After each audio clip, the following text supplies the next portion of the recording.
Nidoume no Jinsei wo Isekai de L, A Second Chance at Life in Another World Volume 3.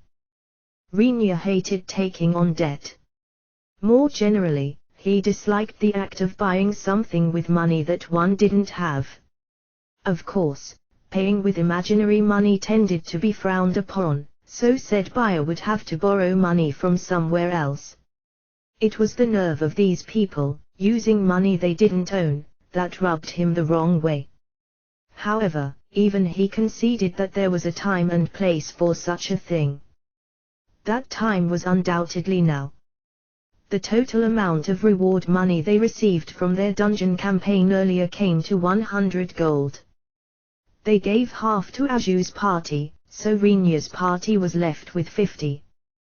This arrangement, however, met with fierce opposition from Aju, who argued that they were complete deadweights when it came to defeating the demon, so they had no claim to the dungeon cause reward. Rinya did not back off either, insisting that they split the reward equally. Ultimately, Aju caved and Rinya emerged the victor of their stubbornness contest. From Rinya's perspective, they had all put their lives on the line and braved the same danger together, so both parties deserved an equal reward, and Aju was wrong to refuse his share. We didn't even function as meat shields, you know. Aju exclaimed as he stepped closer. So, responded Rinya in as flat a voice as he could muster. I think this is appropriate, and that's all that matters. Or what? Are you going to claim that I could have taken on that demon all by myself? Just so you know, Aju, there is such a thing as too much flattery. He took care to appear businesslike, keeping all traces of emotion out of his voice and expression. Otherwise, Aju would realize there was more to this than a simple negotiation between two parties. He had become fairly good friends with the mage, and the process of keeping up a poker face in front of him was not at all enjoyable. Nevertheless, he willed every muscle in his face to help keep his look blank. After a short period of mutual staring, Aju broke the silence. Fine. We'll take it this time. Sorry, he murmured, lowering his head in a deep bow. Then, he declared that he had to inform his party members about the reward and walked away. After seeing Aju off, Rinya let out a long sigh. It was obvious that Aju's party needed the money more than his. Even if they wanted to continue adventuring, his 4 guards had lost almost all their equipment. Buying everything new would cost them far more than what they earned this time. Similarly, if they quit adventuring, they would need a sum of money to keep them going until they found their next job, and if that job was starting a business, the money had to last them until the business became profitable. In either case, the more money they had, the better. In comparison, while his party's objective in taking jobs was to make money, there was no urgency to their endeavor. So long as they could pay for food and lodging, everything else could be left for later. Knowing this, he would have been fine giving all of their reward to Aju, but his position as leader of his own party and the lack of a decent reason aside from sheer pity prevented him from forcing the issue. In the end, he settled on splitting the reward half and half as a compromise. Moving on to other matters now. Out of the 50 gold that Rinya received, Shin and Rona each requested only 2 gold each and told him to hold on to the remainder, leaving him with 46 gold. As he strolled through the streets of the city, wondering what his current assets could buy, his eyes lingered on a place that resembled a real estate office. Posted in the office was a piece of paper displaying a certain property that was on sale. The property was situated in the commercial district.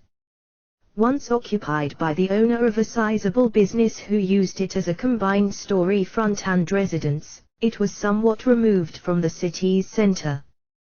Perhaps due to its remote location, it was a robust structure made of stone that boasted not only an expansive garden but also a workshop and storehouse.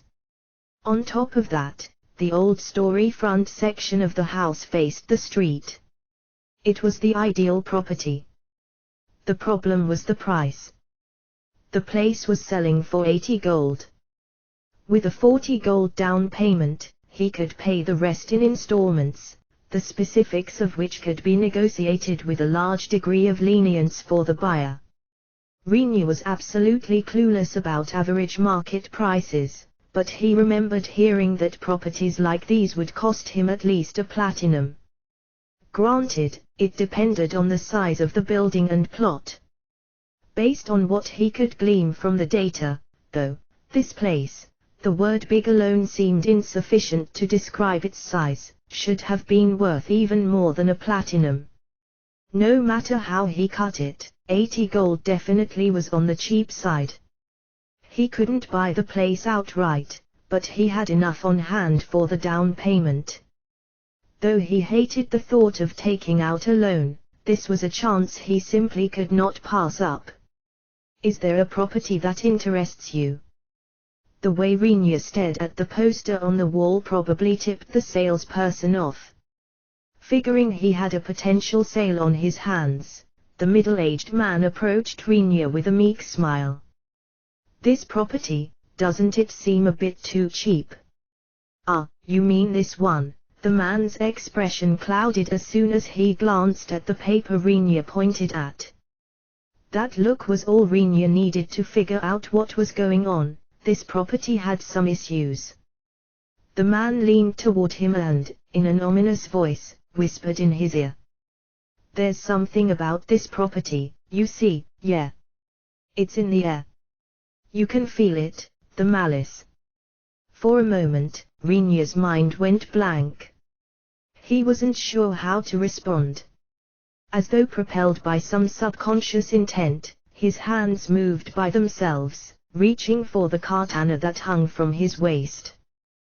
The sight of his sudden gesture caused the salesperson to lurch backward in a panic. His momentum carried him past his point of balance and he toppled to the ground. He hit the ground in a roll and, with a surprising amount of dexterity, managed to flip himself into a prostrate position, ending his tumble in a touchdown of forehead to ground. I'm so sorry. I'm so sorry. It was a joke. Yeah, I figured as much. Praising himself for the restraint he displayed, Rinya slowly released his grip on the katana and lowered his hand. He had come this close to running the guy through. Had he actually done so, he doubted he would have felt any guilt, but he would have to deal with being arrested for breaking the law. The shock of hearing such cheesy rubbish, the kind that nobody in his original world would ever attempt anymore, in this entirely new world was too much for his unprepared ears, and he had reacted almost entirely reflexively. But, I must point out that it wasn't complete nonsense, HNGH. If there's one thing this property is known for, it's the rumor that it's cursed. The person who had lived in that house was a wealthy merchant. He had a beautiful wife and a clever child. Many employees served under him, and he ran an expansive business that was considered one of, if not the largest of Kakrika. He paid his employees generously and looked after them with care, so there was never any shortage of people who came to his home seeking to work at his store. He was also well regarded by fellow merchants, and it seemed that his store would continue to flourish for a long time to come. Then, everything changed. It happened a few years ago. There was an incident in which multiple women of a young age went missing in the city of Kakrika. Girls in their late teens simply went missing one after another. The city guards worked day and night searching everywhere for the missing girls, and a notice was sent out cautioning women to avoid walking alone. Eventually, the investigators of the incident happened upon one element that all the cases shared: all the victims had either been working at the formerly mentioned merchant's store or been interviewed for a position. They found the thread that connected all the victims. Once they realized, the guards immediately rushed to the merchant's house for questioning, When they arrived, they saw the very sight that surfaced in your mind right now, said the salesperson in a low, hushed tone. Presumably, it was for effect, as the story had reached its climax. Rinya was not impressed in the least. Nothing about the story grabbed him. The guy sounded like just another serial killer. What was so special about him? Sure, it was a tragic story, but if he started giving examples of similar incidents from his original world, they'd be here all day. If that was all it took for a place to be cursed, his whole freaking world would have been cursed multiple times over.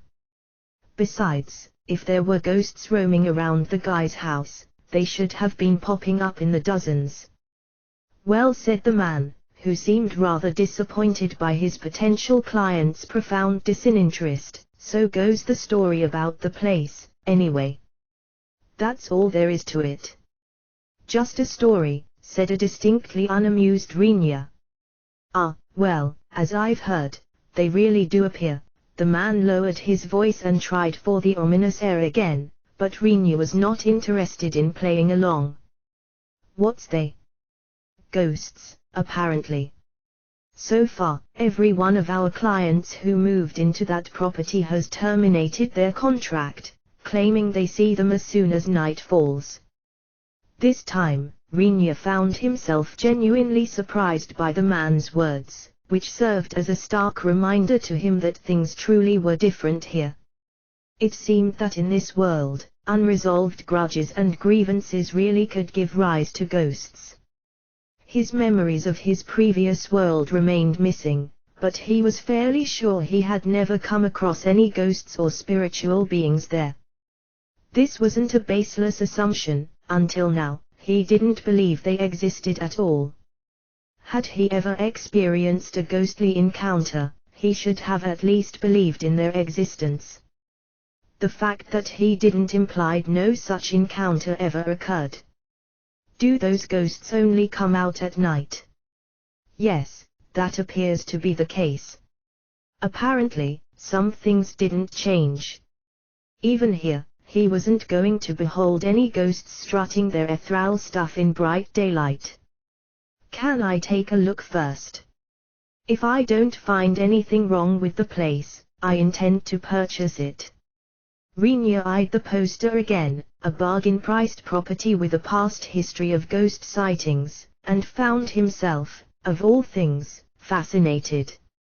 In fact, he had half a mind to put his money down right then and there. Of course, he wasn't yet sure if they truly appeared or not, and he still had the good sense to realize that if they did, he needed to first ascertain how dangerous they were. I see, said the man with a nod. We do at times meet clients with more exotic tastes such as yourself. In such cases, we do allow for a one-night stay, during which the client may have a look over of the property. Do note, however, that no furniture or bedding will be provided. It's in the same state as the merchant left it. Will that be fine?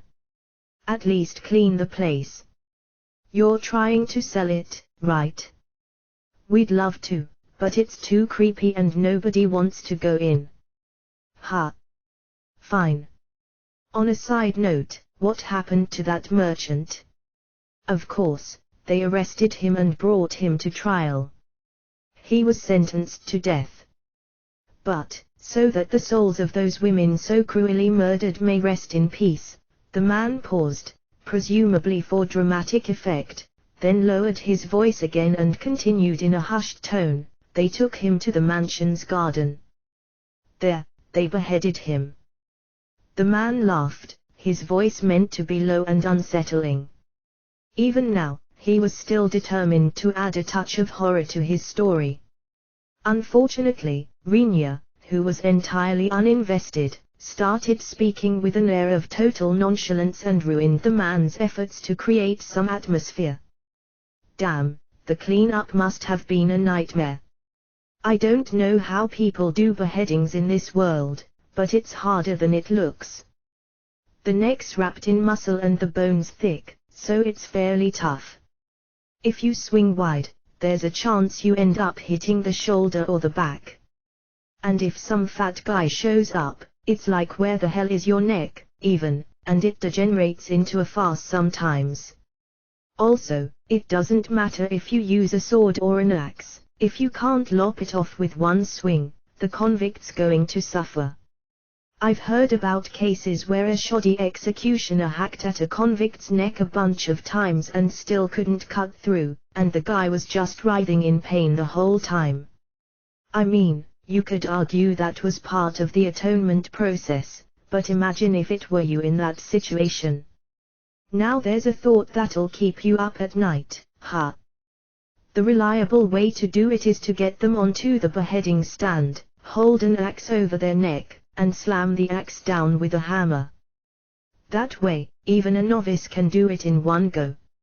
However, if the guy swinging the hammer hesitates, the axe can get lodged in the neck halfway through, and then you'll be in a pickle. Did you know that? As Rainier rattled off his encyclopedic knowledge of the intricacies of beheading techniques, the man's face turned deathly pale, far paler than from any ghost story, and scurried to the back of the store to get Rainier the keys to the property. With the grin of a bully, Rainier called out after the man. "Where I'm from, they say that if you bury a dead body under a tree, beautiful flowers will blossom there. That guy's body isn't buried in the garden, is it?" "How the heck would I know?" "Just take your key and go already," shrieked the man. He who told the ghost story was scared out of his wits. Rainier shook his head and smiled a little. The irony was not lost on him. "We're going to look at a house that we might call home." The light faded from Shin's eyes. She stared at Rainier with the look of someone who had just been plunged into the depths of despair. It was as if hell itself had been loosed upon the world, and she was witnessing it firsthand. She visibly deflated as she leaned backward and slumped into her chair. Rainier tilted his head to the side, wondering just what part of his announcement had been so utterly soul-crushing. "The place has a bit of history, so we're going to stay there for a night and check it out."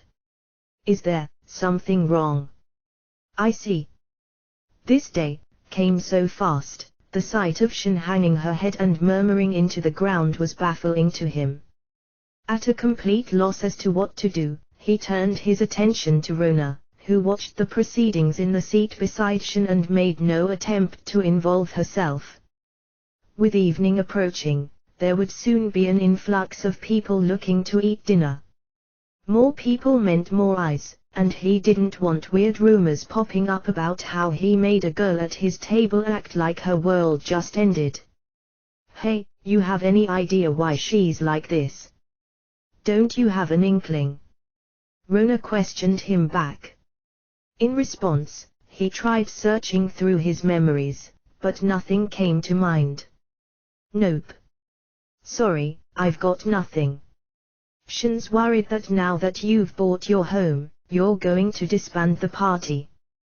With Rona's tip, the pieces in his mind finally fell into place.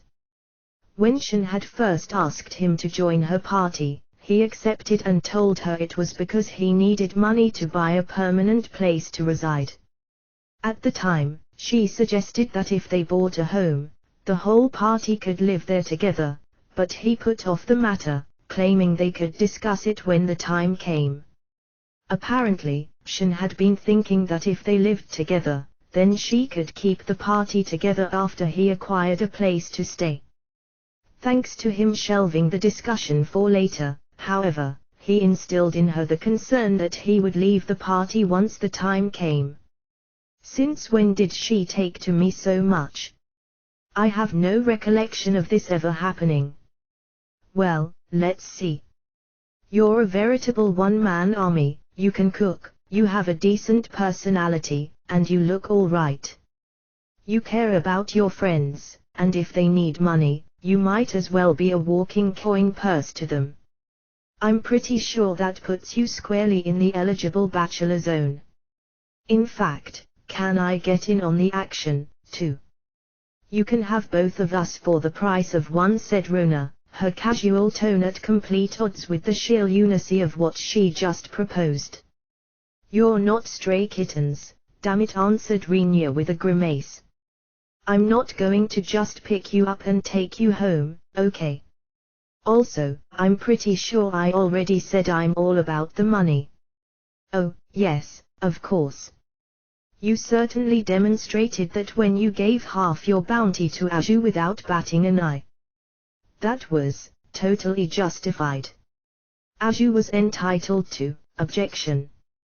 At the time, Aju's party was officially entitled to only 12 gold. The remaining 38 was comprised of exactly half the reward for the cause destruction, the profits from its sale, and the payment for assisting the guild.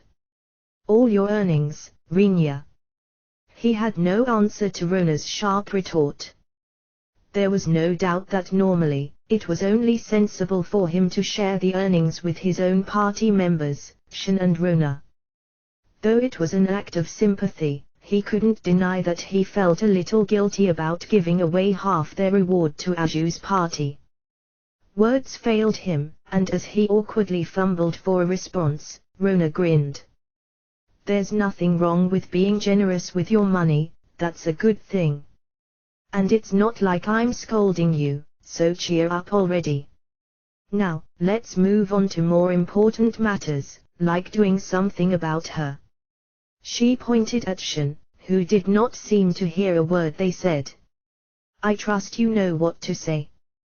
Would there ever be a day when he managed to take a point off this woman? He wasn't really sure.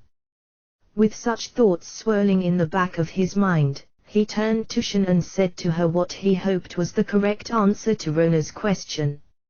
It's the place our party's going to call home. Since we're all going to be living there together, do you want to come take a look as well, Shin?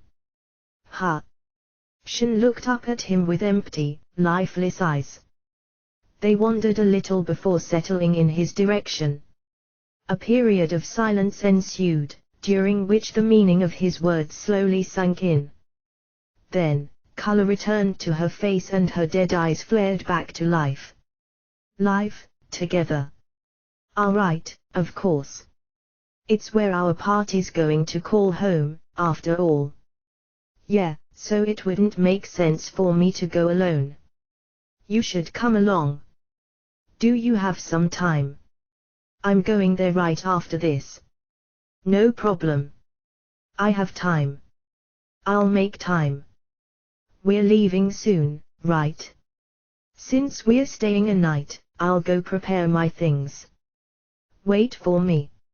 She leapt to her feet and dashed off toward her room to pack her luggage. He watched her giddy form disappear into a doorway, noting that the despondent, empty husk of a human Shin he saw moments before had all but disappeared.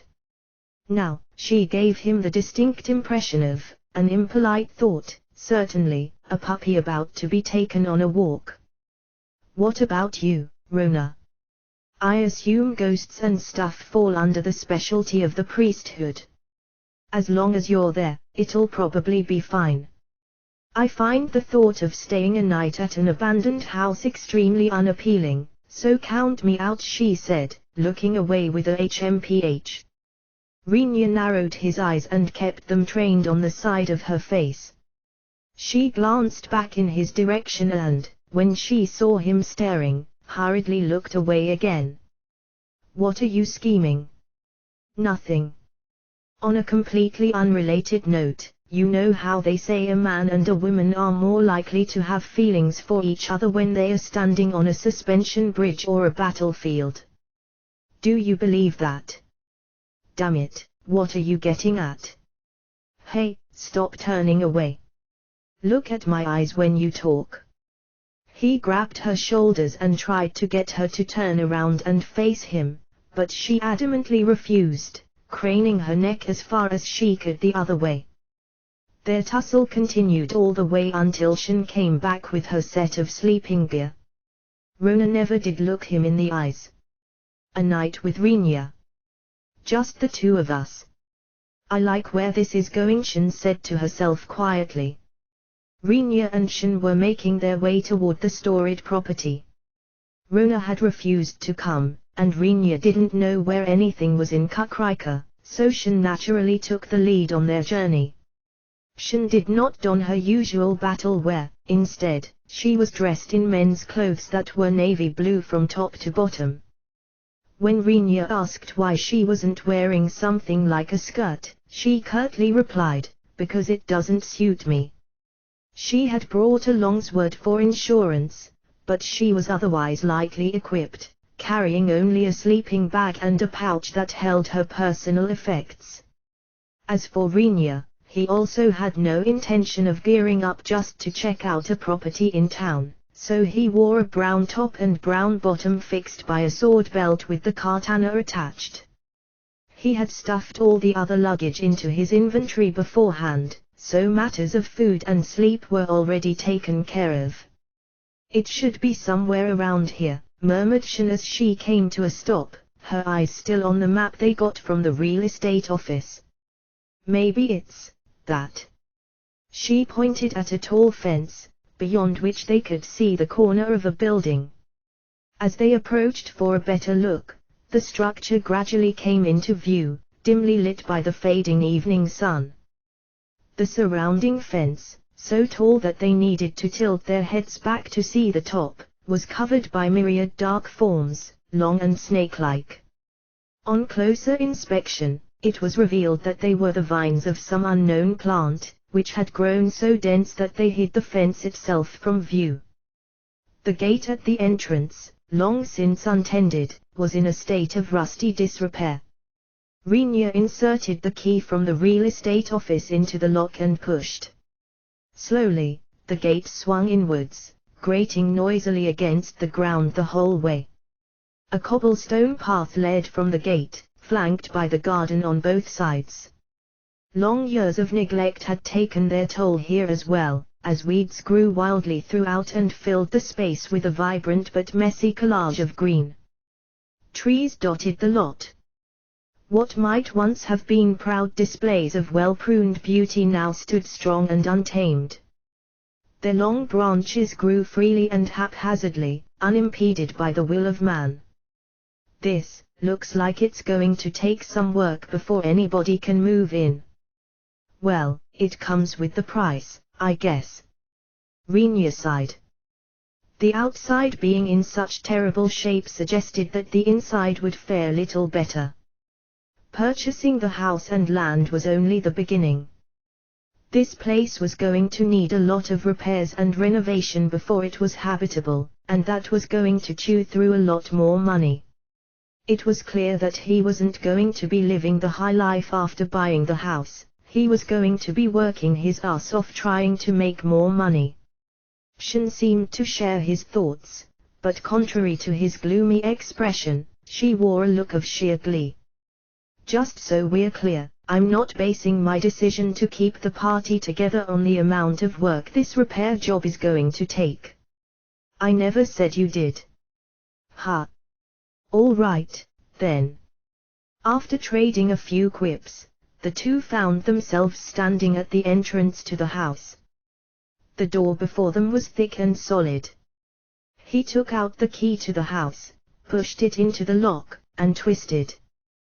The lock opened with a heavy clank, and the door slowly creaked open.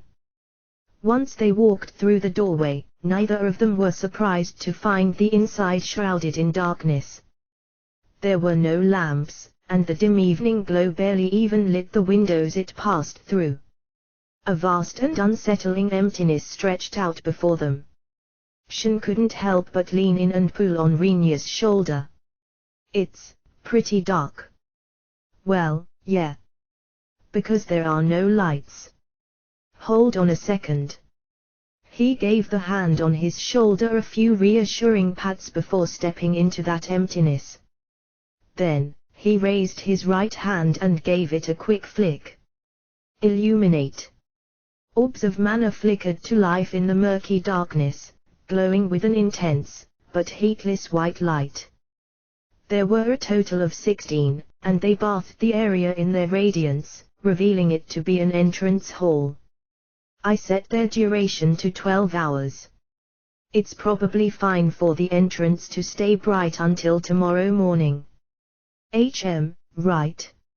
Shin agreed with a nod. It seemed perfectly reasonable, but that was only because she had no knowledge of magecraft.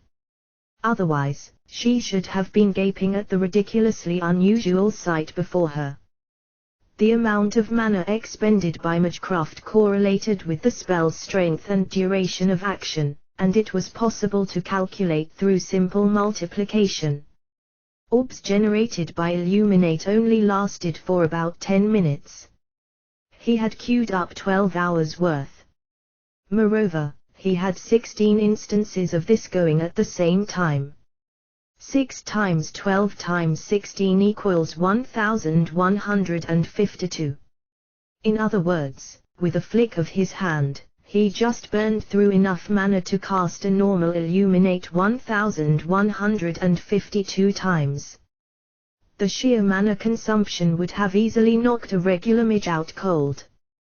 Were Azure or Carol present, the sight would have blown their minds.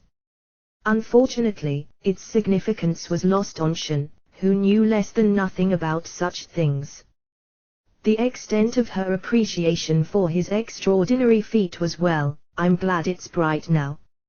Rinya did not feel like it was anything to boast about either, so the specifics ultimately went unexplained. Ample illumination revealed the entrance hall to be built in a well-hole style that joined the first and second floors, and the staircase to the second was directly in front of them. A number of rooms surrounded them on the first floor, and they turned out to be a guest room, a dining room with kitchen attached, a storehouse, another storehouse, and a workshop. The section that faced the street was the story front. Apparently, the story front and workshop each claimed one of the storehouses for themselves. Up on the second floor, there were 3 bedrooms, a large bathroom, a study, a living room, and a children's bedroom. The third floor was the attic, and it seemed to have been used as a glorified closet. Rinya proceeded to spam 12-hour illuminates throughout the house, putting orbs up in every room he entered. Only the bedrooms were spared. In the end, almost every corner of the building was aglow and the whole place was bright as day. Each orb he created cost 72 times more mana than usual, and he was throwing them out like they were chump change. At this point, even the magecraft challenged Shin started noticing that something seemed strange. Hey, Rinya, how come you're putting up light orbs everywhere? Oh, I guess I didn't tell you. He scratched his head and grimaced a little, figuring he probably should have explained beforehand. Apparently, this house is haunted. Like, people see ghosts around here. Huh. There's some story about how the merchant who used to own this place turned out to be a serial killer. And it's said that ghosts show up here. Speaking of which, I forgot to ask what kind of ghosts they are. Those of the murdered. Or is it the ghost of that merchant who was beheaded in the yard? I mean, I don't really care either way, but will they still come out if it's this bright? Ghosts. Yeah. What about them? A glance at Shin revealed that she was slowly drawing in a breath. He had a pretty good idea what she was going to do next, so he stuck his fingers in his ears and grit his teeth. For the briefest of moments, there was nothing. Then, it came. The world itself seemed to tremble amidst the piercing scream. It emanated from Shin, passed through the walls, and echoed throughout the entire property before fading into the night sky. Nope. Nope. No way. Come on, Rinya, can we leave? Please. She clutched at his right shoulder with both hands and looked up at him with wide, desperate eyes. With all the pitifulness of a lost child, she clung on to him, her hands trembling and her eyes moist. It was a sight that would have tugged at the heartstrings of anyone who called himself male, but Rinyu was too distracted trying to pry off the iron grip of her hand that was currently threatening to crush his shoulder, and therefore took little notice. "Please, can we go already? Why are we staying the night in a place where ghosts show up? That's the whole point. I said we're here to check this place out, didn't I? Being ghosts, they probably only come out at night, so how else are we supposed to see them? We have to be here when it's night. If you want to leave, you can just go back to the inn by yourself. How am I supposed to walk alone at night after hearing a story like that, you monster?" she exclaimed in a fit of desperate, dread-fueled rage. Immediately, he started regretting bringing her along. With that said, though, he was partly to blame for not explaining the situation to her beforehand, so he couldn't scold her outright. He was also surprised by how poorly Shin handled things like ghosts and tales of the paranormal. They had, after all, ventured into a dungeon and stared down zombies whose flesh was literally melting off their bodies. Those seemed many times scarier in both appearance and potential threat compared to ghosts, which might or might not exist. They weren't even sure yet. When he brought up the issue with her, her reply was swift and firm. "Because you can't stab a ghost with a sword, obviously." In his mind, Rinyu opened the file where he kept his opinions of the people he knew, flipped to Shin's page, and under the entry that read, "A few cards short of a full deck," added another line, "Failed physics." Then, he proceeded to explore the rest of the house with an unwilling Shin in tow, who pulled on his sleeve like her very life depended on it and loudly pleaded with him to leave. The entrance to the first floor was opposite the story front, which faced the street. One of the two storehouses could only be entered from the side of the store, and access to the other was similarly restricted to the adjoining workshop. The layout of the guest room remained the same as when it was last inhabited, but below the thick layer of dust and grime that had accumulated over the years, its furnishings lay decayed and worm-eaten. Though it might be cheaper to clean and restore them to their original state, he decided that it was simply easier to dispose of everything and start over with newly purchased furniture. The same could be said of the dining room and the assortment of cookware that had been left behind. He wasn't keen on reusing hand-me-downs from a convicted serial killer. As for the kitchen, it was equipped with a number of contraptions, each of which was rigged with a dizzying assortment of mana crafts that were sure to fetch a handsome price on the market. According to Shin, with a sufficient supply of mana stones, they would allow him to produce both water and fire with the flick of a finger, even going so far as to control their intensity at will. It elicited an impressed nod from Rinyu, who noted that this world was conveniently high-tech in the strangest of places sometimes. He stepped into the workshop and discovered that it was no slouch either. A furnace that ran on mana stones could be used for smithery, and the surrounding cupboards and cabinets provided plenty of storage space for medicines and materials. Heavy-duty work counters rounded off the setup, and the whole place was, barring some cleaning that had to be done, in perfect working condition.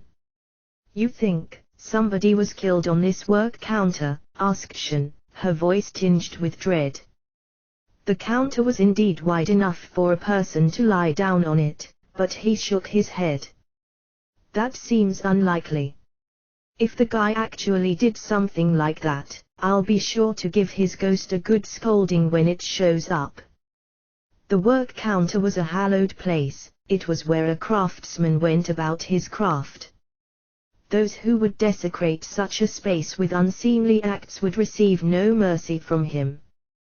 "Can you even scold a ghost?" "No idea. It's not like I've tried before." Up on the second floor, there were 3 bedrooms. They were used by the merchant and his wife, their children, and any potential guests, respectively. The furniture and beds in these rooms were likewise untouched, but he didn't want to keep stuff that had been used by other people. They were pretty dirty too, so he flagged everything as garbage. An expansive bathroom held a luxurious bathtub made of marble. As expected, it employed a water delivery system that was powered by mana stones, and it even had a shower attached. Despite the long period of neglect, the system remained in very good condition.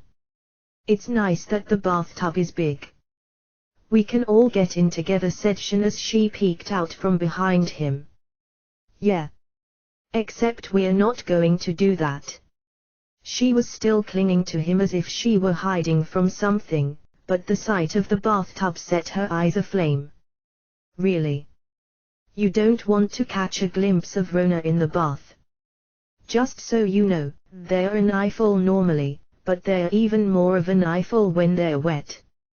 I have no idea what you're talking about, but I'm pretty sure I value my life and sanity more.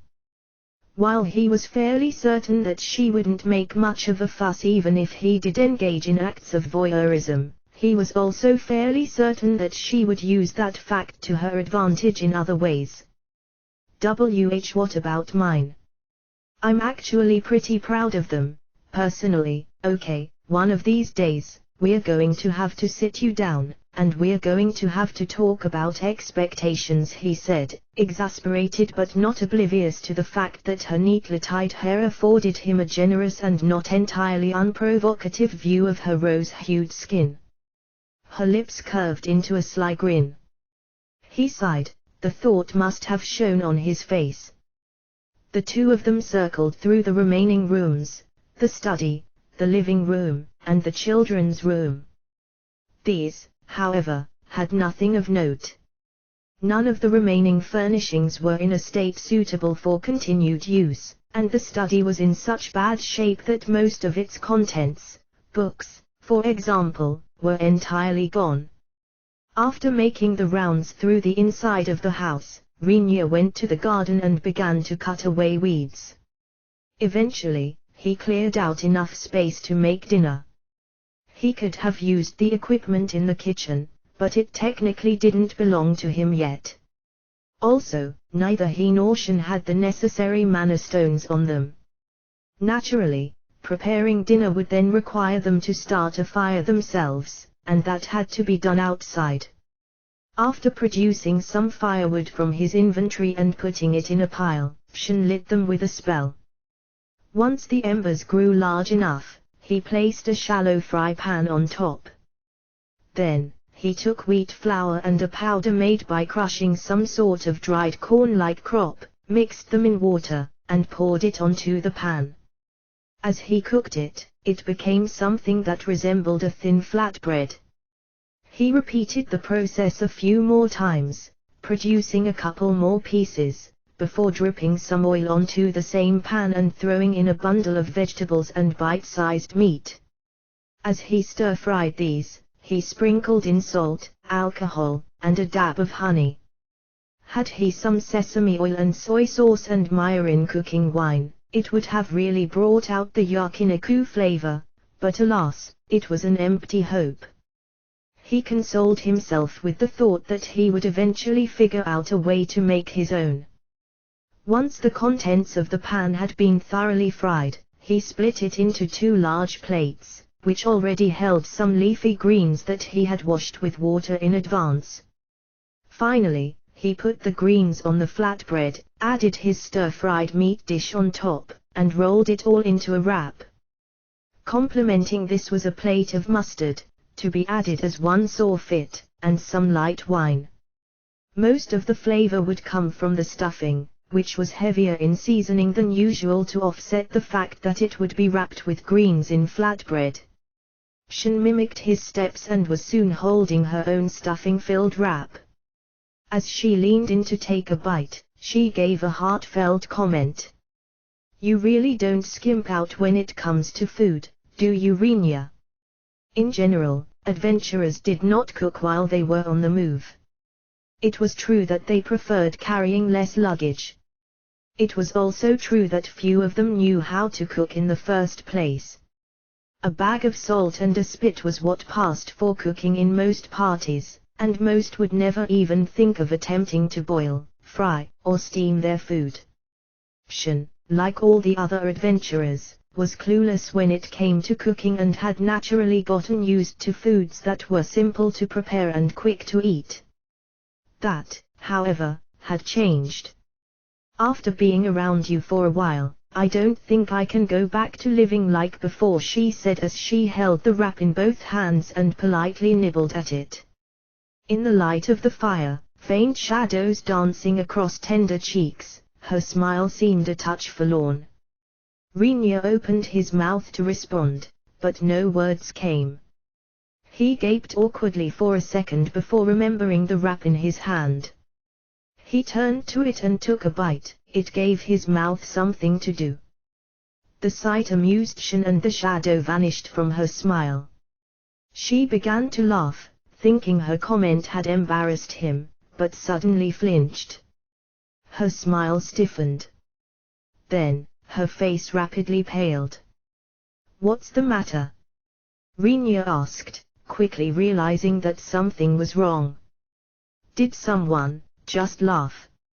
He had cooked outside, so they ate outside as well. Seeing that neither of them wanted to sit on the ground, he had brought out some chairs, which they were sitting in right now. All was quiet.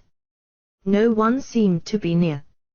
Other than the house itself, their only company were the rampant weeds scattered throughout the garden.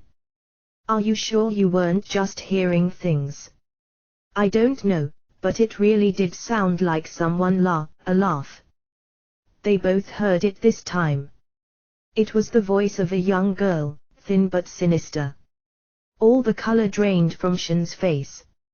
Rinya cautiously scanned the surroundings.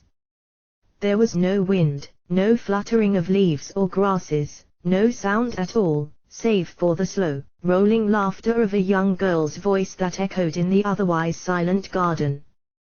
"Rinya, geez, don't start whimpering." The laugh grew louder and louder as it turned into a maniacal cackle.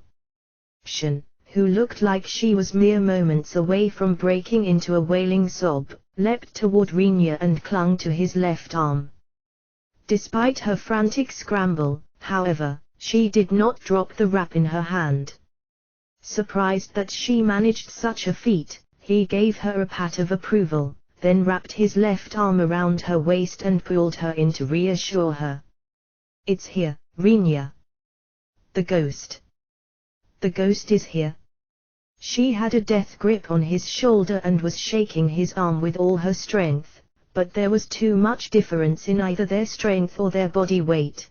Despite her furious shaking, he stood perfectly still, not budging an inch. It was like a kitten thrashing against a giant tree. "I guess it does sound like one," he murmured in a perfectly level voice amidst a violent cacophony of sound and motion. There was hysterical laughter in his ears and a flailing Shen in his arm. "But all it's doing is laughing. At this rate, it'll just be a really noisy nuisance." His words entered Shen's ears and did a couple of laps inside her head before she finally passed what they meant. Shen stopped desperately pressing her face against his shoulder and, with an expression of disbelief, looked up at him. He stared back at her. With his right hand, he threw the last little bit of his wrap into his mouth and munched on it ever so slowly. He kept staring at her for a little longer, wondering what it was he said that baffled her so much, before continuing. "I mean, to be fair, it is going to be hell trying to sleep through this at night, so we probably need to do something about it, but it's basically harmless otherwise, right?" Once he declared the ghost to be the equivalent of a particularly noisy neighbor, the laughing stopped. Maybe it heard what he said. At the same time, swishing sounds came from all around the garden. Soon after, they were assaulted by a barrage of debris that hurtled through the air. He drew his katana with his right hand, his left was still holding Shin, and she had her eyes firmly shut, and slapped down the flying objects with the back of his blade. So, first it laughs up a storm. Then, it starts chucking stones. What did they call these again? Poltergeists or something. The objects he knocked down rolled along the ground a few times before coming to a stop and revealing themselves to be the same small stones that were scattered here and there in the garden. They were neither special nor particularly threatening. "All right. What's next?" he said as he shot a questioning glance at a patch of tall weeds. A number of pale white figures appeared, ghostly forms wavering as they rose up through the grass. Their shifting faces were hazy and indistinct. One of them emitted a moaning wail that dripped with malice for the living. Then, its head promptly burst into a cloud of ethereal fragments and disintegrated. In its place was the cusp of a silver blade that glinted in the darkness. Beyond its hilt was Rinya's outstretched right arm. In his left was Shin, whose eyes remained stubbornly closed. Even with her body in tow, however, the speed of his dash was unhampered. This was especially impressive, considering he was walking on the garden's untended earth. Normally, a person's legs would almost certainly have gotten tangled in the swirling tendrils of weeds. "Well, so much for you can't stab a ghost with a sword," he uttered in a somewhat disappointed tone, showing absolutely no interest in the glowing white form that was melting into the air. If anything, he was more interested in what he held in his arm. After taking a moment to appreciate the soft aroma that drifted from Shin's body along with the sensation of her rubbing against his left side, he turned to the countless ghostly forms that had appeared and brandished his katana at them.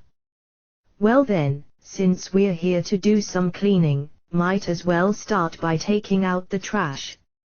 Shin was not exactly short, and she had a reasonably well-built frame with a good amount of muscle. Nevertheless, Rinya could hoist her up to his side with his left arm without much effort at all. Part of the reason might have been the fact that she was carrying nothing but a longsword. In any case, it was a stroke of luck for him that she wasn't wearing armor, because with each swing, step, and turn, various parts of their bodies came into rather intimate contact with each other. To put it more specifically, breasts were touched, midriffs were brushed, and hips were nudged. A kaleidoscope of sensations were his to enjoy, and enjoy them he did. How glad he was that Rona wasn't present. With no need to worry about witnesses, he could indulge to his heart's content. Fortunately, the fight took place in the garden, which offered ample room for movement. He could run, jump, and spin without minding his surroundings. Taking full advantage of his freedom, he filled the entirety of the garden's vast space with his presence. The pale human forms never even managed to utter a peep. Those he dashed past were sundered in two from shoulder to waist. Those in his way were skewered in rows. Others lost their heads before being parted down the middle. Yet more simply dissipated where they stood, sliced into too many pieces to count. Chaos ruled the garden that night, playing out its entropic symphony of violence. Every passing measure was punctuated by the scattering of more ethereal forms. If they were the souls of the women who were murdered here, vengeful spirits shackled to this ground, they surely would have bemoaned their choice to show themselves this night. If they were the merchant who was beheaded here, fragmented remnants of his accursed soul, he surely would have questioned whether he sinned so deeply to justify such a cruel fate. Rinya, however, neither knew nor cared what they were. He had but one sole goal: to cut them all down. "Oh, man, this isn't good." He blindly swung his arms this way and that, hewing down whatever they touched. Both blade and Shin twirled through the air. Then he stopped, cast his head back, and sent a bout of howling laughter up into the night sky. Why, I do believe we have a problem. Rinya thought he heard the shrill twangs of muscles all through his body, their fibers stressed to their limit. They cried out in agony, protesting their abuse. It was the sound of reform. The sound of creation. He was making himself anew. He felt as though his tissues, once enfeebled by the crippling comfort of tranquility, were hardening into new ones, colder and stiffer than ever before. Swinging a blade to my heart's content, unwittingly, the corners of his lips curled upwards. Color disappeared from his world. With visual clutter removed, his eyes saw even more clearly. There were still plenty of foes. Plenty of prey. Every stroke of his katana brought with it a rush.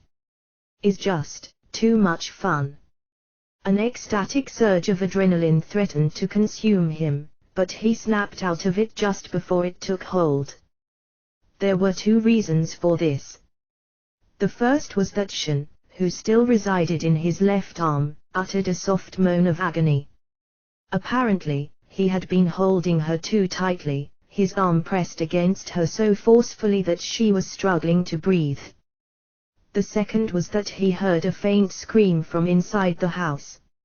As far as he knew, he and Shin were the only ones within the premises who even had voices with which to scream. Though the wavering ghost-like forms in front of him could technically produce wails of their own, they were not the source. The scream he heard was definitely that of a young girl. Rinya, moaned Shin from within the cradle of his arm. Her breaths were coming in gasps. He felt a pang of anxiety. Had he gone too far? Was he choking her? Her next words, however, brought his thoughts to a screeching halt. More, his arm went slack on reflex. Feeling like that wasn't enough, he added a push to the motion, ensuring that the body hit the ground with an audible thump. As if on cue, the pale white figures that surrounded them gave one vigorous shake before vanishing like candle flames in a gust of wind. Silence returned to the garden. As he slowly turned in a circle and checked around him to make sure nothing else posed a threat, a voice came from below him. Shin, who he had just tossed onto the ground, was protesting her treatment. You know, that was definitely where you were supposed to look at my teary eyes, Rinya, and feel your heart skip a beat. Ah. Well, sorry my heart didn't skip a beat, but those masochistic vibes of yours sure sent a chill down my spine. Masochistic girls are adorable, aren't they? She exclaimed as she latched onto him again. Okay, you need to shut up for a bit, he complained, and also fix that demented personality of yours. Rinya effortlessly brushed aside her attack, sending her flopping onto the ground again. HNNGH. Well, anyway, moving on. She slowly got up, dusted herself off, and looked at the house. Someone's in there, huh? You heard it. He spoke with genuine surprise, which caused her to turn toward him with her hands at her hips. Her attitude suggested that she was upset to discover he held her in rather low regard. I sure did. It was a scream. Sounded like it was from a little girl, probably because you spooked her. I can't deny that the sight of me going crazy with a katana might be too stimulating for young children, but we didn't see anyone else in that building, right? You think a kid just wandered in? Maybe, but we'll be here all day if we start listing all the possibilities.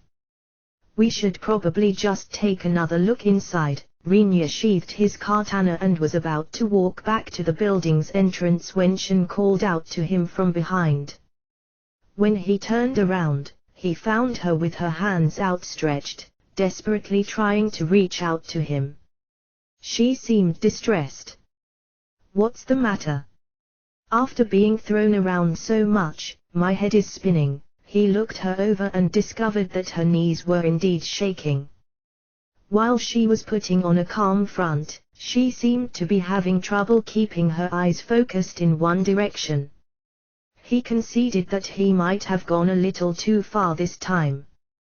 When he first heard that she couldn't walk, he had considered just ditching her there. However, he decided that he'd feel guilty if he left her stranded and unable to move in a ghost-infested garden all by herself, especially when he was the cause of her disability. "All right, fine. I'll drag you in." Happy. Shin tripped where she stood. Out of all the methods to transport a lady, she probably wasn't expecting that one.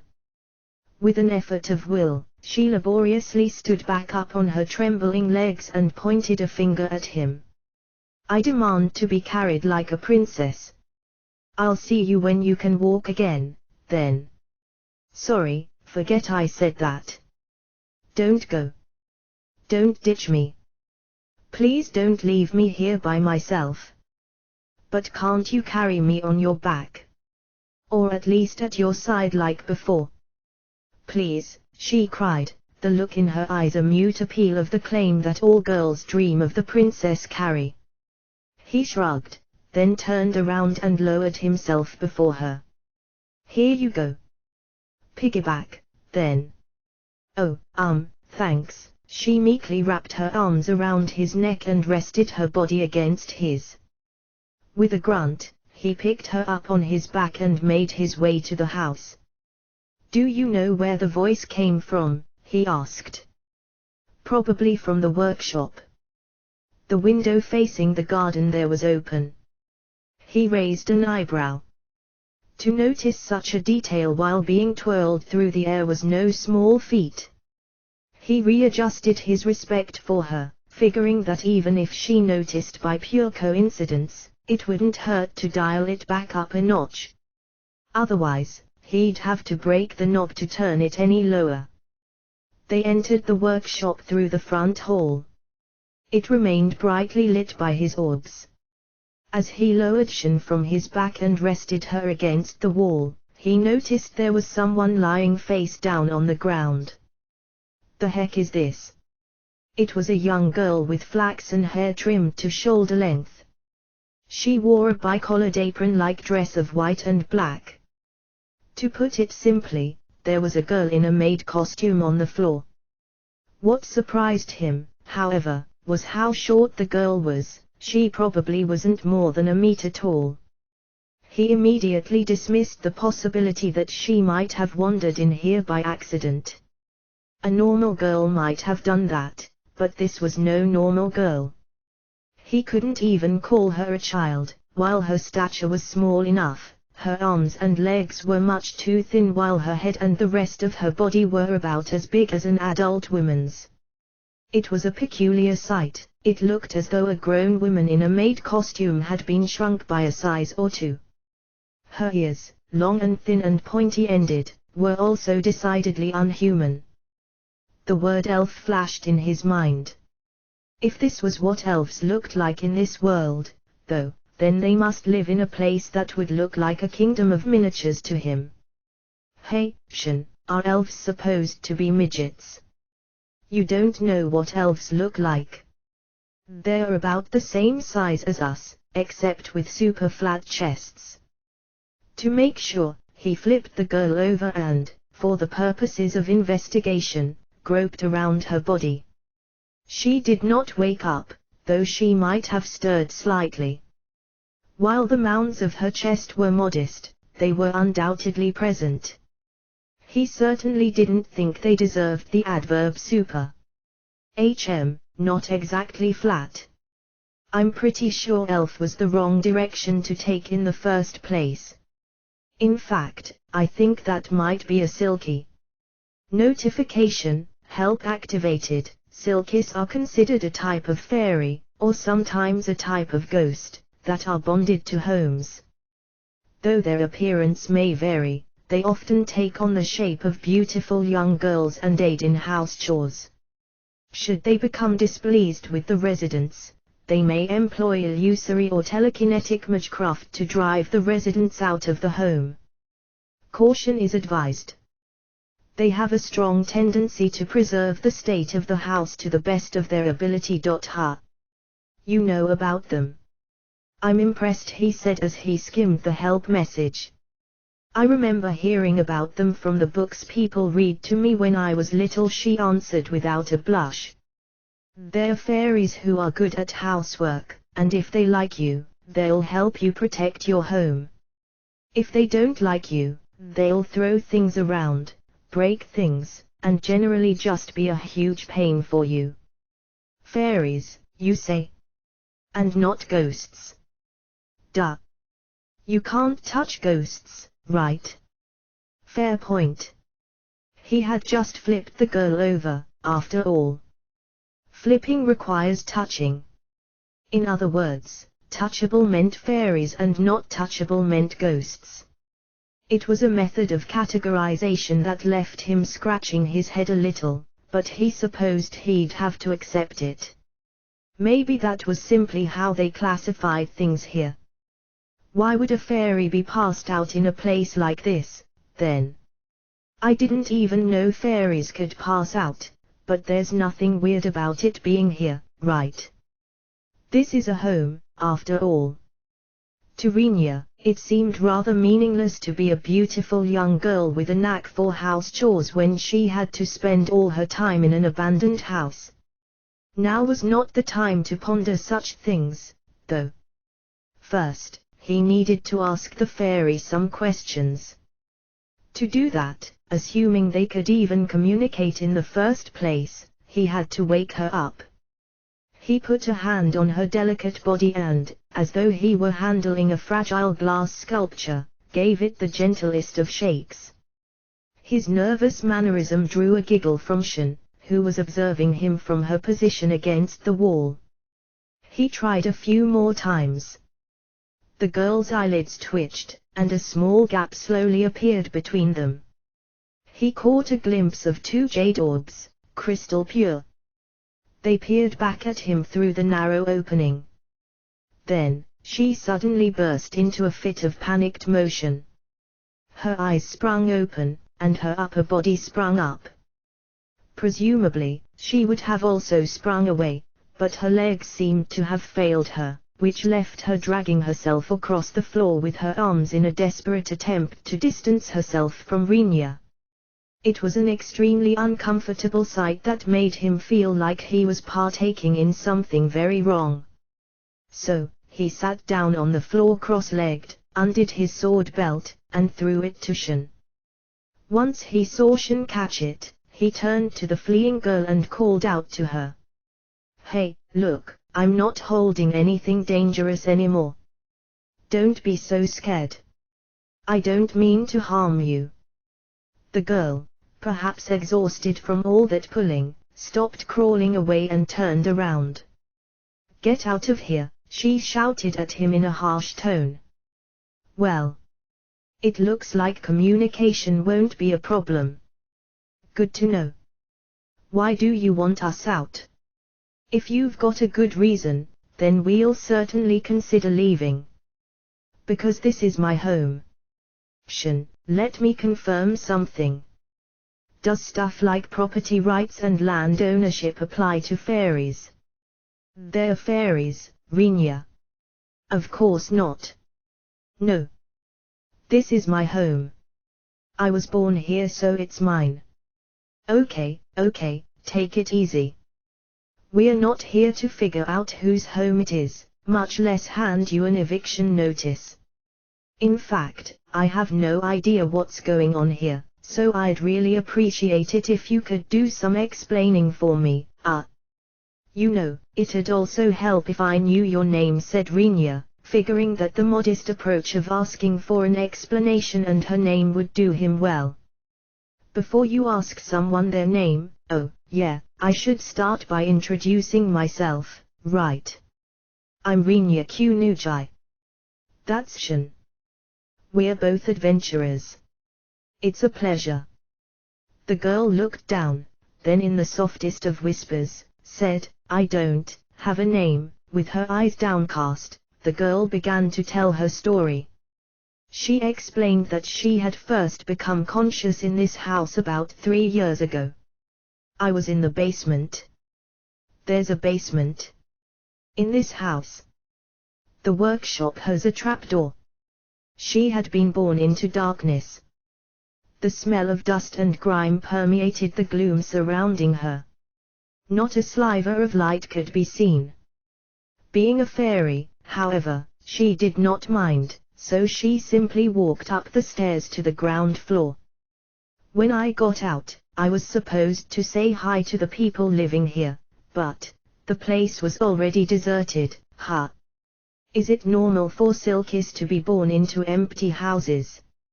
I don't know. I don't know any other Silkies. At that point, the house was already in significant disrepair, and weeds were growing rampant throughout the garden. Faced with a house that was falling apart, she had wanted to do her silky duty and start fixing it up, but her fairy nature did not allow her to do so. Silkies like me are generally fairies who help out the residents. Or we might have to wait until the residents request for us to do something. And there were no residents in this house to make that request. Renia supplied. As a result, she had no choice but to devote herself to her other job as a Silkie, preserving the current state of the house. To that end, she had to try her best to prevent people from entering the premises. The presence of people, after all, represented a change to the house's abandoned state. Normally, she should have been eagerly waiting for new residents to move in so that she can help them and fulfill their requests. However, the house had already been abandoned when she was born. That presented a contradiction. Her head knew it, but her body wouldn't listen. It was a rare case in which a Silkie's fairy nature ended up functioning like a curse. She had to prevent intruders from approaching, but as a Silkie, she was poorly equipped for combat. Fairies by nature had plenty of mana to work with, but they could only use very basic magecraft. It was likely that she would not last long in a head-on fight against humans. With such concerns in mind, she continued patrolling the house until one day, a real estate agent brought some clients to take a look around the house's surroundings. As they talked, she overheard the ghost story about the merchant, and decided to make use of it. Widely known to be tricksters, fairies had a knack for making people see or hear things, simple manipulation of objects from afar, and turning invisible. By employing these talents, she soon set the stage for rumors to run wild, and a haunted house, every bit as creepy as told in the story, was born. She figured that nobody would want to be near such a creepy house. And then a creep like Renia showed up. Right, I'll be having a word with you later, Shen. A creep, hey. Damn it, fairy, he complained at the small figure who started to slowly back away from him. You of all people don't get to look at me like you just saw a ghost. I mean, I'll admit that I might have been a little too excited to hear that this place is haunted, but, Renia sighed and trailed off, his self-awareness catching up to him. The fairy also decided to sit back down, looking a little embarrassed. Apparently, her blatant revulsion had been reflexive. Now that everyone was being civil again, he took a moment to consider how to lead into his next topic. Then, he spoke. Anyway, the point is that I'm thinking of purchasing this property. His statement took the fairy by surprise and was met with a blank stare. He studied her for a second, trying to catch a glimpse of something, some flicker of emotion in her eyes, perhaps, that would hint to what she was thinking. Was that rejection he saw? Or approval? He couldn't tell. Nevertheless, there were things that had to be said, so he continued in a patient, deliberate tone. Of course, you can refuse. If you're adamant about not letting anyone touch this place and keeping it as an abandoned house, then I'll certainly consider looking into a different property. I have one question though. I don't know much about Silkis, but how long will you last like this? Can you just keep protecting an empty house? The fairy shook her head. As I thought. Judging from what Shin and the help function had said, he suspected that once bonded to a house, this kind of fairy maintained her existence through communication with the residents. The whole driving residents out when she doesn't like them seemed a bit contradictory, but anyhow, he was pretty sure that interaction with people was a necessary element. Supposing he was right, if she were to keep guarding an abandoned house like this, she would grow weaker and weaker. Sooner or later, she would likely perish. If that's the case, then I'd prefer to move in here, even if I had to force the issue. If her fairy instincts forced her to prioritize preserving the state of the house and she kept trying to drive them out, he could shoulder his way in and overpower her again like he did this time. Once he settled down here, he'd become a resident whom she could help. That might cause her to come around. This idea, however, was met with a shake of her head. You still want us out? No. I tried once, and I lost. And you expressed your intent to live here, so the desire to preserve the house's current state is gone. So, that means all I have to do now is actually move in. But, she looked at Rinya and hesitated. The gesture made him grimace on the inside, wondering what else was a problem. Will you, she said timidly, really come live here? In a creepy place like this? I sure wouldn't if it was up to me, Shin blurted out before a glare from Rinya caused her to shrink back.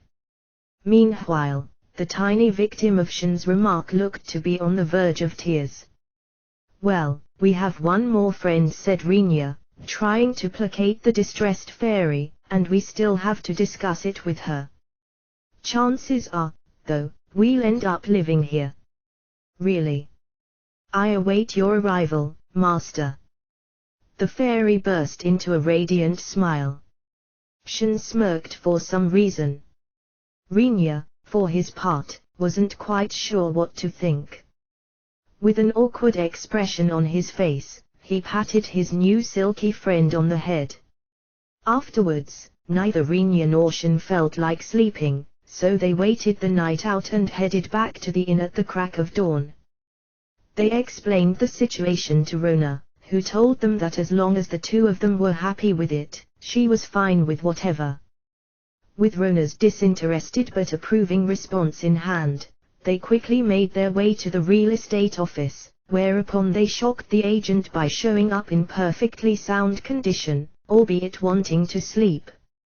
Choosing to not mention the fairy, they simply announced that they didn't see any ghosts and were going to buy the place.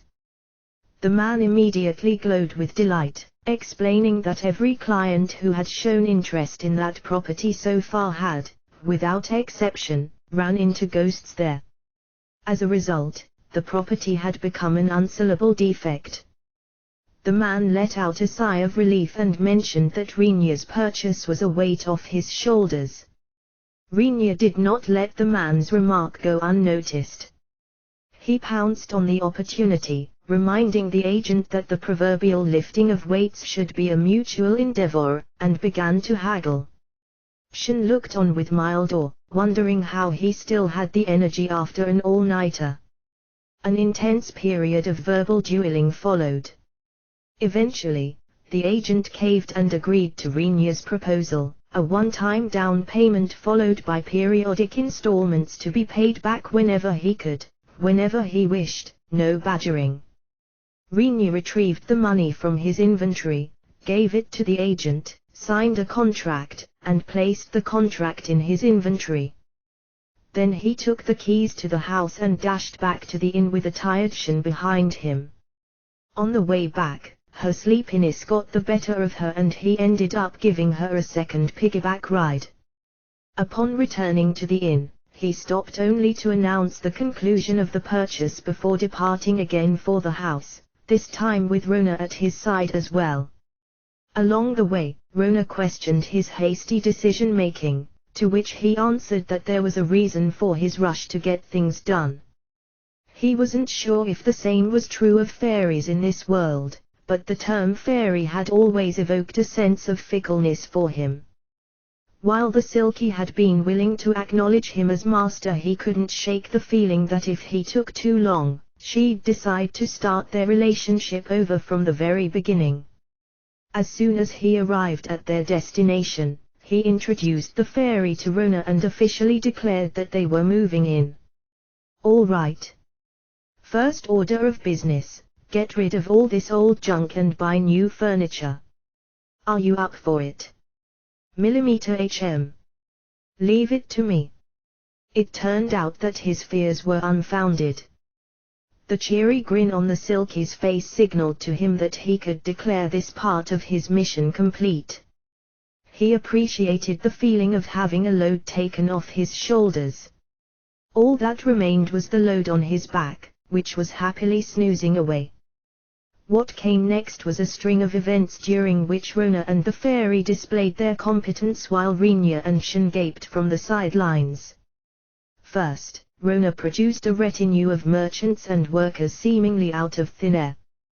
They quickly emptied the house of old articles, sold some, scrapped the rest, and took new orders. A storm of activity engulfed Rinya. As detailed discussions of the whats and wheres of interior decor took place, he stood in the middle of it all, bewildered and lost. By the time he came to, new furniture was already lining his spacious new quarters, their prices negotiated and payment method finalized. Since he was strapped for cash, Rona dug into her own savings to foot the bill for the time being. I'm moving in as well, after all, and if I'm going to live here, then I'd prefer to live comfortably, while racking up some favors along the way, she said before adding in a whisper, you owe me one now. In that instant, Rinya felt a chill like nothing before. The fairy also pulled far more than her fair share of weight in their extensive remodeling project. Originally, Rinya had been worried about her being seen by the merchants and workers moving in and out of the house.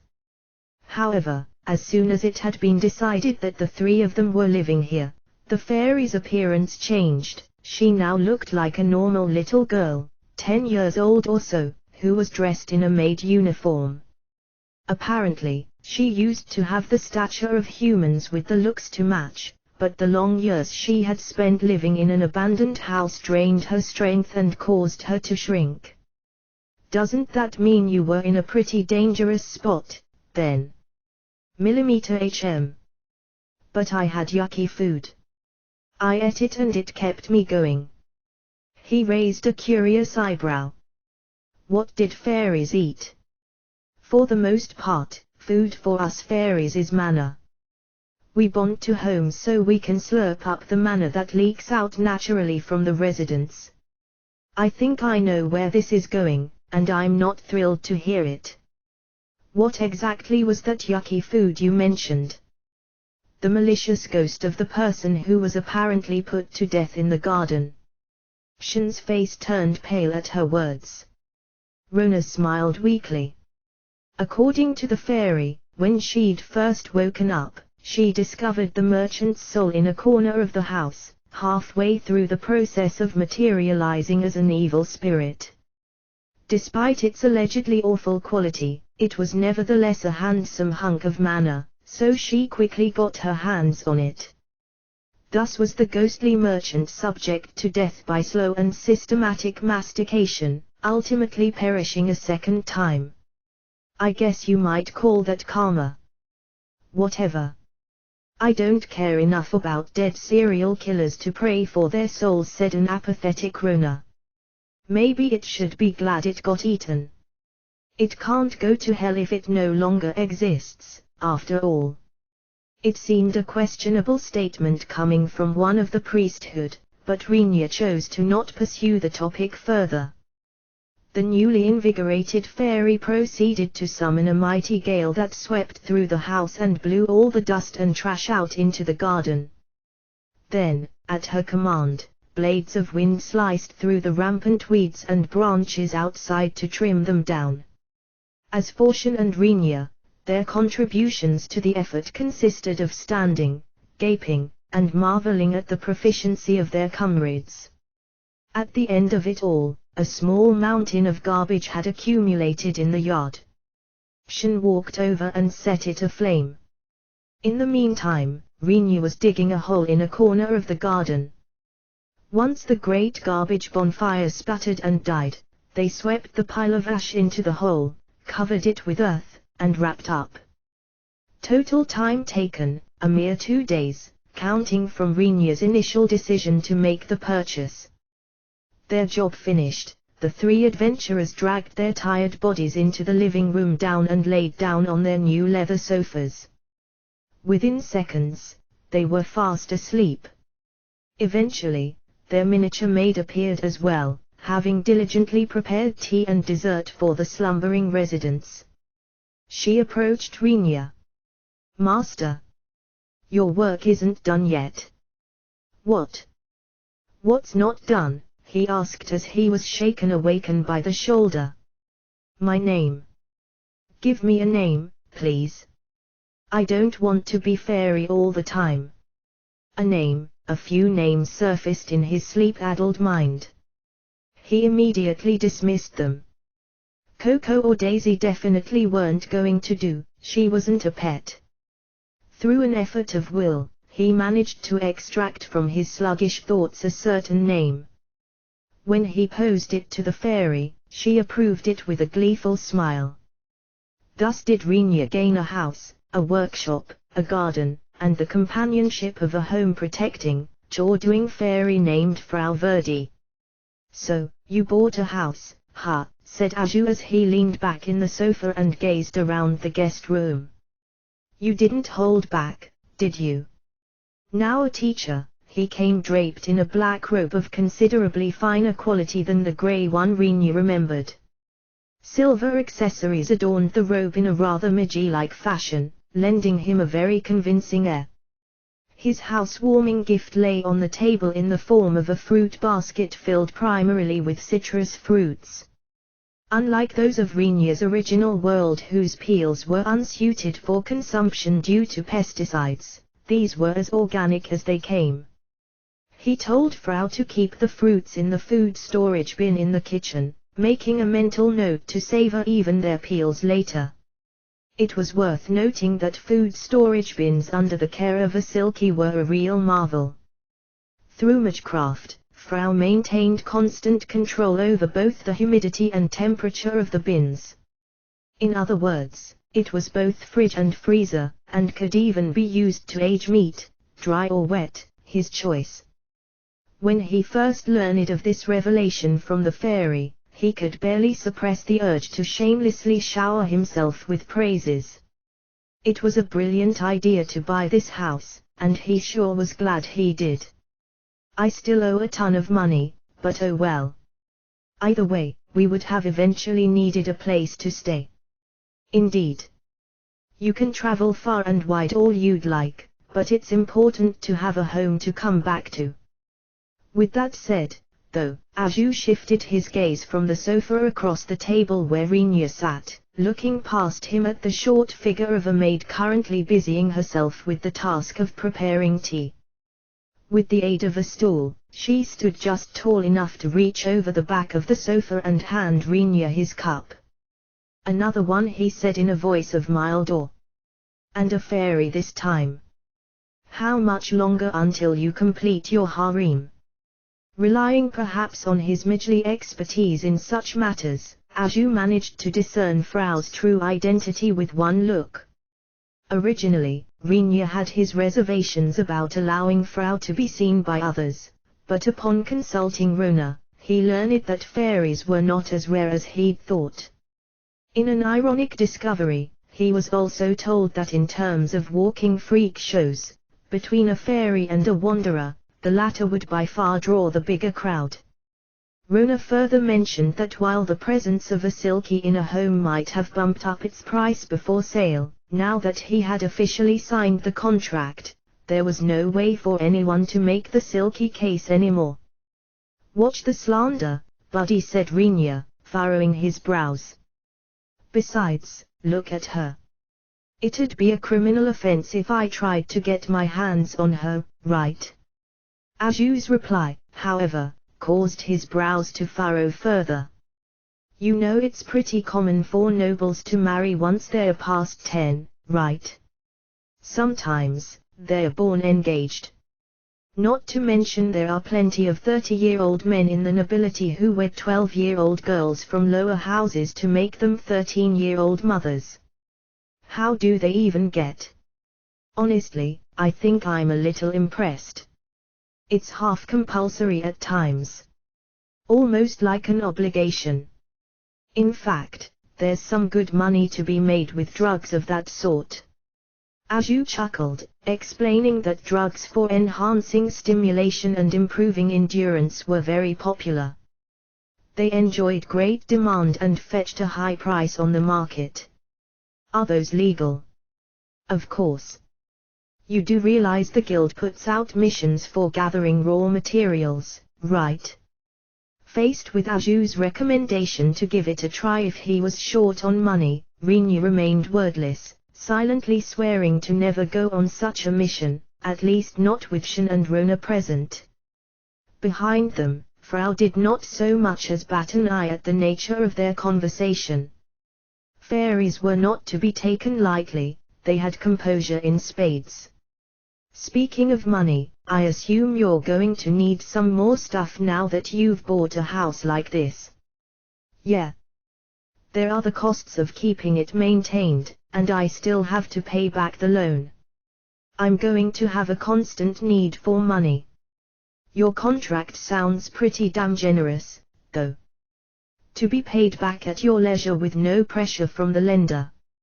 It was, according to Aju, a pointless contract that was practically saying they didn't care even if he defaulted on the payment.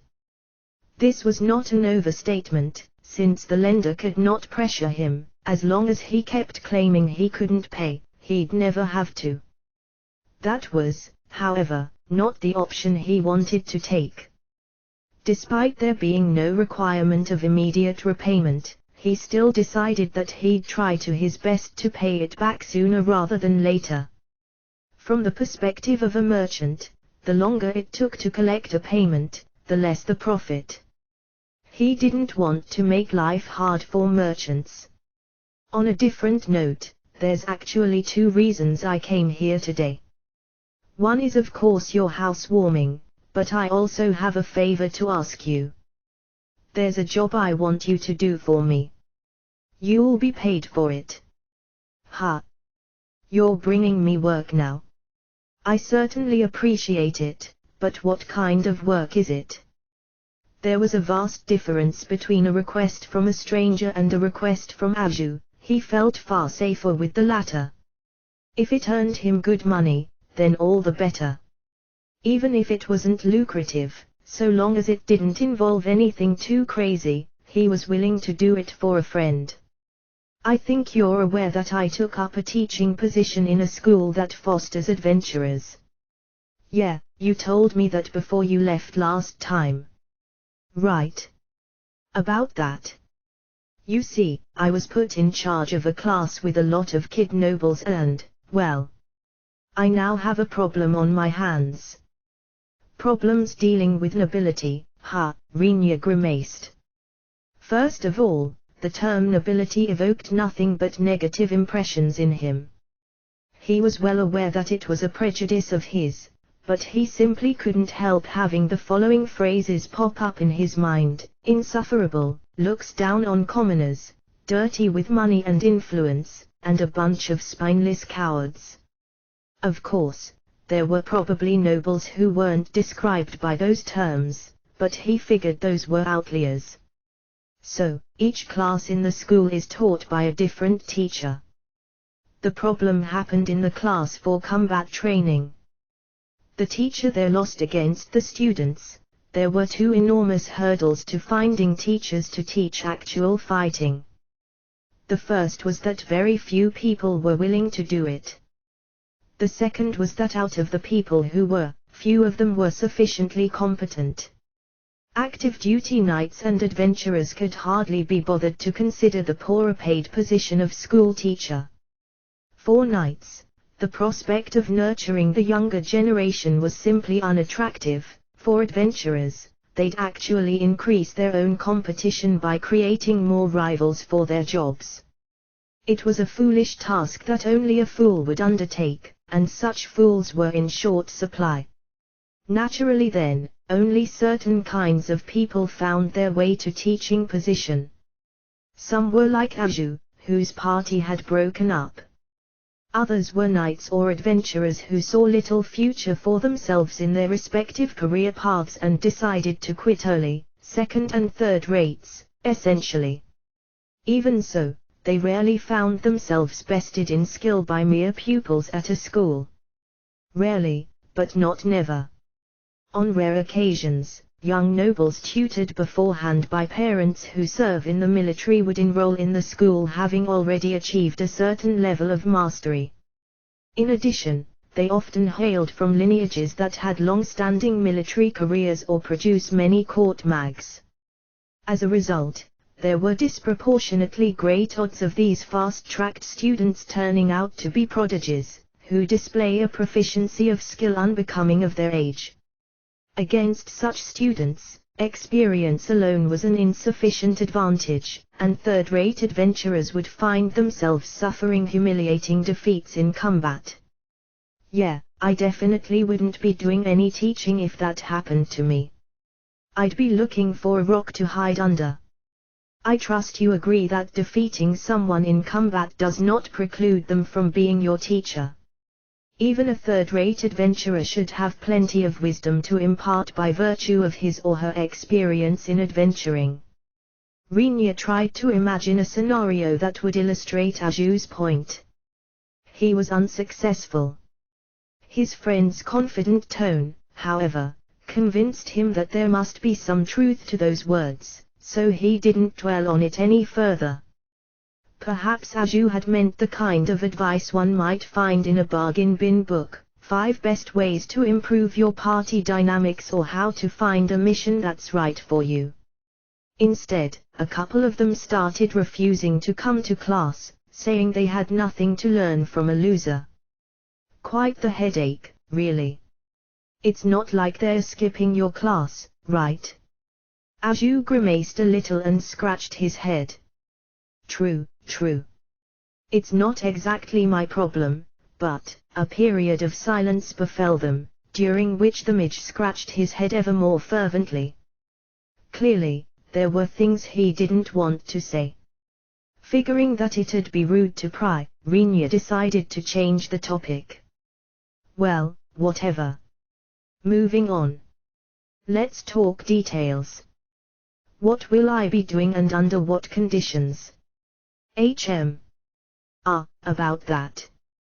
I want you to take those cocky upstarts and put a dent in their egos. We'll do it in a mock battle as part of combat training.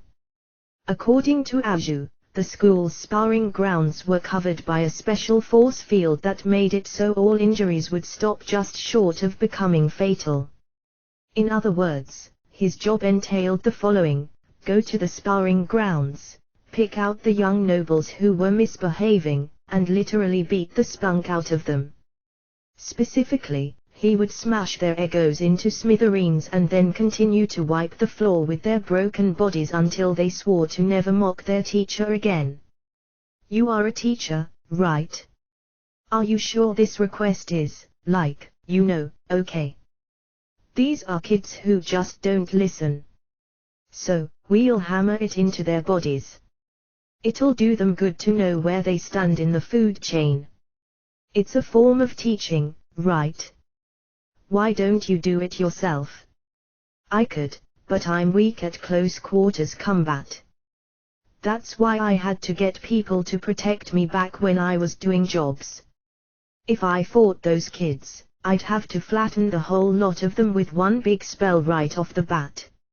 Even then, if any of them managed to survive and get close to me, I'd be done for. Unlike warrior types who could more or less fight by simply swinging things really hard, mags were always slower to attack due to their casting time. Furthermore, many spellcasters did not train their physical strength, so even a weaker opponent who specialized in close combat could often gain the upper hand when given a chance to close the gap. To that end, you're the perfect candidate. You've got a mean sword arm, and you also use magecraft.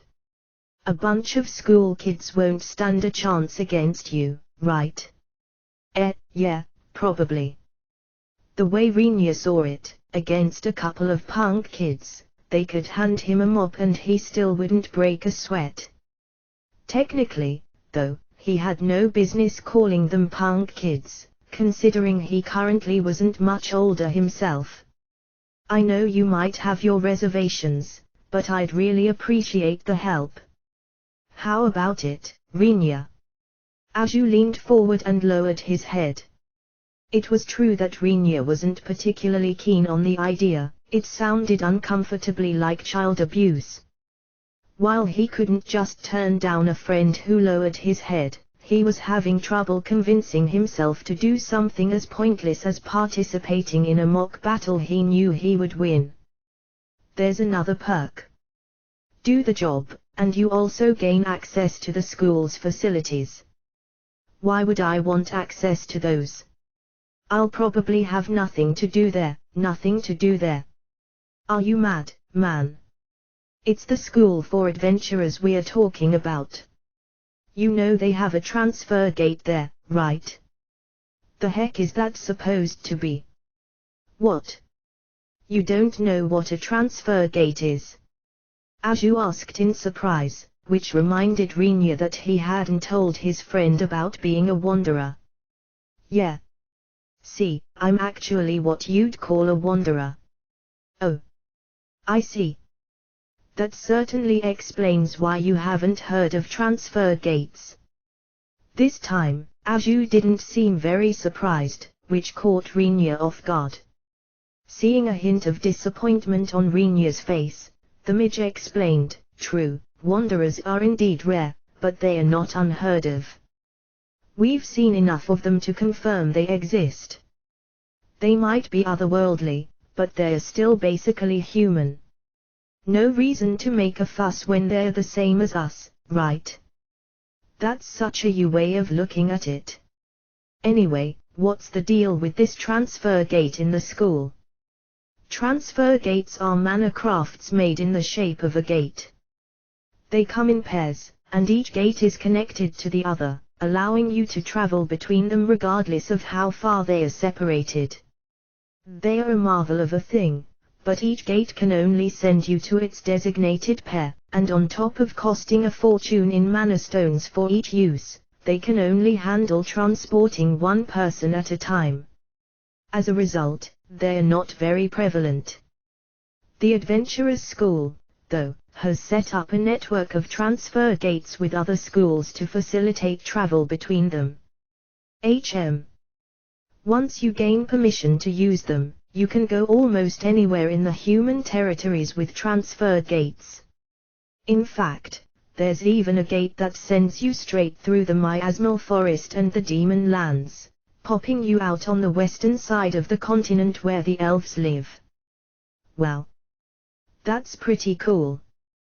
Despite the one-person limit, the existence of such a transportation network meant he could not only traverse the human territories much more quickly but also jump all the way over to the elven territories. With a ticket to the transfer gate as a reward, what was once an unappealing job now seemed very much worthwhile. It'll only take you half the day. Your compensation will consist of the transfer gate's usage permit I just mentioned, as well as 1 gold that I'll pay you out of pocket. I'll try to ask them to give you a discount on the gate's usage fee, but you'll have to pay that yourself. Sorry. You're really trying to sweeten this deal, aren't you? The extreme generosity of Aju's offer told Rinya 2 things. 1. Aju really wanted him to say yes. 2. There was no room for failure, and the mid's earlier silence suggested he wanted to avoid explaining why. Of course, that had nothing to do with him, those were Aju's problems. What do you think? Will you do it for me? It's not a bad deal, and the work itself sounds like something I can do alone.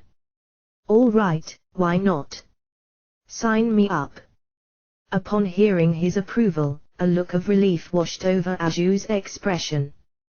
You're a lifesaver. This definitely makes my life easier. Give me a few days to work out the timing. Is that okay? Sure. I'll leave my schedule open, so try to let me know early. Now that Rinya had taken this job, he couldn't afford to accept any others. If the scheduling took a long time, he'd be forced to stay jobless for the whole duration. That would be inconvenient. I'll head back to the school now and sort it out right away. I'll let you know when things are decided. Once he gained Rinya's consent, Aju said a brief goodbye and made a beeline for the school. He was trying to help somebody else when he lowered his head, right? He seems like a very nice person, remarked Frau as she cleaned away the guests' leftover tea. Mr. Aju must care a lot about the person who's in trouble. That's probably why he was in such a rush to head back. The fairy's words tipped him off, and Rinya nodded in newfound comprehension. That would also explain why Aju minced his words regarding his reasons. That damn Aju. Oh well. We'll probably see each other on the day of the job. I'll take my sweet time grilling him for answers then. Rinya took a sip from his cup. The tea was a tad cold, but the grin spreading across his lips was anything but. The National Adventurers School in Kakrika was located at the very edge of the residential district. It was one of the city's largest establishments, laying claim to a massive tract of land second only to the military in the central district. Surrounded for some reason by tall fencing and a deep moat, the front gate represented the only viable method of entry. At first, the exteriors of the school reminded Rinya of a prison. When Aju led him inside, though, his opinion changed. Now, it felt like he had entered a fortress. Upon divulging his thoughts to Aju, the mage explained that the Adventurers' School was built as a military facility that would function as a simple fortress for the city during emergencies, using students as troops. I question the sanity of whoever thought of that, muttered Rinya in disgust. Aju looked at him in shock. He raised an eyebrow, wondering what part of his statement drew so much surprise. Well, I just thought that you of all people would have nodded approvingly and said something like, yeah, you have to make use of whatever you can. He had a point. I guess that does apply to me most of the time. I wonder what makes this so different. Maybe it's because even I have the common sense to recognize that students should be focused on learning. You. Common sense. Man, what is this? Is the world coming to an end? Okay, for the record, I'm pretty sure I'm the one with the most common sense in my party, worldly knowledge notwithstanding. I think that says more about your party than you, and none of it's good. The remark elicited a giggle from the little maid at his side. Back when he first heard about the job from Aju, he had already discussed the matter with Shin and Rona. Upon hearing that he was going to the Adventurers' School, though, both of them expressed their reluctance to accompany him. Neither of them were willing to explain why and stubbornly repelled his inquiries with a simple "we don't want to go." He was left baffled, wondering what the heck the deal was with the school, until Rona later divulged the reason to him in private. According to her, they didn't want to go to the school because of the large number of young nobles enrolled. Some of those students probably knew their true identity. Vague memories came drifting back to him, and he hazily recalled being told long ago that Shin was from some well-off family and Rona was her knight-in-waiting. Hey! Keep it in mind, okay? It's important, complained Rona, who clearly recognized the now that you mention it look on his face. It's not like it matters to me, he replied flatly. Nobility or not, you're my party members and my friends. That's all I care about. Rona's expression brightened before slowly settling back into a frown. I'm glad to hear that, but still, I must insist that you keep it in mind, okay? We'll see. The brain did not have an infinite capacity to store memories.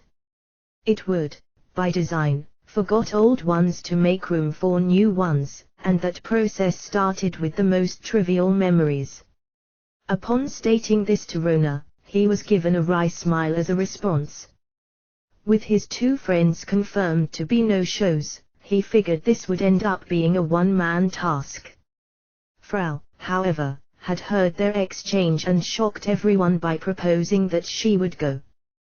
Being bonded to the home, Renia had thought that the fairy couldn't go outside, but Frau asserted that she could, so long as she stayed close to her master.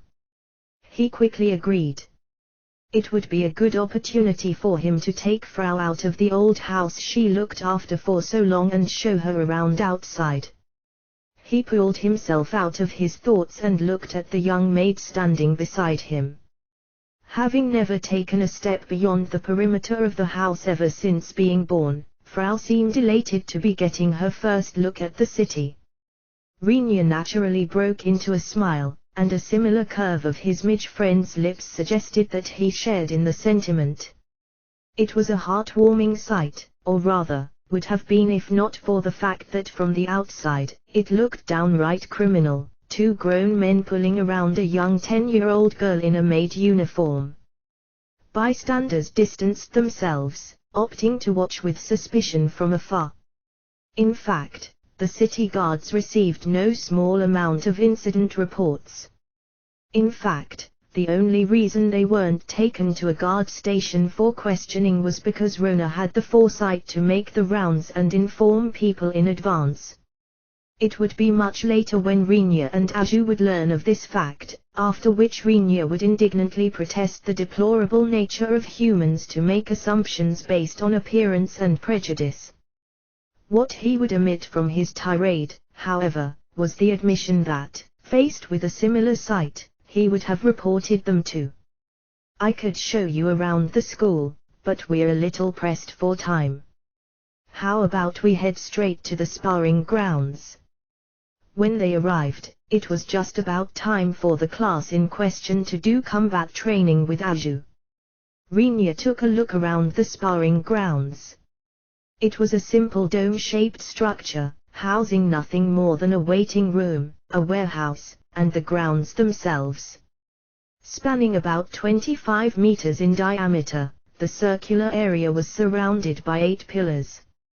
Tiny words had been carved into each pillar, and the pillars were notably socketed with mana stones in a way that allowed for them to be removed and replaced. Those 8 pillars maintained the force field over the sparring grounds that prevented any fatal damage from occurring inside. Should any damage prove fatal, the field would negate just enough to prevent death before ejecting the victim out of the grounds. Seeing that the class had yet to begin, Renia took some time to carefully scrutinize the pillars. Man, these sure would be handy in a war. Why not use them there? You could prevent every single casualty, said Renia, his eyes fixed on the pillar before him. You think you can just plop these down anywhere? Do you have any idea how many years it took to make one of these pillars? Aju replied, pounding the pillar a few times with his fist as he spoke. Then, he exhaled through his nose and put his hands at his hips. 10 years. That's how long. It costs 10 years and 5 platinum coins. For a single pillar. Yeah. Don't forget the force field requires 8 of them. In other words, you're staring at 40 platinum coins right now, And that's only the cost to make it. In addition to being expensive to build, the size of the sparring grounds was about as big as the force field could get. It was, therefore, a creation meant solely for training or demonstration and had no value in real combat. In general, if something sounded too good to be true, it was. Rinya slid his hand down the side of a pillar as he let out a silent sigh. Before he could philosophize any further, however, some commotion at the entrance to the grounds signaled the arrival of the students. There were 20 of them, and they all came fully armed. Well, relatively armed. The edges of their swords had been dulled, and they wore simple armor, probably steel, consisting of chest pieces and arm guards. The kids were followed by a woman who looked to be only a few years older than Rinya. She wore the same armor as the students, lined on the inside by hemp clothing. Her brown hair was cut short, and her large auburn eyes carried just a hint of a reddish hue. Had she been smiling cheerfully, she would have been quite the charming lady. Sadly, she had no such air, and her expression was clouded and downcast. Rinya stood off to the side and observed from a distance to not interfere with the class. The woman raised her voice to speak to the class. As soon as she did, he found out why she seemed troubled. "Okay, everyone, we're starting class. Please make 4 rows." Her voice was fairly loud, but it elicited no reaction from the students. They idly hung about the field, walking and talking and chatting. Sometimes, they would take a few swings at each other with their weapons, but no one bothered to glance in the woman's direction. "Everyone. We're in the middle of class right now. Please follow my instructions," she said in an even louder voice, undeterred by the muted reaction. She seemed determined to create an atmosphere in which some teaching could actually happen. "Teacher," scoffed one of the male students. He walked in front of the woman. "Give me a break. Losers who can't even beat their students don't get to be teachers." Rinya looked the male student over. Even in his opinion, the kid was well built. The female teacher there is Lily's.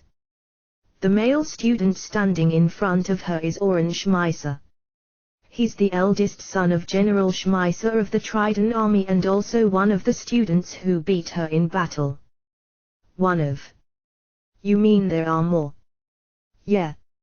Over there." Aju pointed to a corner of the sparring grounds where a group of female students were gathered. At the center of them stood a girl who wore her blonde hair in ringlets. "See little Miss Ringlets there? That's Natalia Fatale, eldest daughter of Marquis Fatale.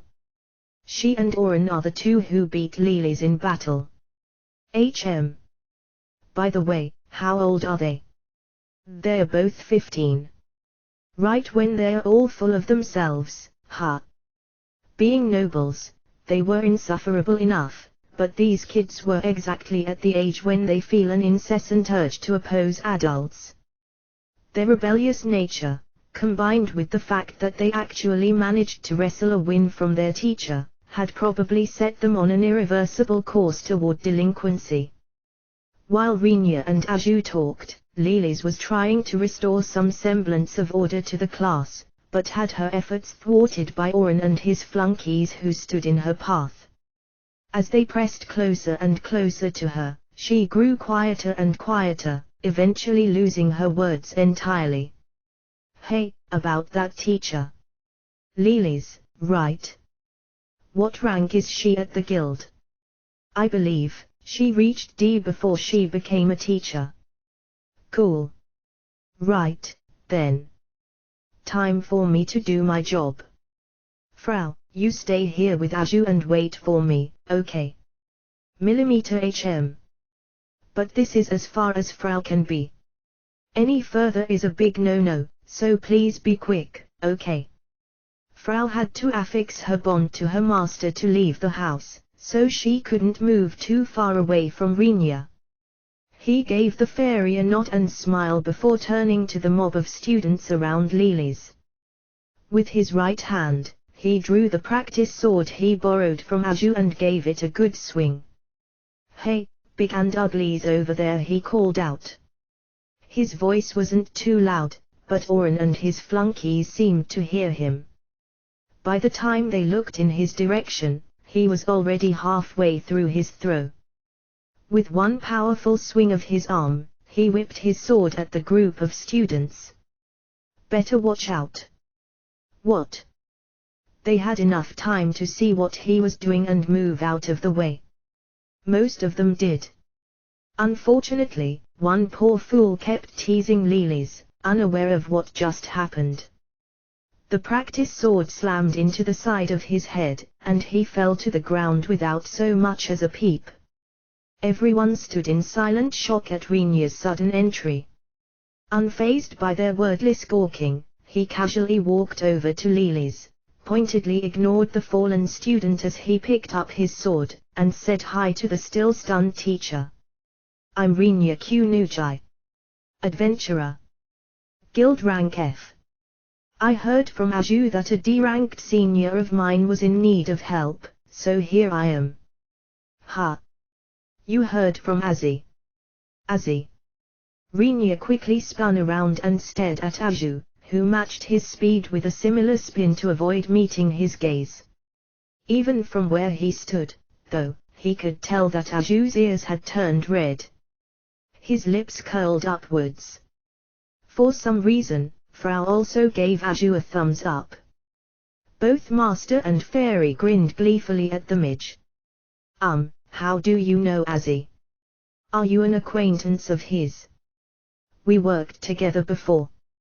I was with him when he did the job that ultimately sent him here," he answered without looking away from Aju, who seemed determined to scrutinize a particularly distant corner of the grounds for the rest of the day.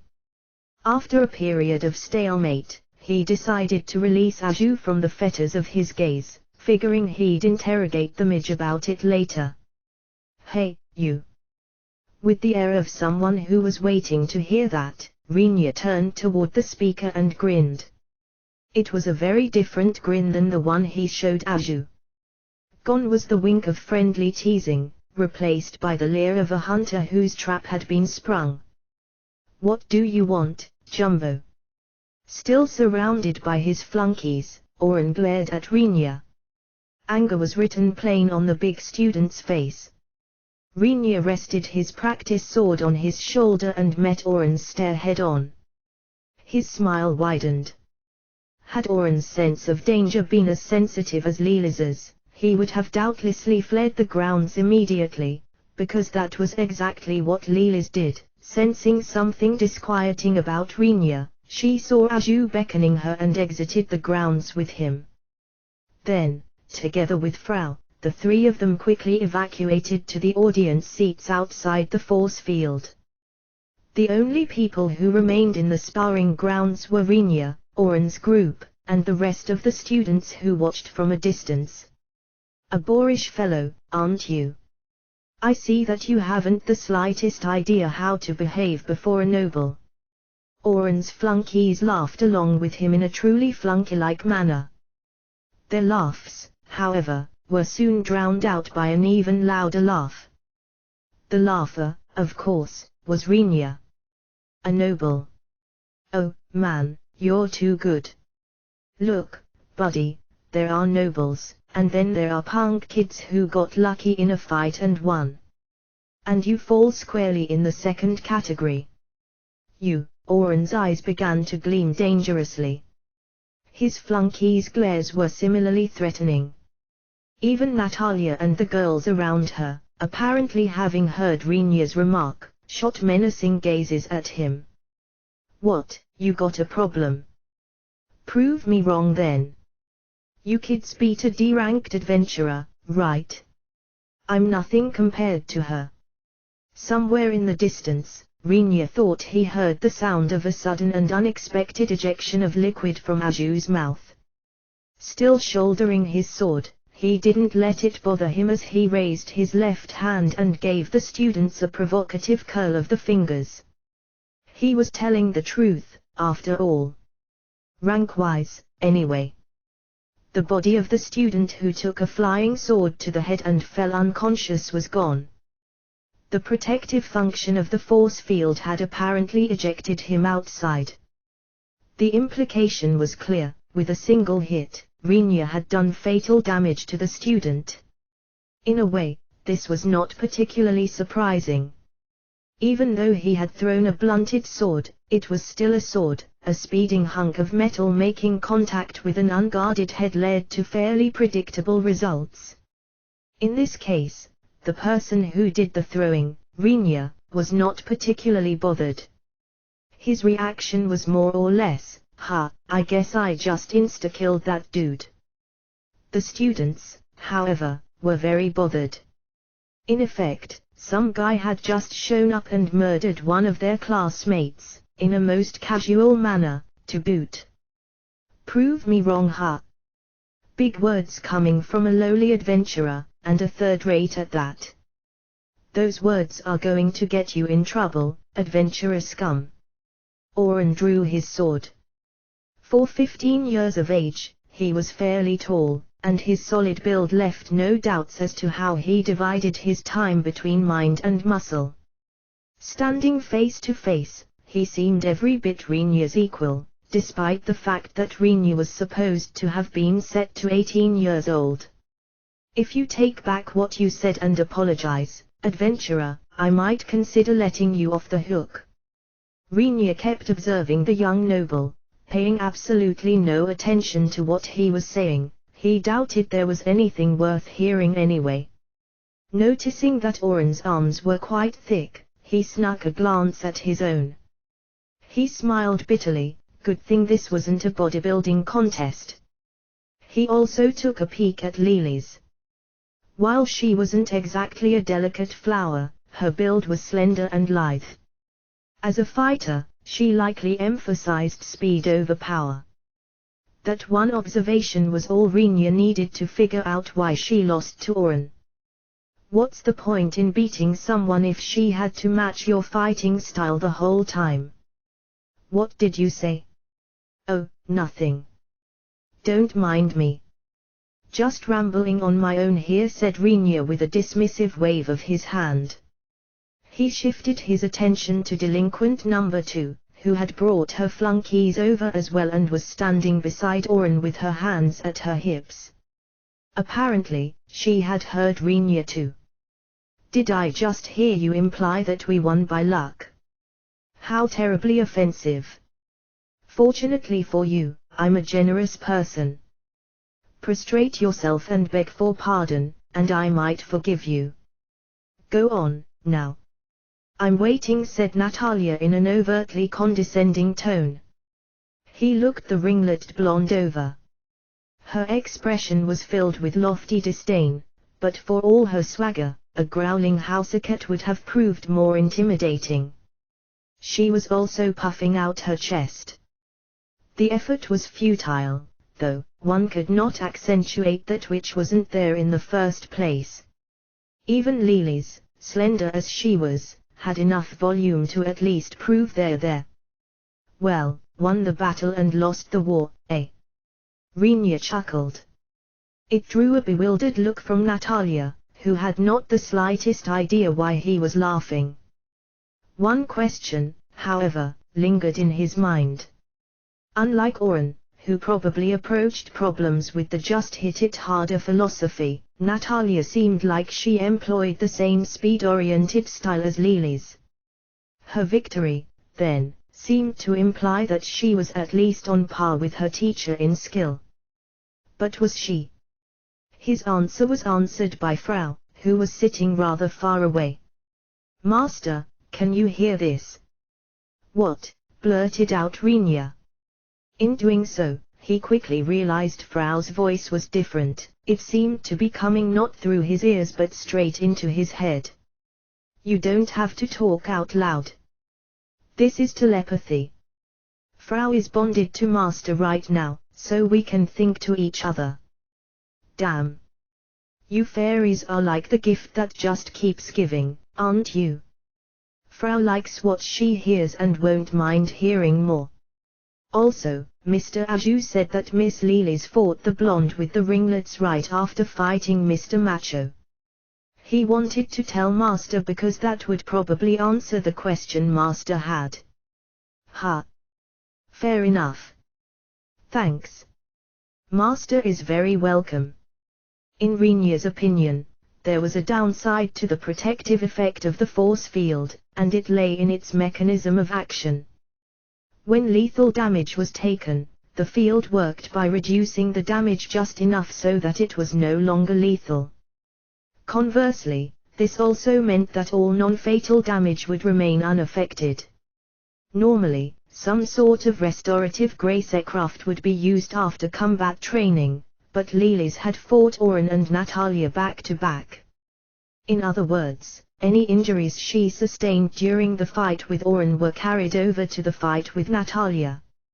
It took little effort to imagine what had transpired. Macho Boy there went into brain-dead bruiser mode and smashed his way through the fight, leaving Lily's to take on her next opponent hurt and considerably less agile. Geez, she went easy on one of them and fought the other with a handicap. And now Dumb and Dumber have got it in their heads that they're hot stuff. He pressed his palm into his forehead and shook his head, feeling rather stupid for thinking these arrogant kids might have deserved a little credit. The gesture probably seemed patronizing to Natalia, because she drew her sword as well. Scoundrel! If you have no intention of fixing that wretched attitude of yours, then I, Natalia Fatale, shall put you in your place, she announced, glaring at him. Great! I can't wait to find out where my place is, he answered in an even tone with his sword still sitting on his shoulder. Come on, then. Enough talk about how high and mighty you are. After all, by your logic, whoever wins is the highest and the mightiest, right? So, bring it on already. With a look of boredom, he beckoned them with another wave of his hand. He could almost hear the grinding of their teeth. Oh, and forget your silly little rules about single combat. Bring all your flunkies too. I'll take every single one of you on, all at the same time. You'll regret that big mouth of yours. They'll have to carry you to the healing hole once I'm through with you. Once again, Rinya found himself reminded of the peculiarities of this alternate world. Since they treated people with grace aircraft, they didn't send them to hospitals, but rather healing halls. It was another example of how he found the strangest quirks to appreciate sometimes. Meanwhile, Oren, Natalia, and their flunkies were rushing at Rinya with their swords brandished. Seeing that over half the class was setting upon Rinya all at once, Lily's was about to shout at the students to stop, but she was held back by Aju and Frau, who motioned to her to calm down and watch. Rinya stood his ground, not moving an inch. The first to strike at him was, as expected, the speed-oriented Natalia.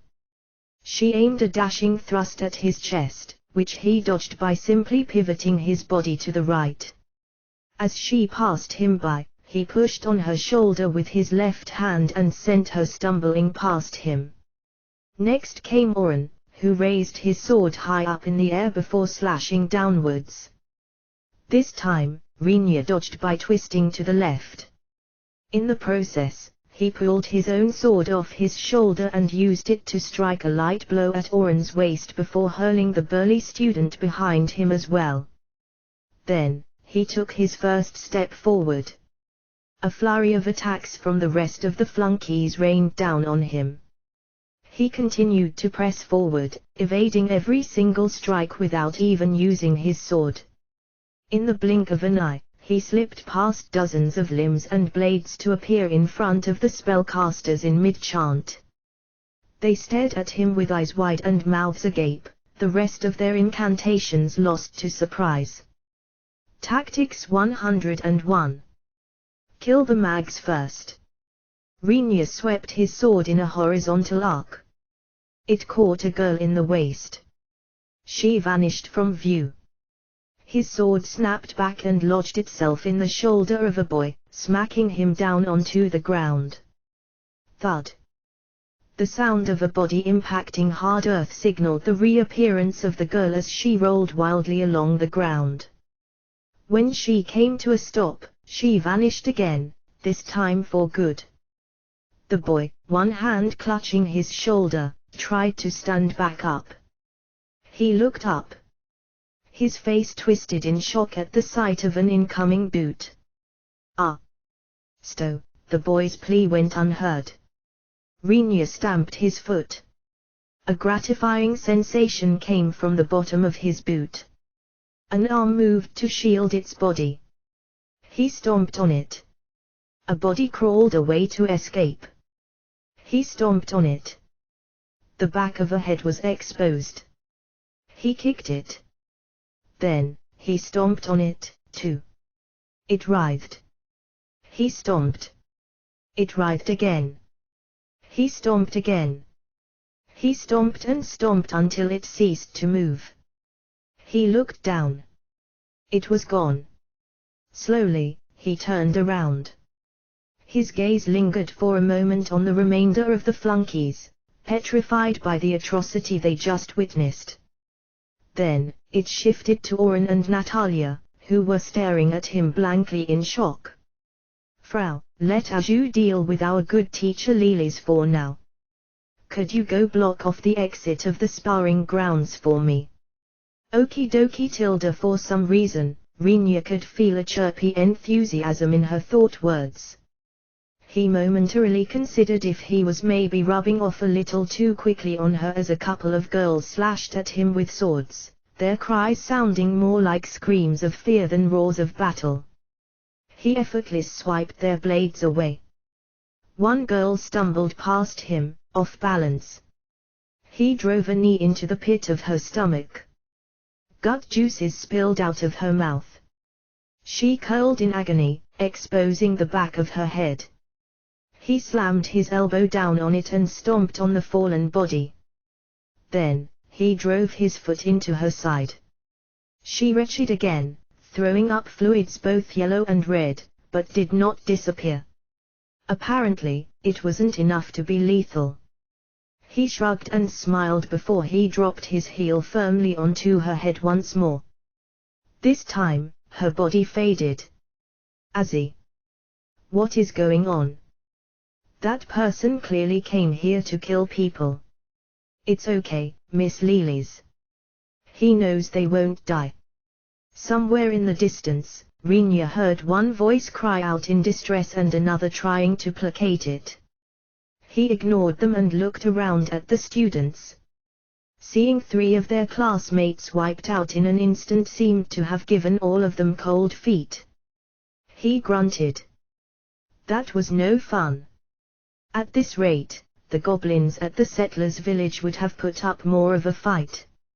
He grabbed one of the male students by the collar, pulled him close, and looked into a pair of fear-filled eyes.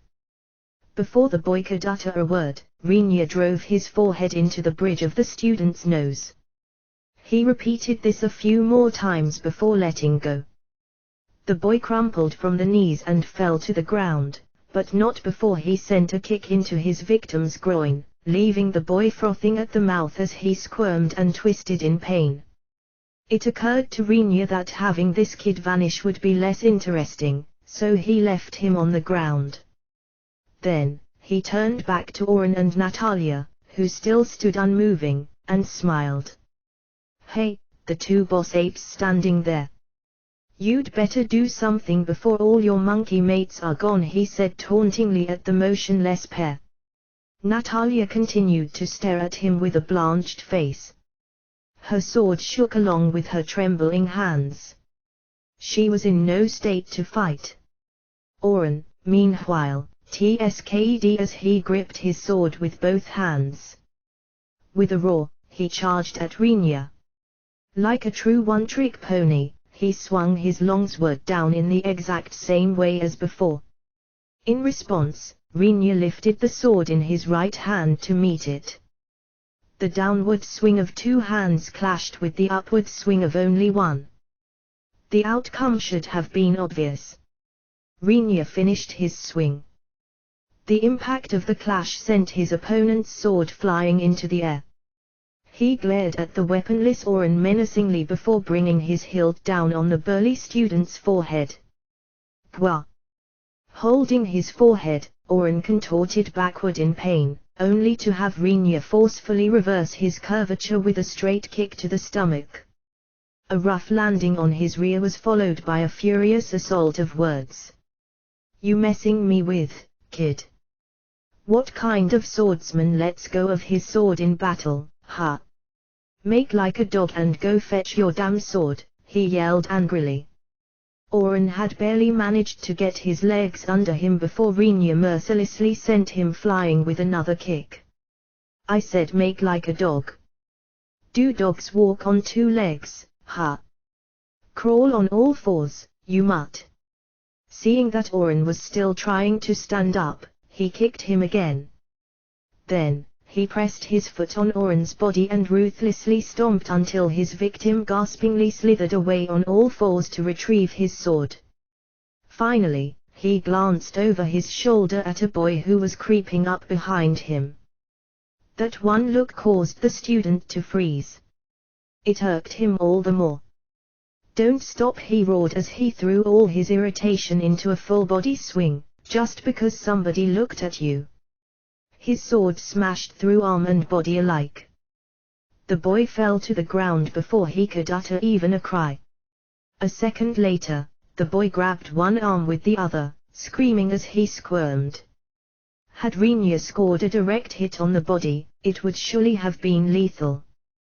Fortunately for the boy, his arm got in the way, allowing him to get away with nothing more than a complete shattering of the bones in his cushioning limb. Rinya slowly lowered his sword and looked around. The students all cast their eyes downward. None ventured to meet his gaze. This isn't over." It was Natalia who spoke. Her hands remained trembling, but she glared at Rinya from within her circle of flunkies and yelled her encouragement at her classmates. "The opponent is only one person. We can do this. Victory is still within our grasp." The fact that Natalia had not lost her will to fight combined with their advantage in numbers was enough to hold together the students' crumbling morale. In addition, though the process of retrieving his weapon was unseemly, Oren was still conscious as well. "You want to keep going? I see." Rinya watched as the students brandished their weapons. This time, they moved to surround him. He smiled with glee. "Well, sure. You can't die here, and there's no harm in gaining some more battlefield experience. After all, it's not every day you get to experience the thrill of a massacre from the victim's side." The grounds protected their bodies, but nothing guarded their minds.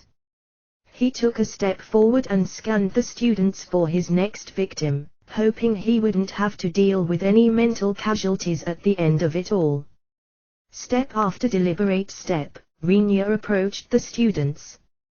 Hidden behind his confident gait, however, was a shadow of doubt. He had not expected them to put up so much resistance.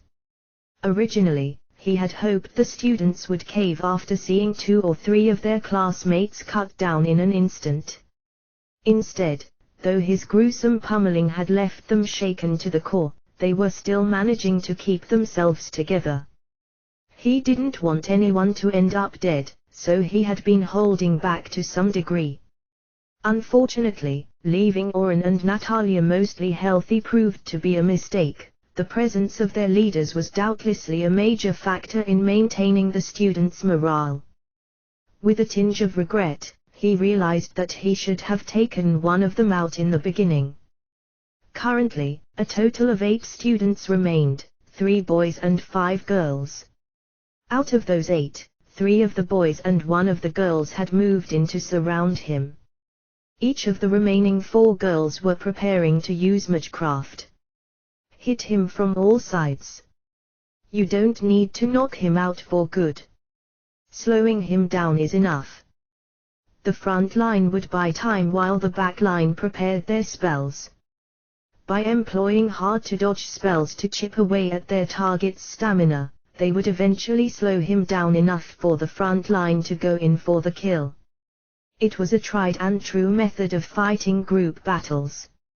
Even if their opponent proved to be far superior in skill, it would take a good deal of time to defeat swordsmen who were focused entirely on defending. All the while, support fire would be raining down from all sides, making it even harder for the target to break through their formation.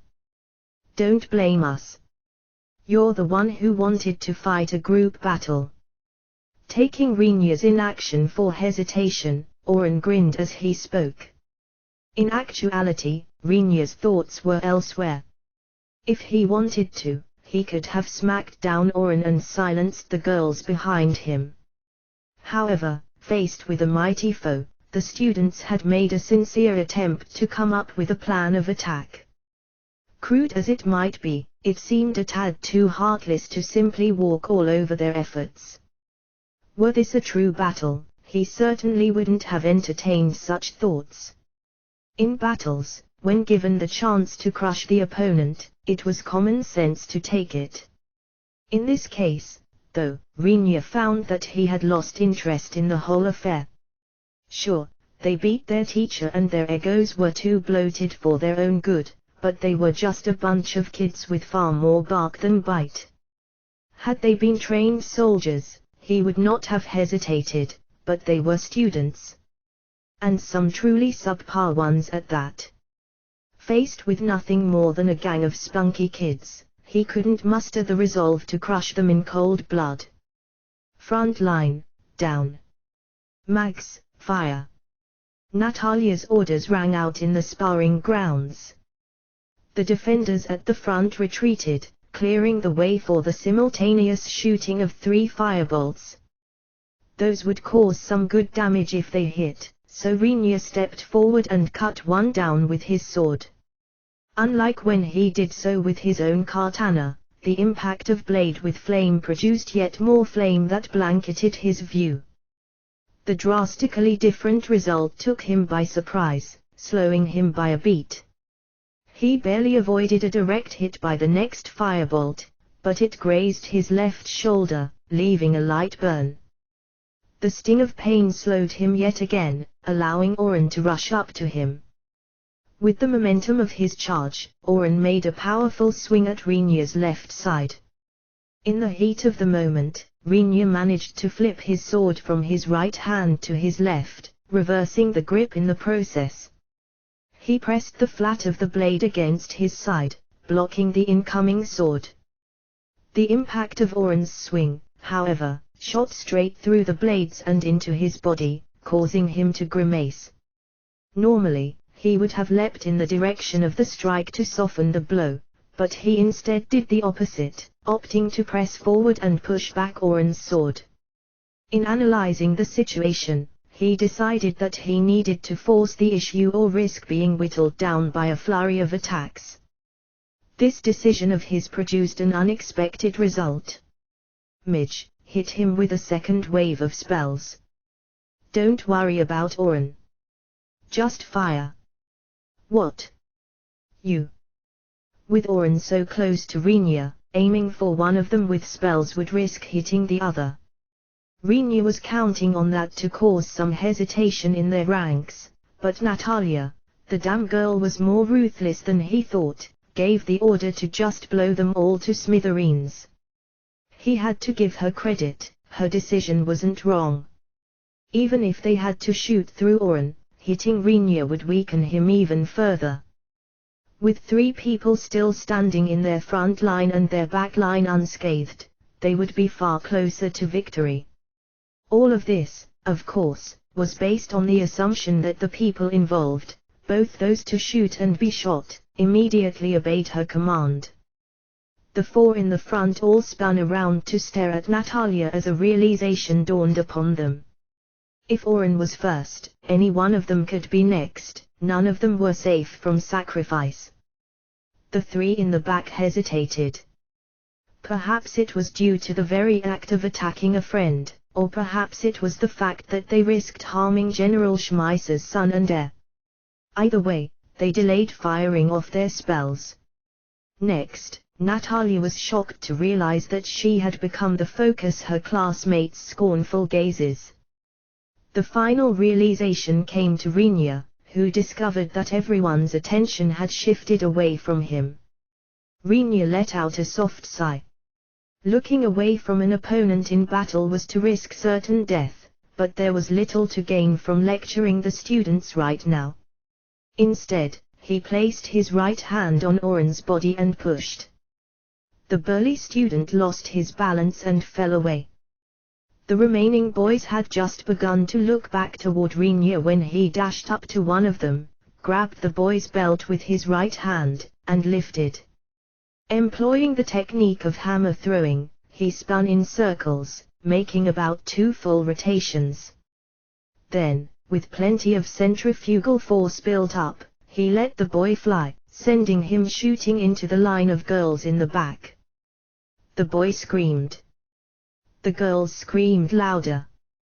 The 3 remaining frontliners proceeded to repeat their prior mistake and shift their attention to the new source of commotion. Rinya shook his head, finding the effect almost comical. He couldn't tell if these kids even understood what it meant to be in battle. If they had been listening in class, this would certainly be the teacher's fault for doing a terrible job of teaching. Considering their haughty attitude toward Lily's, though, they probably weren't the most attentive bunch. He couldn't blame Lily's if she never had a chance to teach. As he picked up another victim and hurled the boy hammer at the girls, a corner of his lip twisted upward. "Heh! Dodged a bullet this time, didn't you? Azzy. Is it just me or did a terrible chill just run down my spine? Relax, Miss Lily's. I'm sure it's just you." The conversation that drifted into Rinya's ears made him grin even more. It seemed that out of all the things these kids stood to learn from their teacher, the first thing should have been her sense of danger. Only one girl and Oren remained in their front line. The girls in their back line were buried under the bodies of the 2 boys who flew into them. They were in the process of crawling out, but none of them were in any condition to lend support fire. "I'm starting to get bored, my dear boys and girls. Aren't you supposed to be nobles? And you can't even beat an F-rank adventurer. After all that big talk, too. Man, in a way, I'm almost impressed. Scum. You think you'll get away with this? Ah, of course. Step 2 of how to be a stuck-up brat. Threaten people with your social standing. Honestly, this is starting to get stupid. Why you damned, look, buddy. I'm rank F and you can't even beat me. You realize Miss Lily's is rank D, right? What makes you think you can make fun of her? Do you even know why I'm F and she's D? You clearly have no idea, and yet you still have the nerve to get all cocky about beating her once. What a bunch of clowns you are. Shut that dirty mouth of yours. Oren roared in rage and swung his sword at Rinya. It was a predictable strike. Disappointingly predictable. A strike from Oren, augmented by his natural gift of size and power, should have been fairly risky to block. If one was skilled enough to not block but evade, however, the big student's blade posed little more threat than those of a windmill.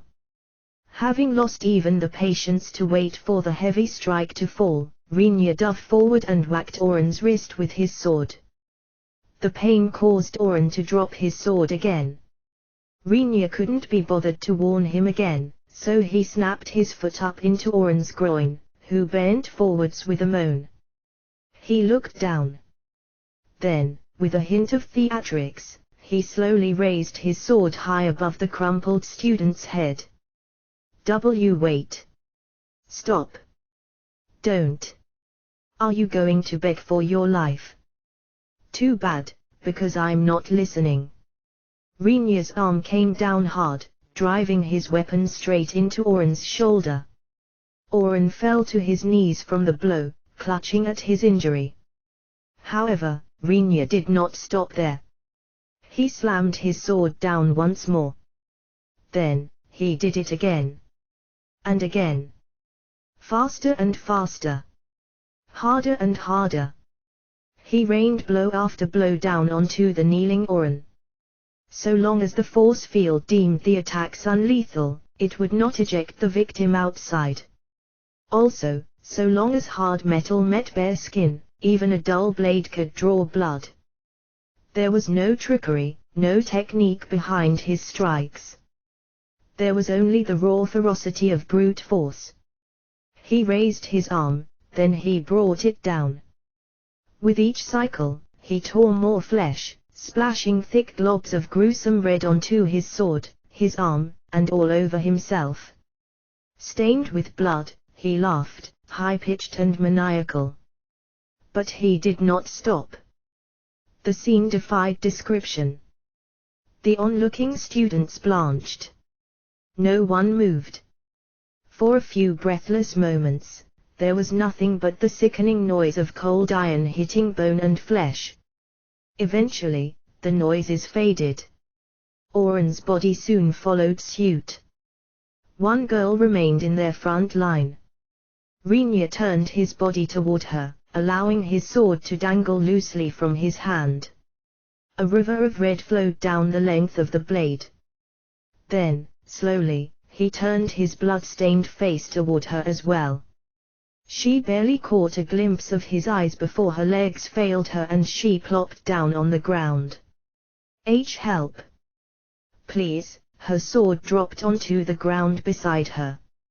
She held her hands together in front of her chest and made a desperate plea. Rinya said nothing. He took a step toward her. Then, another. Please? I'm sorry.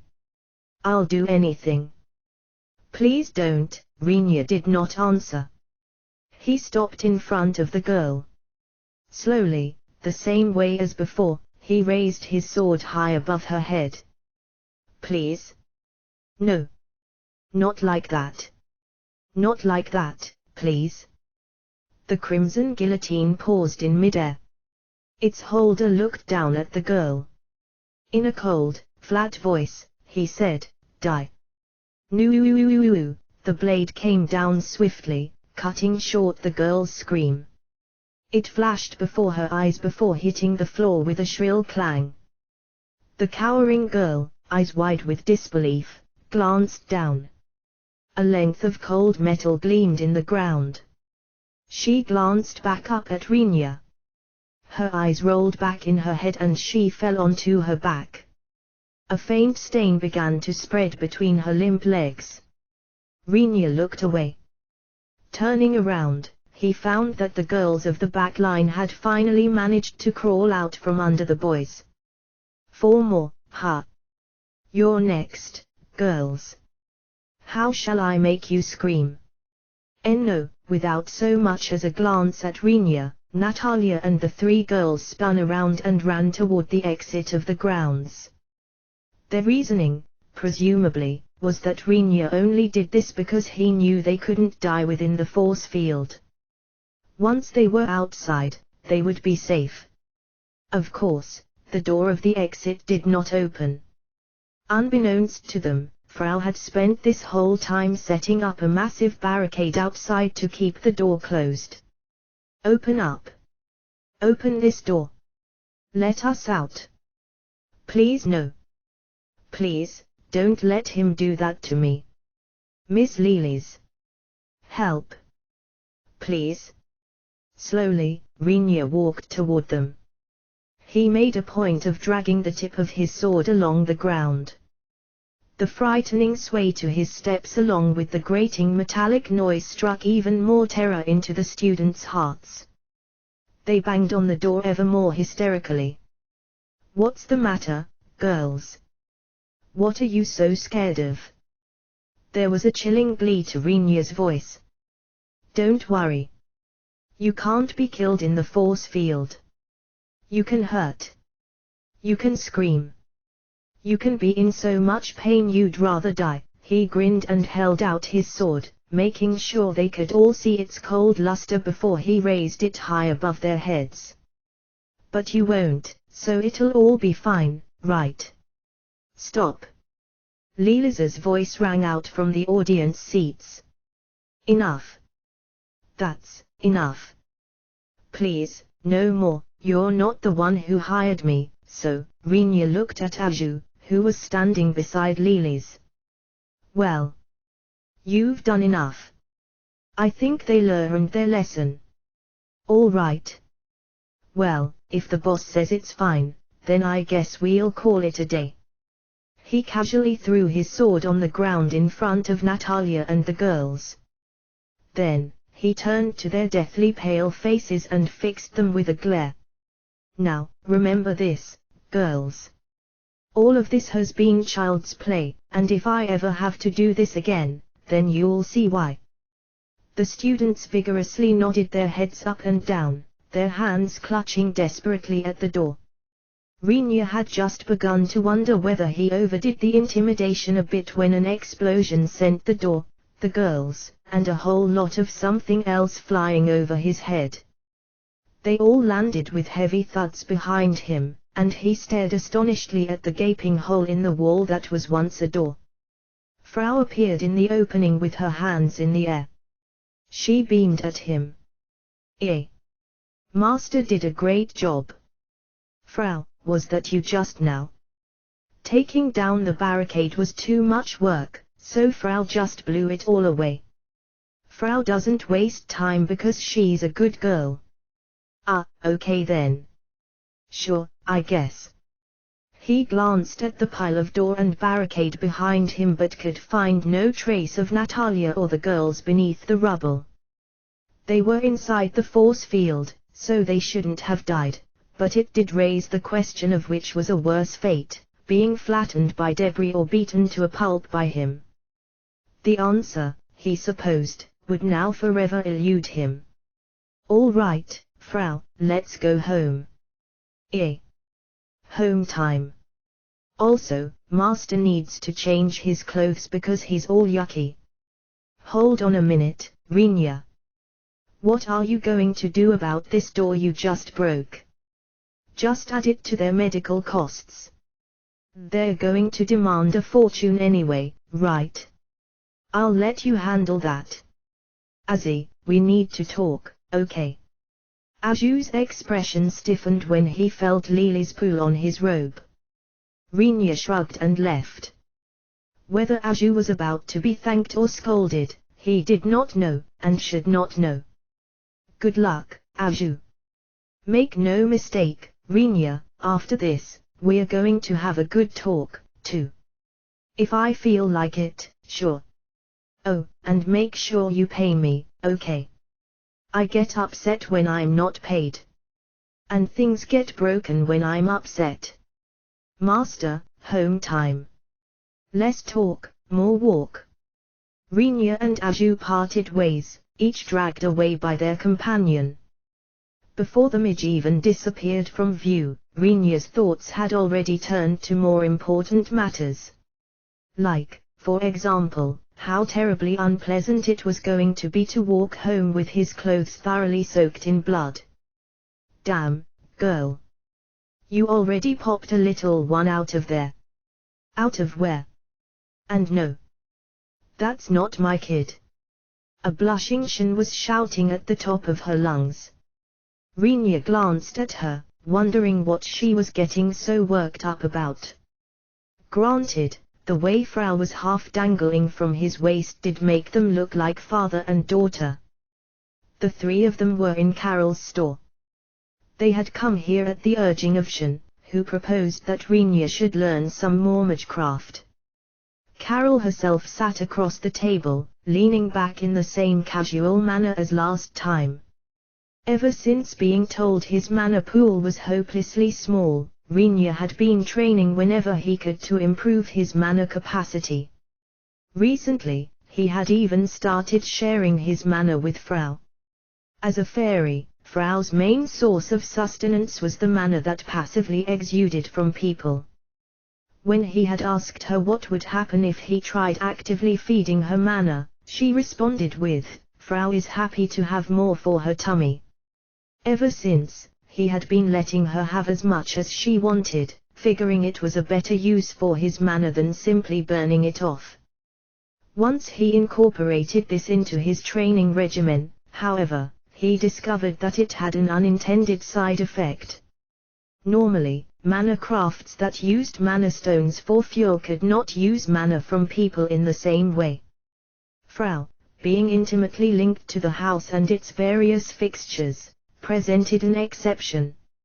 She could convert the mana provided by Rinya into her own, and then use it to power the mana crafts in the house. In fact, when he had first bought the place, Rinya had asked a specialist about it. That is, he brought Aju over to examine the house, and the mage concluded that the house was simply riddled with appliances that used mana stones. Examples could be found throughout his home from the kitchen to the toilet, including things like the fireplace, lights, ceiling fans, and water pipes. Presumably, business had been booming for the merchant who owned the place before. Or he had other methods of accruing wealth. Either way, it meant that Rinya would be bleeding money if he had to keep everything running. In came Frau to save the day. Rinya could feed his mana to her until he passed out, and he was fine with that. It wasn't like he could use the mana for much else anyway. Strangely, the fairy seemed to have no concept of being full, as she never once refused a supply of mana. No matter how much she ate up, she could always eat more. A curious Rona had once asked Frau about it. When mana comes into Frau, it gets squished so she can use it later. Frau thinks it's something like compression. There's a limit to how much you can hold, I assume. Of course, but even when Master turns blue from spewing out mana, Frau is only maybe 1/5 full. The house sucks up mana too, so Frau can always put more in her tummy. The conversation had ended with Rona scampering away with the distinct sensation that the fairy was looking at her with the eyes of a predator who had found its mark. Later on, Rinya gradually began to realize that even if he gave Frau almost all his mana, his super region would quickly heal him back up. As a result, he adjusted the rate of transfer to match the rate of recovery so that he was perpetually feeding her mana. Frau also mentioned that the transfer of mana was more efficient when in close contact, so from then on, she began clinging to Rinya whenever she had the chance. On a side note, her preferred position happened to be riding on his shoulders, which resulted in an influx of reports to the town guards about a strange man who walked around with a tiny maid sitting on his head. That, however, was a story for another time. So, is it just me or are there two monsters in my store? Paying no attention to the red-faced Shin glaring at her, Carol looked at Rinya and sighed. Are you seriously the same person I saw last time? Because you sure don't look it. I'm pretty sure I am. What do you mean? Said Rinya with a puzzled tilt of his head. The fairy hanging onto his waist tilted her head as well. First of all, he had no idea who Carol was referring to as two monsters. Considering there were only 4 people present, him, Frau, Shin, and Carol, and Shin probably wasn't it. By the process of elimination, it had to be him and Frau. I mean, your mana is literally orders of magnitude stronger than when I last saw you. Then there's also that fairy, I assume. The little fairy girl that you've got wrapped around yourself. It'd be almost comical to compare my mana to hers. Frau's a fairy, so Frau doesn't mind, but calling Master a monster is a no-no. Still clinging to Rinya's waist, Frau Frau grunted disapprovingly at Carol. Okay, okay. My bad, said Carol with a resigned smile. I was just exaggerating a little. I apologize if I caused any offense, so spare me the death glare. I don't particularly mind, but, I guess I'd also appreciate it if you didn't call me that, said Rinya. Feeling that the fairy tightened her grip on his clothes, he gave her head a few reassuring pats. Carol apologized a few more times as she righted herself in her seat and placed her arms on the table. All right. So, what can I do for you today? I think I've got a bit more manner than before, so I figured I'd ask you to teach me some more spells. Is this supposed to be some sort of cruel joke? Sorry, but you can put 100 of me together and we'd still be a drop in the ocean. And that's compared to your little fairy girl there, never mind you. So you say. I don't feel anything, though. The growth of his mana pool did not bring about any obvious changes. He didn't feel any inexplicable surges of strength, and he certainly wasn't walking around with a halo of power glowing behind him. Firebolt and Illuminate were still the only spells he could cast, and the benefits of all the extra mana were limited to the paltry convenience of being able to throw a bunch of them out. I managed to get rid of the usage restriction for non-elemental magecraft, but I'd prefer to have some wind spells too. It's my aptitude, after all. You make it sound so easy, but just so you know, if everyone started removing their restrictions, people like me might as well close up shop. How did you even do that? Don't ask me. I just did somehow, said Rinya as if it were the simplest thing in the world. I don't know the other incantations, though, so I can't cast anything except Illuminate. A session of indignant grumbling ensued, during which Carol rattled off such terms as freaking wanderers, stupidly overpowered, and makes no damn sense. Finally, the mage pulled 2 books and a piece of paper out from a shelf.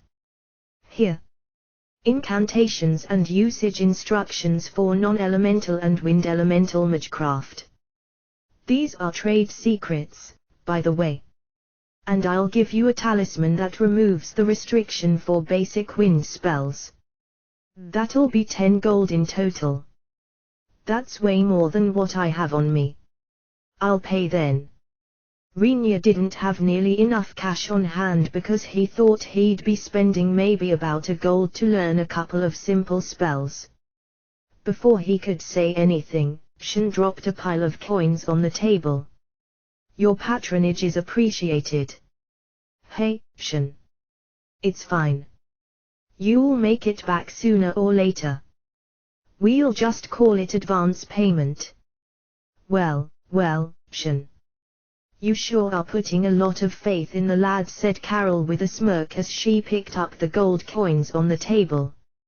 Seeing that her comment caused Shen's cheeks to redden a little, her expression softened and she turned to Rinya. Are you really that great of a catch? Anything in it for me if I got in on the action too? How would I know? Don't ask me, said Rinya with a scowl. Carol snickered, then took half the coins she just collected and pushed them back across the table. I'll invest in you too. Maybe something good'll come out of it. Don't blame me if you make nothing back, Rinya said sharply, but Carol's grin remained unfazed. She clearly had a good impression of him. There were some people, however, whose impression of him was definitely on the bad side, as evidenced by what happened later that evening. After consuming the dinner he had prepared, the residents of Rinya's household were nursing their bloated bellies and enjoying a period of rest and relaxation. Their day-to-day meals were prepared by either Rinya or Frau.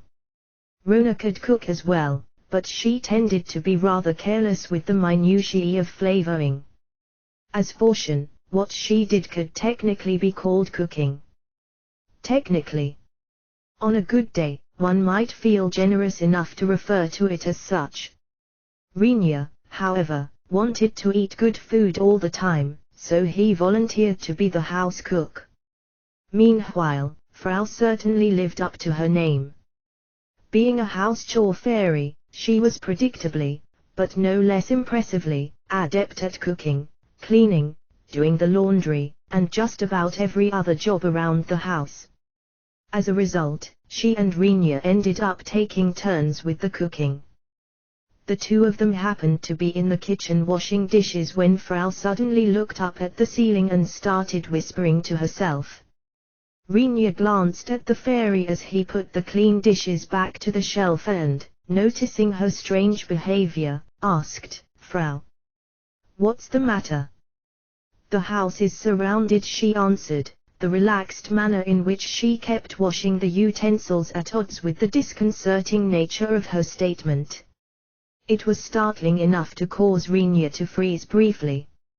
Lots and lots of people come around here, so it's easy to miss them. They're good at not being noticed. Assassins, huh? How many? 15 people. 5 are women. The poor things. Frau is sad for them. Once he had confirmation of their numbers, Rinya picked up his katana, which he had leaned against the wall. He was about to leave the kitchen when something occurred to him. Did I just hear her say that? He stopped and turned around to look at Frau, who had just said something he was very much not used to hearing. Propped up on a stool, the tiny fairy stood just tall enough to reach over the counter. She was still staring at the ceiling as she washed the dishes. He wondered what she saw up there. Eventually, she looked back down at her hands. Everyone is holding daggers and wearing lots and lots of black. And they all covered their faces with masks. Probably, they're people that nobody would be sad to see gone. Ah, okay. Master, put these dishes back please. Frau is going for a little walk. What? Frau. It's okay. Frau will be right back. She hopped off her stool and handed the dishes she'd just washed to Rinya. He watched in a daze as she daintily pattered out of the kitchen.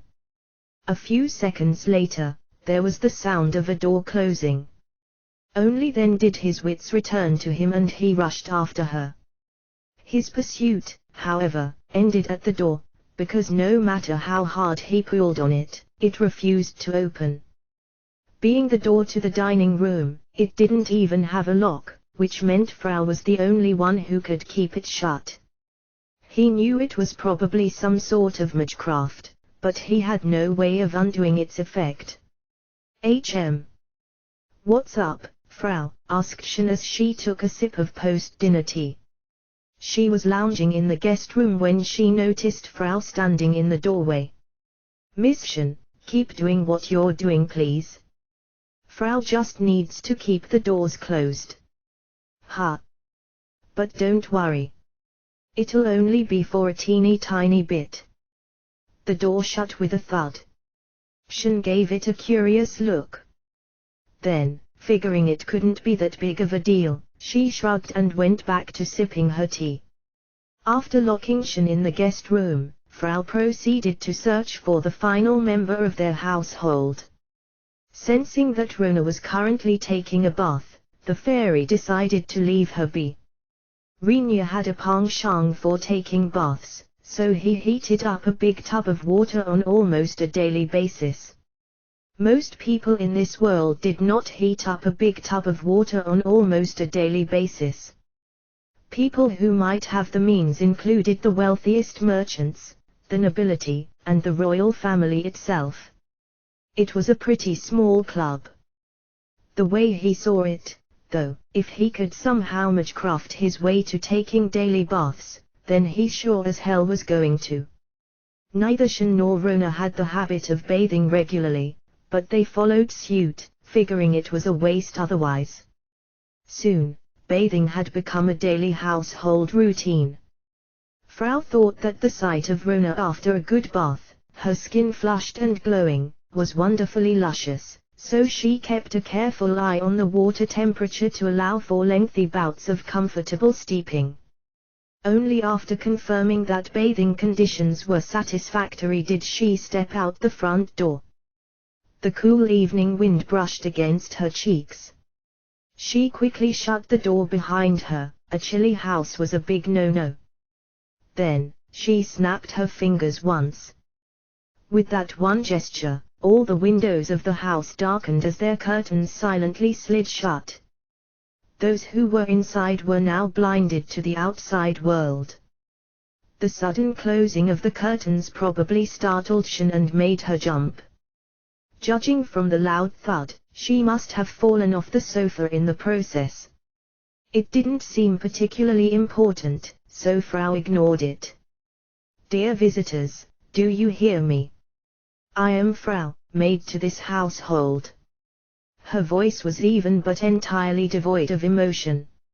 She continued, the calmness of her tone at such odds with her usual demeanor that Rinya and the girls' jaws would have dropped if they saw the fairy right now. "As the one charged with keeping the peace in this household, I regret to inform you that I cannot permit the entrance of uninvited visitors through the front door. I ask that you take your leave." The response came in the form of a silver flash that shot through the darkness and into Frau. With nary a sound, she looked down at the hilt of a dagger jutting out from her chest. "May I presume this to be your answer?" Her expression remained unchanged as she placed her hand on the weapon and pulled it out, leaving behind no trace or scar. It was as if the dagger had never entered her at all. She held the blade before her and looked at it. It seemed to be lightly coated in a dark slime. "I see. Poison." "How unseemly," she said placidly, showing no hint of pain from the injury nor panic from the poison. "Allow me to venture a guess. You are here on the orders of a parent of one of the students at the school who was taught a harsh lesson by master. You truly are a hopeless lot. Despicable, are you not?"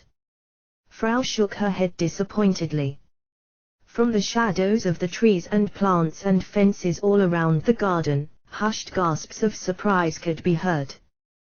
With icy cold eyes, she looked in their direction. "You poor little fools, coming here to make an attempt on the lives of my master and Mrs. If any of you presume to leave this place alive," she said with a low growling laugh, "I urge you to reconsider." Her laugh grew louder and louder until she was howling wildly into the darkening sky.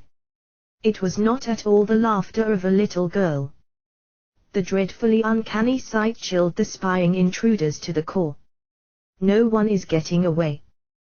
Worthless vermin, you dare to breathe before me. Filthy trash, your existence affronts me. Your foul gazes, your vile blades, none of them shall ever touch anyone in this household." The trees swayed. The shrubs rustled. The fences cast long shadows across the bare earth. Then, it all came alive. Hands reached at flailing limbs. Claws tore away skin. And fangs sunk into flesh. Cries of terror filled the garden, cresting into the ear-splitting shrieks of bodies being ripped apart before the climax of a resounding gulp. A short coda followed, the morbid melody of dying wails fading over the rhythmic percussion of crunching bones. At the brink of nightfall, when the light grew dim, what was once a simple garden transformed into a nest of otherworldly horror. The corners of Frau's lips curled up into a crescent. The intruders were likely not amateurs. Nevertheless, they were powerless before the dwellers of this hellish hunting ground. Die. Die like the trash you are. Worthlessly. Pointlessly. Erased without a trace. If you wish to blame, then blame the folly of those who hired you and your own foolish selves. After the echoes of Frau's voice faded, silence descended upon the shadowy garden. There were no more screams, no more moans. Eventually, Frau spoke again.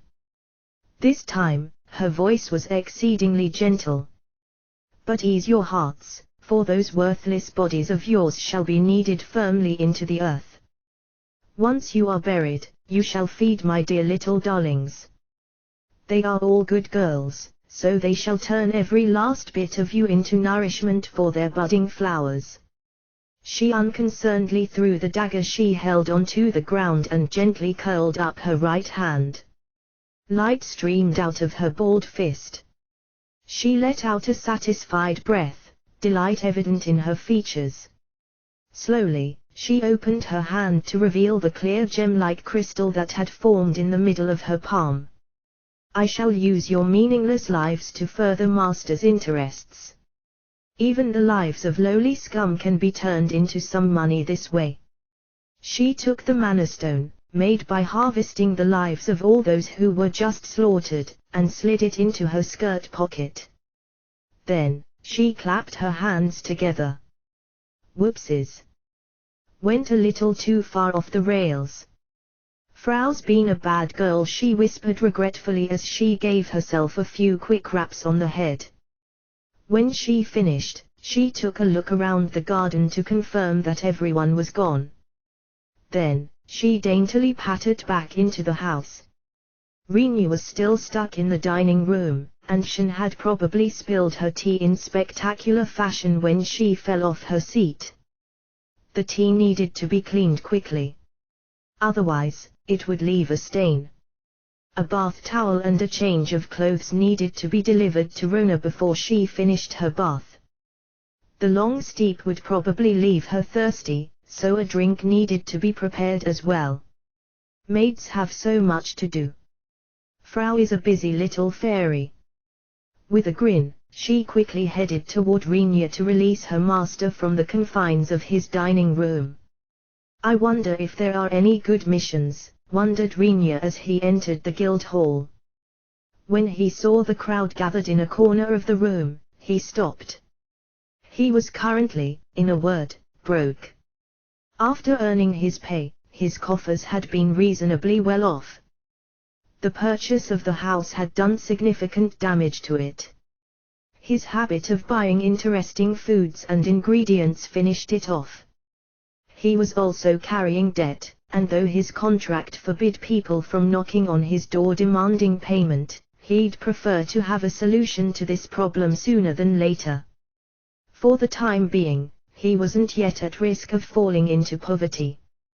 This was primarily because Shin and Rona had been funding him with their savings from before they had met. It wasn't a permanent arrangement, and he needed to find a way to make sure it didn't become one. He had no intention of becoming a professional sugar baby. The two girls had brushed it off, telling him to think of it as them paying rent. Agreeing with their proposal, however, would infringe upon Rinyu's masculine ideals. The male ego could, at times, prove to be quite troublesome. In any case, he needed to make some money. He had considered opening a store, but after being neglected for so long, the store space at home was a filthy mess, broken and cracked in various places. Frau was currently working double time to clean and repair the place. The cleaning was fine, but the repairing raised a question: where was she getting the necessary materials to do the repairs? Upon asking the fairy, he learned that she had developed her own methods for acquiring funds. Frau leveled up, so Frau can make mana stones now. Apparently, after continuously receiving mana from Rinyu and compressing it in herself, Frau had gained the ability to crystallize the stored mana. That did not explain what exactly a level was, and how it was upped, but Rinyu did not dwell on the question. The mana stones were neither large nor very pure, so they didn't fetch much of a price. Nevertheless, selling them allowed her to earn some pocket change. It could be said that it was actually Rinyu doing the earning because he was providing the mana. Rinyu, however, felt that since Frau was the one making the mana stones, the earnings belonged to her. The crystallization process involves a big loss of mana, so Frau tries not to do it too much. Frau hung her head a little as she spoke. In a way, her business was slightly sketchy, and she seemed a tad ashamed to admit to Renia that she was effectively trafficking his manner. I see. Well, since I can't even afford to give you an allowance right now, I'd say go for it. As long as it doesn't interfere with daily life, make as much as you want. The manner Frau gets from Master is both Frau's food and Frau's bond with Master. So Frau only uses a teeny tiny bit, and only when Frau is really in trouble. Renia patted the smiling fairy on the head. As he did, a question occurred to him. By the way, what did you do after locking all of us inside? You said the house was surrounded, but I don't think anyone showed up. There were visitors, she said before pausing. Then, after what appeared to be a moment of contemplation, she continued, but they went by right away. Renia frowned. Was it just him, or did Frau just say something odd? What was went by supposed to mean, exactly? He glanced at the fairy. The sight of her beaming smile convinced him that he was probably overthinking things. This was, after all, an alternate world. Maybe the wording had a different nuance. Whoever they were, if a little girl managed to convince them to leave peacefully, they couldn't have been that much of a menace. As Renia pulled himself out of his thoughts, he found himself at the corner of the room with the crowd of people. They were gathered before a bulletin board where guild missions were posted. Everyone's attention seemed to be focused on one particular mission. He peeked through the crowd and read the specifics. It was an extermination mission that was taking place at the forest northeast of Kakrika, about a half-day's walk away. The forest was fairly large, many times the size of Kakrika, and contained the entrance to a dungeon known as the Forest Maze, which supposedly led to the miasmal forest. Strangely, the mission itself was rather non-specific and only involved hunting down monsters that thrived there. It made no demands as to what species. So long as they killed monsters and brought back mana stones, they would be rewarded accordingly. Not every day you see an extermination mission with no specific target, said someone in the crowd. There were ongoing missions for the extermination of a number of dangerous monster species. These monsters tended to pose a constant threat to humans that often stemmed from excessive fecundity or deadliness. Missions of this nature had no time limit, and adventurers did not need to register beforehand. Anyone who could prove that they had killed some of the designated species would be rewarded. The inverse implication of this was, of course, that no matter how rare or dangerous a monster might be, killing it would produce no reward if there was no corresponding mission. Meanwhile, the mission this time did not specify what species of monster to kill. Anything that lived in the forest was fair game.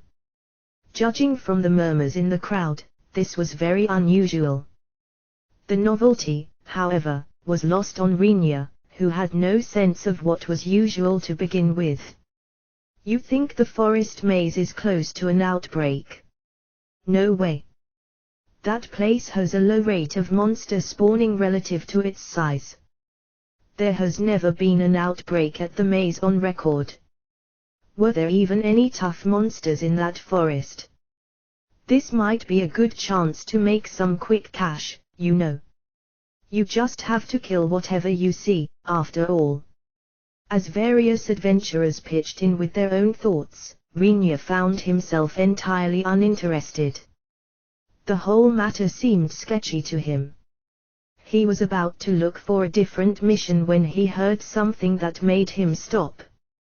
This reminds me, it's almost forest octopus hunting season. Might be worth giving that a shot along the way, said a middle-aged adventurer with the aura of someone who had years of hard-earned experience. He was stroking his chin with a grin on his face. Hey, you, said Renia as he grabbed the man's shoulder. The intent look on Rinya's face made the man lean back a little before he answered. Why yeah. Did you just say season? Do you mean that thing's edible?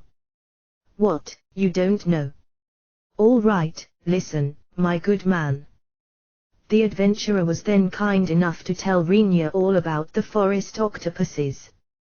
Apparently, they were a subspecies of the sea-dwelling octopuses. Like their aquatic brethren, they were 8-armed mollusks, but they happened to live in forests. This was surprising to Rinya, firstly because octopods existed in this world, and secondly because some of them lived on land. Furthermore, forest octopuses could stand and walk on their 8 arms. They primarily fed on small animals and, possibly due to their terrestrial nature, their meat was firmer and less watery. Land octopuses. How does that even work? Do they breathe with lungs? I can't stand the sea ones, but I love the land ones. Sprinkle on some salt, dry them, then roast them a bit. They're a great snack when drinking. Tell me more. You can put them under the sky and turn them into jerky, too. Great for nibbling on. Don't eat them raw, though. Too tough to chew. Also, you can't grill them fresh, either. They'll end up so hard you'll think you're chewing on a shoe. Presumably, the process of drying activated some sort of enzyme that softened their texture enough for consumption. When it came to animal meat, fresh did not necessarily translate to tasty. Some things, even, were tastiest just before they rotted. Knowing this, Rinya did not find it especially surprising that forest octopuses were not to be eaten fresh. They're a pain to find, though. And you'll want to be careful because some of them can get pretty big. A friend of mine once found a sucker that was over 5 meters in length. At that size, it's not guaranteed who eats who.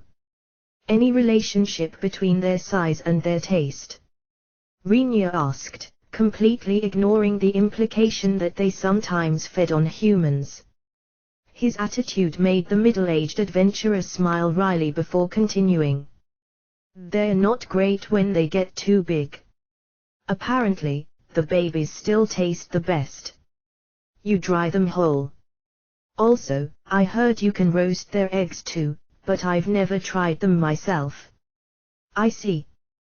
That's good to know. Thanks. Here, treat yourself to a drink, said Rinya as he handed the man a few silver coins as a token of gratitude. He didn't have much money left, but he still thought that useful information deserved to be paid for. Appreciate it, my good man. If you're going to try your hand at hunting them, don't bother with the little critters. It's better to chop up a goblin and spread the flesh around. Those suckers are drawn to the smell. He hadn't expected them to eat goblins as well, but the thought didn't bother him either. He could hardly have tasted the likes of octopuses and mantis shrimps in his previous life if he had been so squeamish. I see. You've been a great help. Thanks for everything. Rinya gave a quick bow, thanked the man again, and headed home, his head filled with thoughts of forest octopus trapping. So, we're doing a guild mission, and we're going to hunt ourselves some forest octopuses while we're at it, declared Rinya. The first thing he had done after getting home was to gather Shin and Rona to make his announcement. Neither of the two girls had any idea what he was talking about, forcing him to summarize the events at the guild. Oh, those things. Yeah, those are a delicacy, said Shin, nodding together with Rona. The forest is huge and there's not too many of them. On top of that, monsters roam around there, so they're hard to find on the market. There's basically only one supply chain for taverns and diners, and that's getting them directly from adventurers, so they are pretty expensive. Shin continued to explain that they might have made for a decent business if they could be caught en masse and sold wholesale. Unfortunately, due to their rarity, merchants didn't like to carry them. She did not hide the disappointment in her tone. I've also only tried them on a handful of occasions, but I do remember them to be quite good. They were dried raw and cut into thin slices for a salad. I've also had them pickled. Oh, and there was a time when they were chopped up and cooked with a crop from the west called arroz. That was delicious as well. Arroz. Rona put a finger to her chin, looking like she was trying to recall some old memories. They're tiny white grains used to make alcohol and vinegar. Her words hit Rinya with the force of a bull. Only with an effort of will did he prevent his shock from showing on his face. She was almost certainly referring to rice. Rinya might be an amnesiac, but he was a Japanese amnesiac. Bread and pasta might fill his stomach, but only rice warmed his heart. Being in a different world, he was already prepared to never see rice again. Thinking back on it, though, wheat flour existed here. There was also plenty of vinegar in the markets, so it should have been a foregone conclusion that the precursor to vinegar, rice, existed as well. Feeling slightly disappointed by his own oversight, he focused his thoughts on emphasizing how participating in the mission normally would be profitable as well. Even if we don't catch any, the guild will reward us for killing monsters. If we clean the place out, we'll at least make some money. Not a bad idea. With Shin in agreement and no further opposition, it was quickly decided that they would depart in 2 days. The forest they came to was referred to as the forest. The place had no particular name. According to Shin, it really was just a regular old forest. Rinya estimated Kakrika to be about 4 kilometers from end to end, based on the fact that a slow walk through the city took about an hour. This meant Kakrika occupied an area of approximately 16 square kilometers. Since the forest was big enough to fit a couple of Kakrikas, it was likely at least 60 to 80 square kilometers in size. In his previous world, 30 square kilometers of trees would be enough to deserve a name and a plaque. Here, a place twice that size was just some forest. It was another one of those moments when he really felt the alternate world culture gap. From Shin and Rona's point of view, this forest wasn't worth naming. The miasmal forest, where Rinya first made his appearance in this world, was a couple 100 times bigger. Compared to that, the place before them really did seem like a dinky little patch of trees. Normally, it was a quiet forest rarely traversed by people.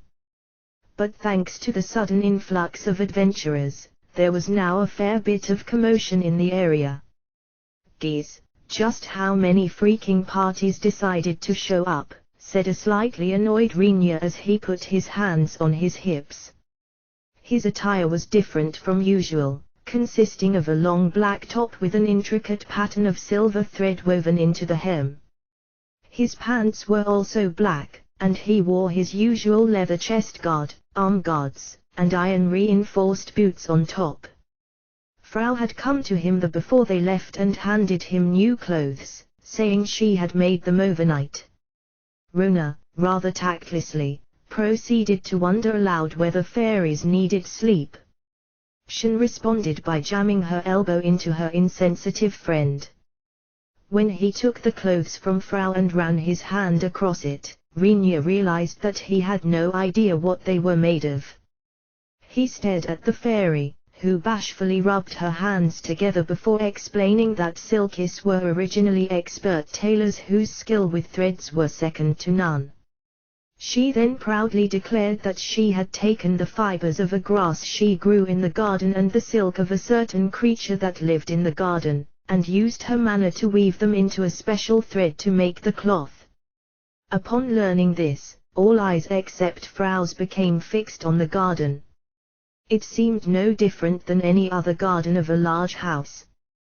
That did not stop them from sharing the same exact thought. What in the world was happening in that garden? Silkworms? Asked Shin with an expression that suggested even she didn't think so. Silk is nice and soft on the skin but not resilient enough.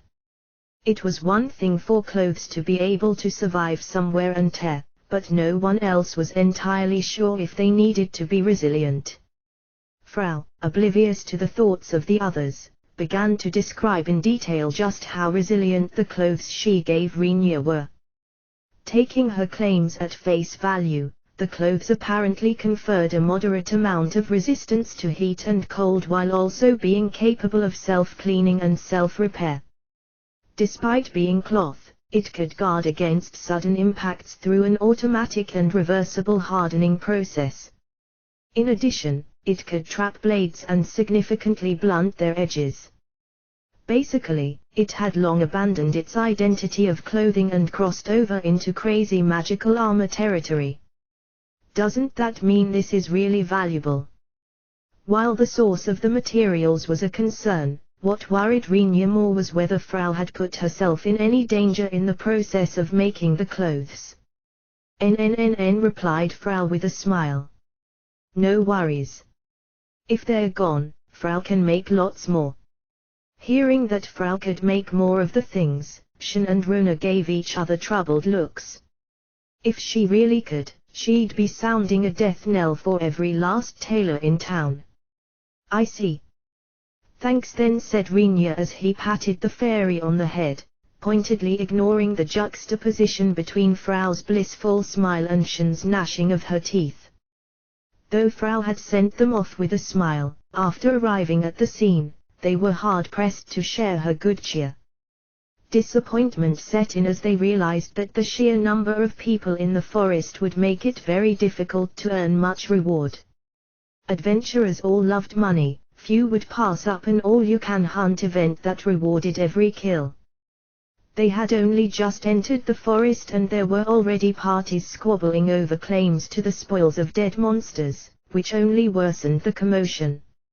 It's going to be tough to hunt anything on the edges of the forest, said Shin as she glanced at a group of people arguing beyond the trees. They stood over the dead body of a kobold, a dog-headed monster that walked on two legs. They were weak creatures that produced mana stones inferior to even goblins, and there was a certain despair to the sight of people arguing over who got the kill. Anyone have any idea as to where forest octopuses might live? I heard they're generally near water. They're amphibious. I don't know what that means, but they apparently don't like it when their body dries out. Why'd they leave the water in the first place then? Shortly after his mental quip, Rinya reconsidered. If they hadn't, he wouldn't be able to catch them, he'd have to ask fishermen. There's a small swamp in the middle of the forest, so we can set up camp somewhere nearby. A swamp, he imagined a gloomy bog, filled with muck and goop. It was a strangely depressing thought. They wouldn't be able to use it as a source of water, and any food they procured would be dirty and tainted with the stench of mud. He was not going to enjoy being there. There were no obvious paths in the forest, and traversing it without a map proved to be extremely difficult. Normally, trying to walk forward in a straight line would always result in some deviation to the left or right. Shin, however, seemed to have an odd knack for keeping them on track, and she did actually manage to point them straight forward. Rona whispered an offhand comment about how boars charged in straight lines, which earned her a loud and aggressive complaint in the form of a spinning backfist. For about an hour, Shin led them forward through the dense undergrowth. When they got very close to the center of the forest, they happened upon a clearing that contained a swamp, its water tinted green. Rinya kneeled at the edge and put a finger in the water. He grimaced at the slightly thick texture. He then put his finger to his nose and found that it didn't smell that muddy. The water was cleaner than he'd thought.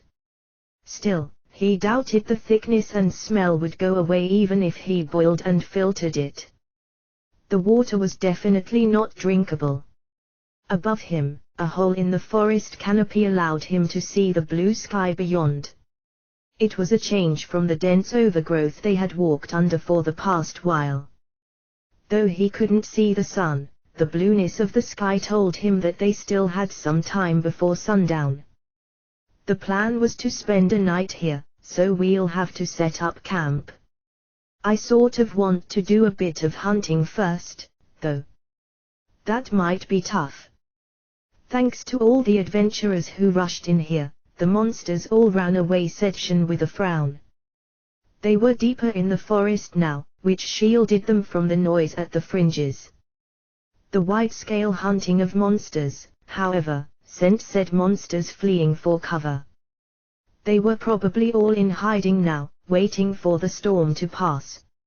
Rather than hunting a bunch of little things, it might be more efficient to aim for a big one, said Rinya, remembering when he defended the settlers' village against goblins. His kill count had reached triple digits that time, and he was not exactly swimming in money afterward. Famous last words, Rinya. Especially for adventurers, cautioned Shen. Rinya paused and awkwardly scratched his neck. Tush. He took a small stone from the ground and stood up. Shen gave him a questioning look. With a quick action of the wrist, he flicked the stone into a patch of grass. There was a low, dull thud followed by a soft, shrill cry. He took out a knife and approached the patch of grass.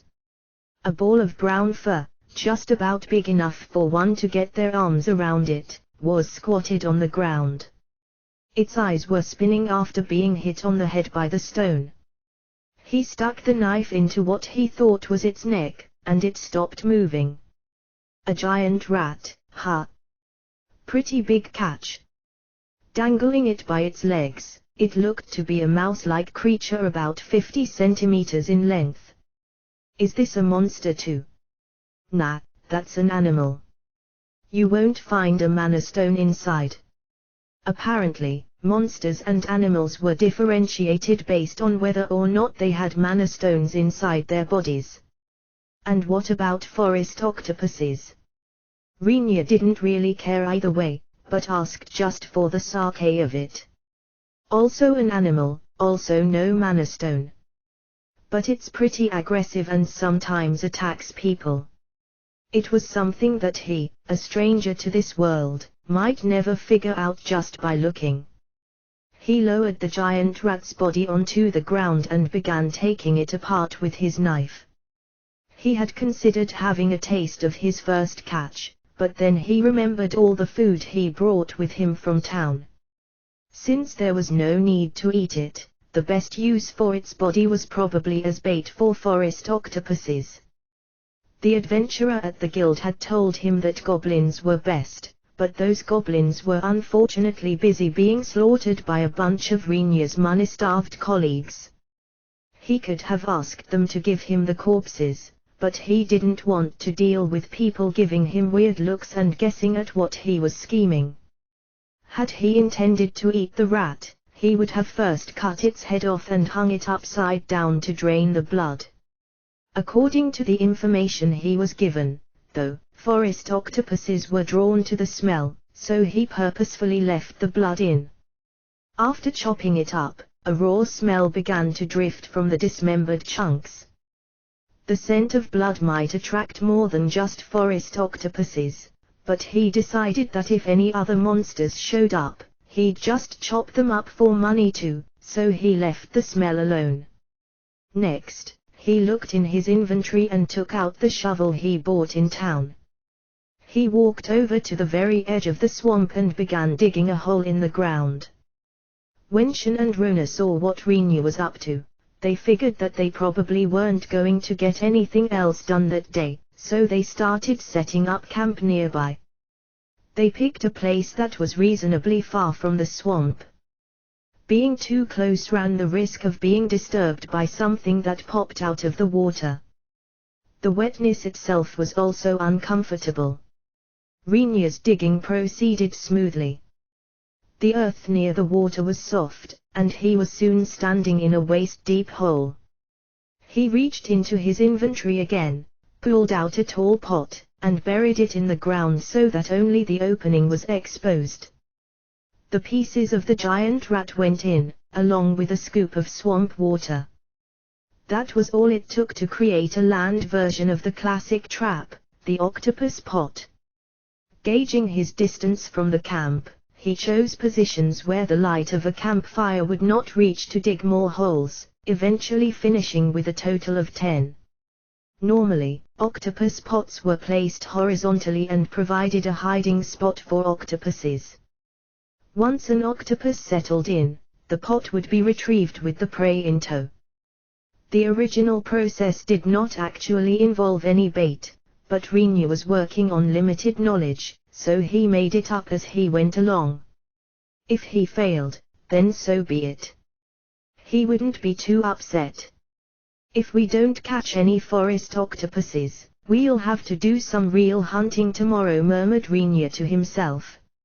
Even if he did catch some, he still needed to hunt down a good number of monsters. Otherwise, he wouldn't make enough from this mission to cover the costs of the equipment he bought. Problems, problems. He put them out of his mind. The surface of the swamp shimmered faintly, and orange light danced among the swaying leaves. He looked up at the reddening glow of the evening sky. If life was a song, this was his coda. Just a long epilogue. An extra chapter. A bonus end. He had nothing to prove, and no one to prove it to. Why put in effort? Where was the need? Shin and Rona were invested in him, and he felt a little sorry for them. But, if the day came when they found their hopes in him thoroughly betrayed, they could simply leave. He would not keep them. It would be a pity, though. Hiding in the shadows of the trees, Rinya smiled thinly to himself. Night had fallen over their camp. A soft noise outside their tent woke Rinya, and he opened his eyes. His sleeping bag was warm and comfortable. His eyelids drooped. He almost drifted away into sleep again before he forced his eyes open and kept himself awake. The campfire crackled outside. The shadows of its flame danced on the fabric of the tent. The tent. Once again, they put up only one, and once again, they bickered over it. It was almost the exact same argument they had as when they went on the dungeon mission. In a fit of desperation, he made his "one of these days, I really am going to take you for a spin" threat again. Like last time, Rona smiled confidently and beckoned him with her hand. Shin blushed, but made no obvious attempt to refuse. He loudly decried their terrible taste in men, but to no avail. It was little more than bluff and bluster, the pitiful baying of a fangless wolf. The only thing he managed to do was expose his own helplessness. Their patrol rotation was Rinya, Rona, then Shin. Rinya opposed this on the grounds that it was harsh on Rona, but Rona insisted. Her reasoning was that Shin was probably going to latch on to him anyway, and this order allowed her to pull Shin off him when they switched shifts. It also meant she could respond quickly to any emergencies. Finding that he had no counter-arguments, Rinya looked at Shin, who was scratching her head with the stupidest of smiles on her face, looking not the least bit repentant. Apparently, the Shin sleep hug was already a confirmed event on their overnight itinerary. He clenched his fist with the intent of giving Shin a nice solid one across the jaw. His resolve evaporated, however, when Rona enviously said that he got all the perks, and the order was finalized. Rinya pulled himself halfway out of his sleeping bag and looked to the side. The blurry image of Rona slumbering peacefully in her sleeping bag found its way into his sleepy eyes.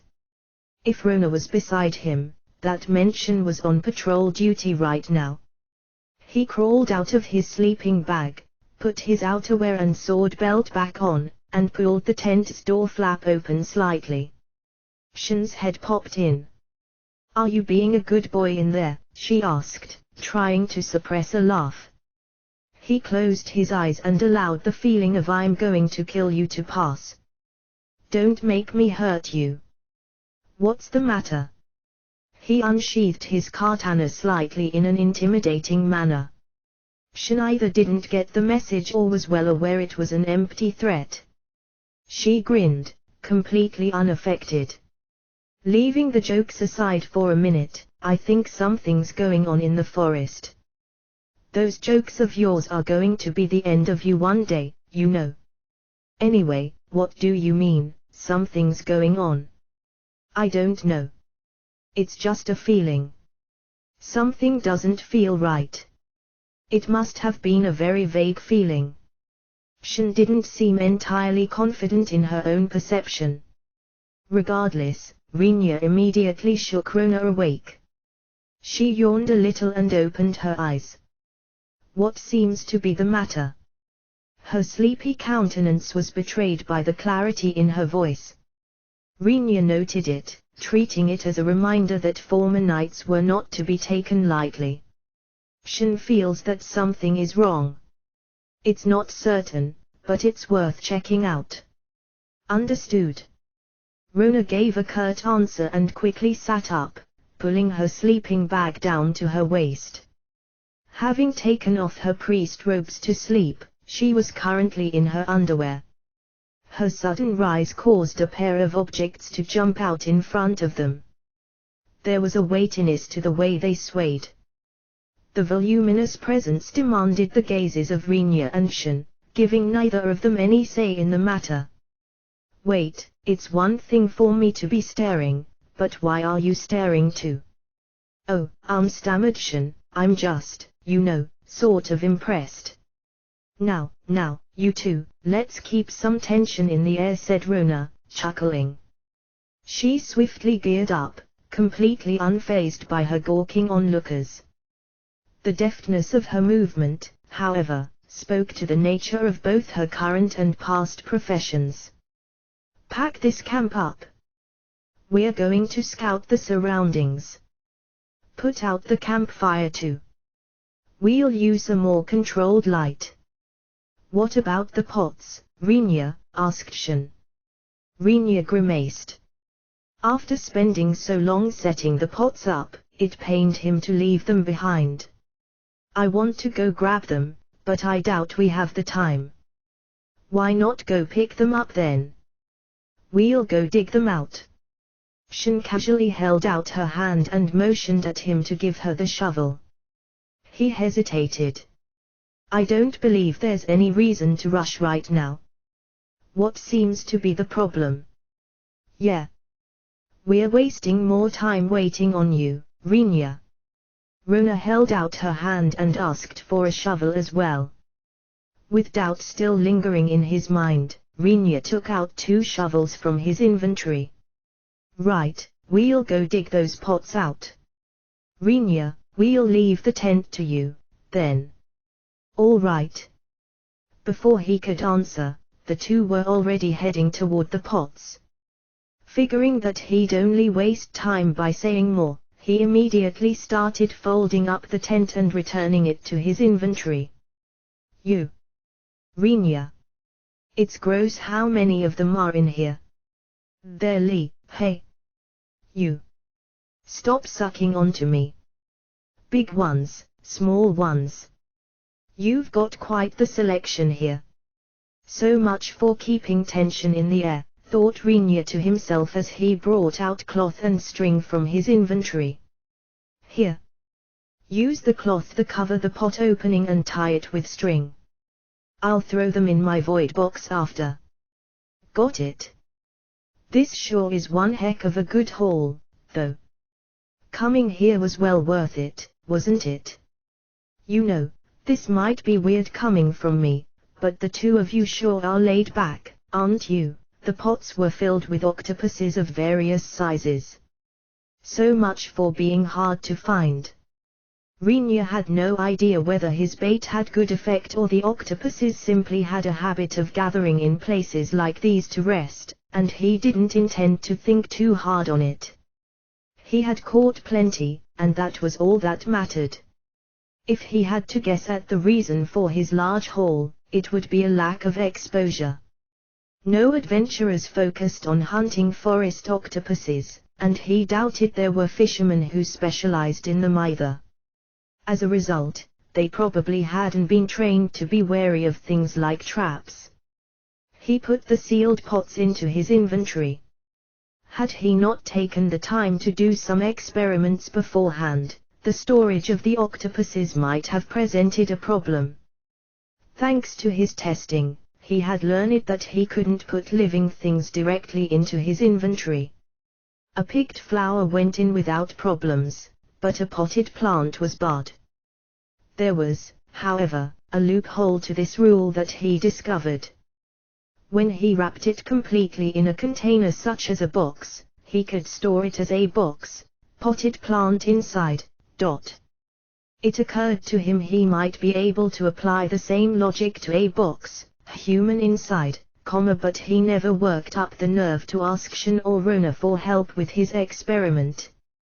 The transportation of humans in void boxes, therefore, currently remained within the realm of conjecture. So, Rinya, what next? Asked Shin after seeing the last octopus pot vanish from his hand. For now, we'll start heading back toward the outer edges of the forest. Slow and steady. If anyone sees or feels anything weird, speak up immediately. I know I'm the one who said it, but should we really be moving based on a gut feeling that something was wrong? It was true that Shin's feeling was nothing more than just that, a feeling. There was no concrete evidence. Nevertheless, Rinya deemed that enough to warrant packing up their camp and moving. Rona also made no objection. From Shin's perspective, it must have seemed baffling for them to make such a fuss about a simple hunch. If nothing happens, then that's fine. We don't lose anything, replied Rinya as he quick cast an illuminate in the palm of his hand with the brightness toned down. He had recently tried this as a part of his training regimen and discovered that he could simply make a fist to block off the light. It was a very practical application of the spell. He planted an orb in both Shin's and Rona's hands as well. The problem is if something does happen, so whenever anyone raises a concern, we follow up on it regardless. It's better to err on the side of caution. You can call me a coward, but I'd rather be a coward than dead. Is that how it's usually done? Don't ask me. I don't know what's usually done. Rinya could only stand there and shrug when the topic turned to generalities and common rhetoric. With no memories of his past life, he couldn't even figure out what his previous self would have done. Perhaps old Rinya would have laughed up a storm had he seen what new Rinya was doing. He had pondered the thought on more than one occasion, always to no avail. Enough talking. Let's move. Sure. Both girls responded simultaneously with a nod. Rinya took the lead and began making his way through the forest. The dense canopy swallowed most of the pale moonlight, allowing little to reach the ground.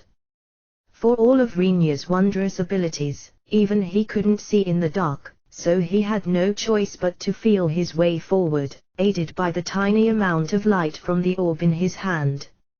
As they advanced, he also had to watch their rear. Needless to say, progress was slow. Perhaps owing to her prior training, Rona proved to be reasonably agile, but Shin was a total amateur at traversing the darkness. The limited vision granted by the dim glow in Shin's hand wasn't nearly enough for her to walk properly, and Rinya was treated to a string of yelps and moans as she bumped her head and scratched her face on low-hanging branches. Eventually, he grabbed her shoulder. Rinya, put your hand on my shoulder. Keep it there. Follow me. And don't pull on my clothes. It stops me from reacting quickly. Sorry, whispered Shin as she did as she was told, and thanks. Rinya gave her hand a few gentle pats. It's fine. This kind of thing just takes some getting used to. Getting used to, that's right. After you get the hang of it, people will start asking you how you do it, and you'll get to tell them to just get a feel for it, too. That's how skills work, said Rinya before adding in a whimsical tone. The trick is that nobody actually knows how they do it, and everyone just keeps kicking the ball down the line. The statement drew a laugh from Shin. Meanwhile, Rona was eyeing the two of them enviously. Rinya, I'd like to hold your shoulder as well. Rona's request was pointedly ignored. Rinya. Oh, shut up already. Look, you're walking fine without help, aren't you? Yes, but I don't feel fine. I can't be dragging both of you. I won't be able to wait. He abruptly stopped talking and gestured at Rona.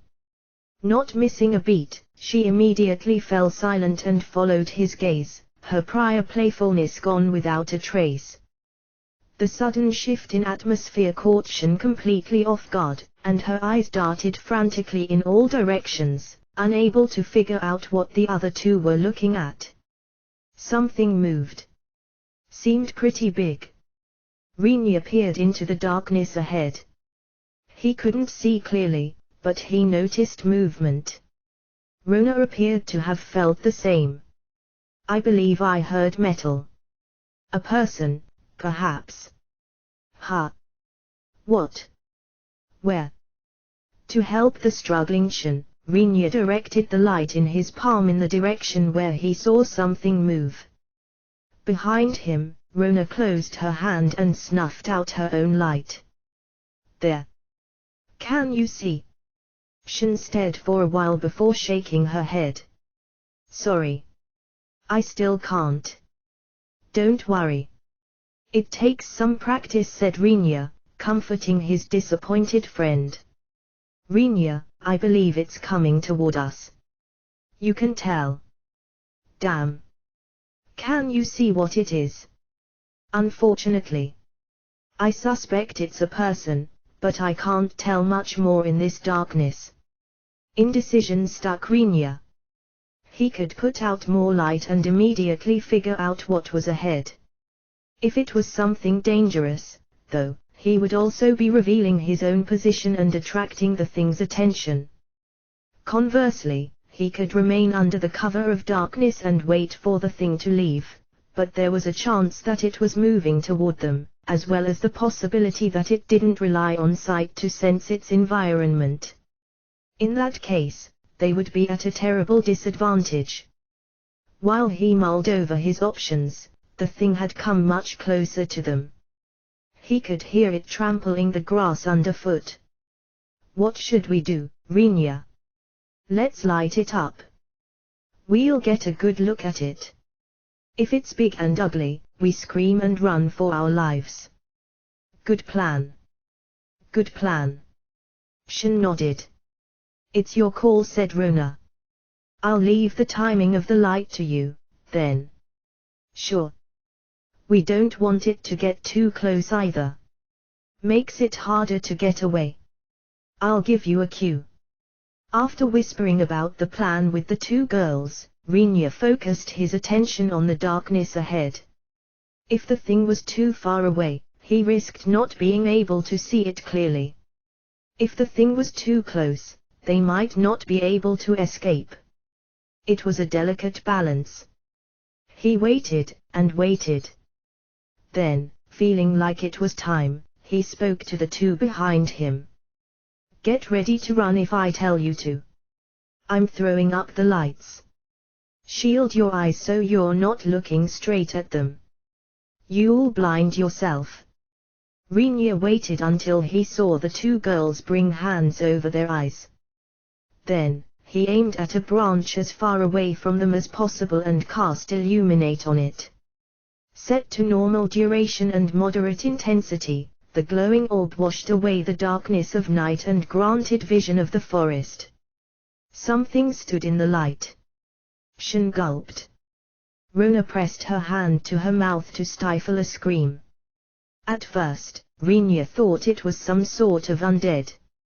Surrounded by the forest's shadow, its sickly skin seemed all the paler in the bright artificial light. Even from a distance, it looked pallid and deathly, its bloodless white flesh resembling that of a corpse. Yet bloodless it was not. Streaks of liquid red flowed freely down its ashen body, the sign of grave injury. Its chest rose and fell, laboured breaths signaling it was yet alive. An undead's heart did not beat. It did not bleed, much less breathe. However, despite the multiple signs of life it displayed, Rinya was loath to believe they were looking at a living human. He watched as the ghastly figure shambled unsteadily toward them. Its foot caught in the undergrowth and it swayed before leaning on a nearby trunk for support. He knew he was probably looking at a female adventurer, but the sight of her defied explanation. Her shoulder-length hair retained little of its golden luster, replaced by the dark glow of something viscous and oily that coated its disheveled strands. Her blue eyes were hollow and glazed. Rinya couldn't tell if she saw them, or if she even saw anything at all. The tattered remnants of what once might have been leather armor dangled from her waist. Her undershirt had been torn to pieces, and what remained on her no longer functioned as clothing, exposing much of her unnaturally pale skin. Slowly, the female figure approached them. Bite and scratch marks covered her body. Dark bruises, the kind caused by intense pressure, ran up and down her right arm. They were in the shape of hands. Her left arm was not bruised, it was simply gone. Rinya's gaze drifted downward. Her stomach looked painfully bloated, almost as if pregnant. But she couldn't be, no one with child would wander the forest at night in armor.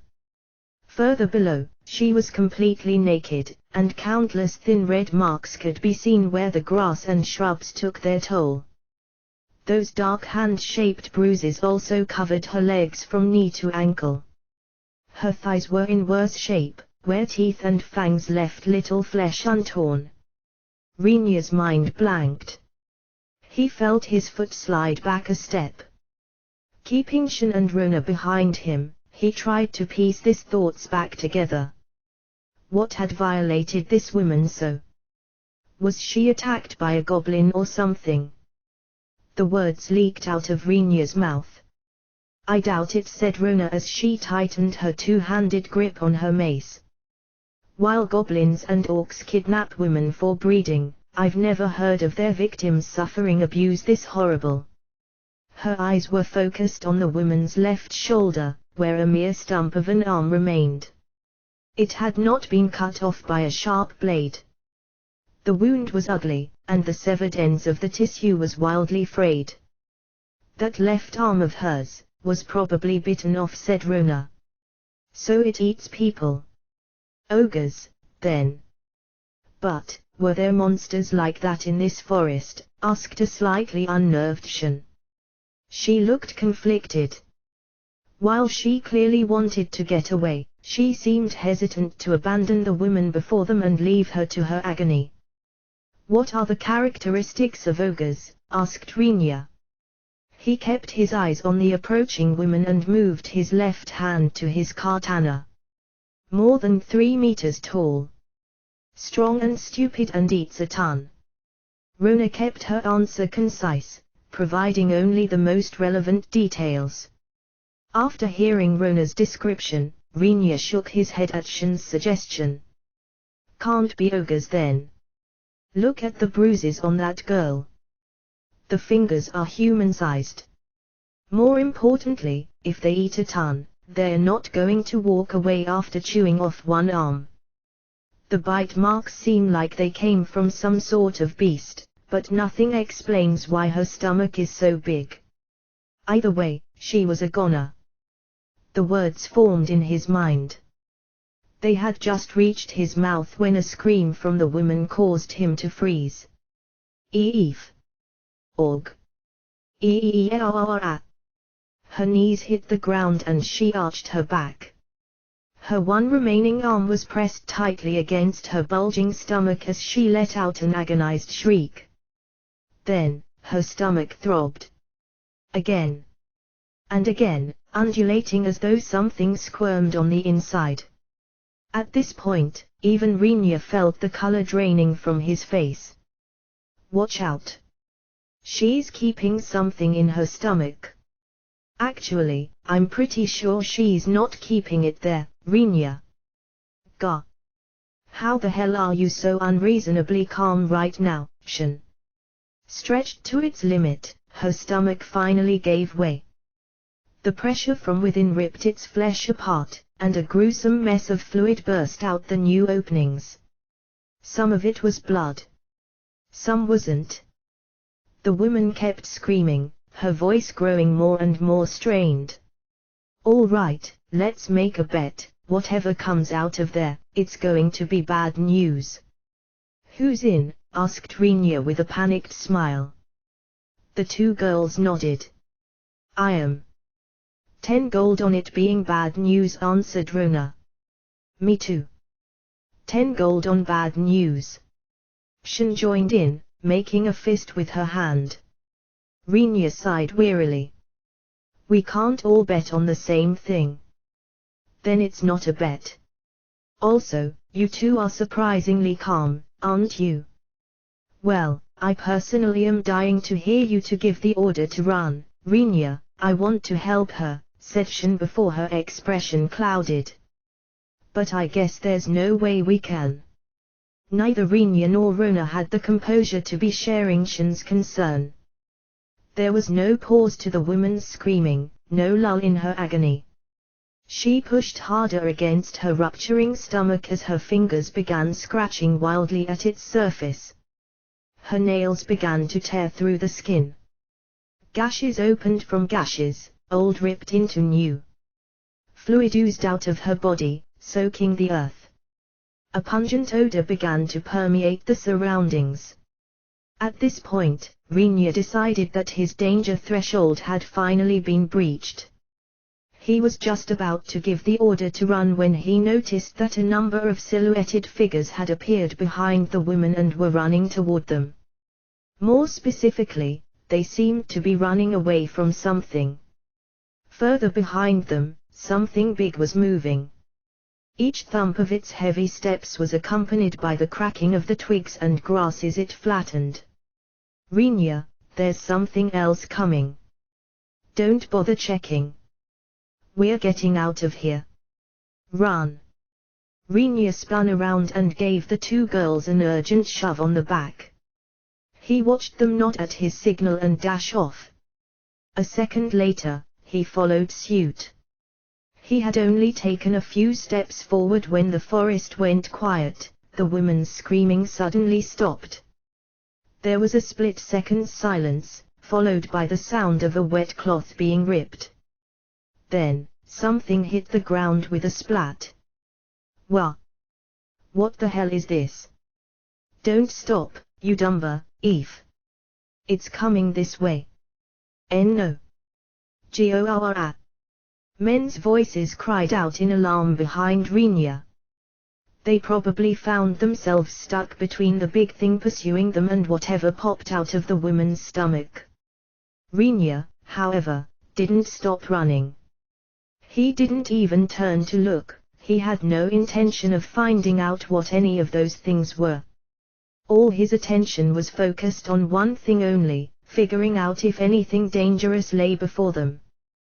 What was that? Don't talk, Rona. You'll run out of breath. Shin.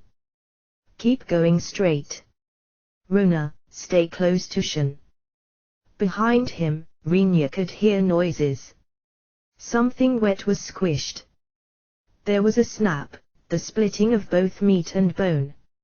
If he focused, he could hear screams of agony and cries of help coming from various directions in the forest. Stealth was no longer an option, so Rinya cast another illuminate on Shen's left palm, cranking the brightness to high. Shen. Use the light in your left hand. Got it. She opened her left hand and held it high, using the light to guide her path. Rona was close behind, and Rinya brought up the rear. As he followed the two girls, he felt a growing sense of unease. They were supposed to be moving toward the outer edge of the forest, but their frantic escape reversed their direction. Right now, they were running ever deeper toward the forest's center. Shen, turn. I don't care which way. 90 degrees left or right, you choose. Okay. Shen threw her hand against a thin tree and executed a masterful cornering maneuver. Rona, too close on Shen's heels, couldn't react in time to the sudden change in direction and ended up stumbling, but was aided by Rinya, who swept her up by the waist. Together, the two of them managed to make the turn without losing any time. Sorry, Rinya. It's okay. I can run. Good. I'd rather not sprint while carrying a person on me. He slowed his pace a little and let go. Rona slid smoothly out of his arms and hit the ground running.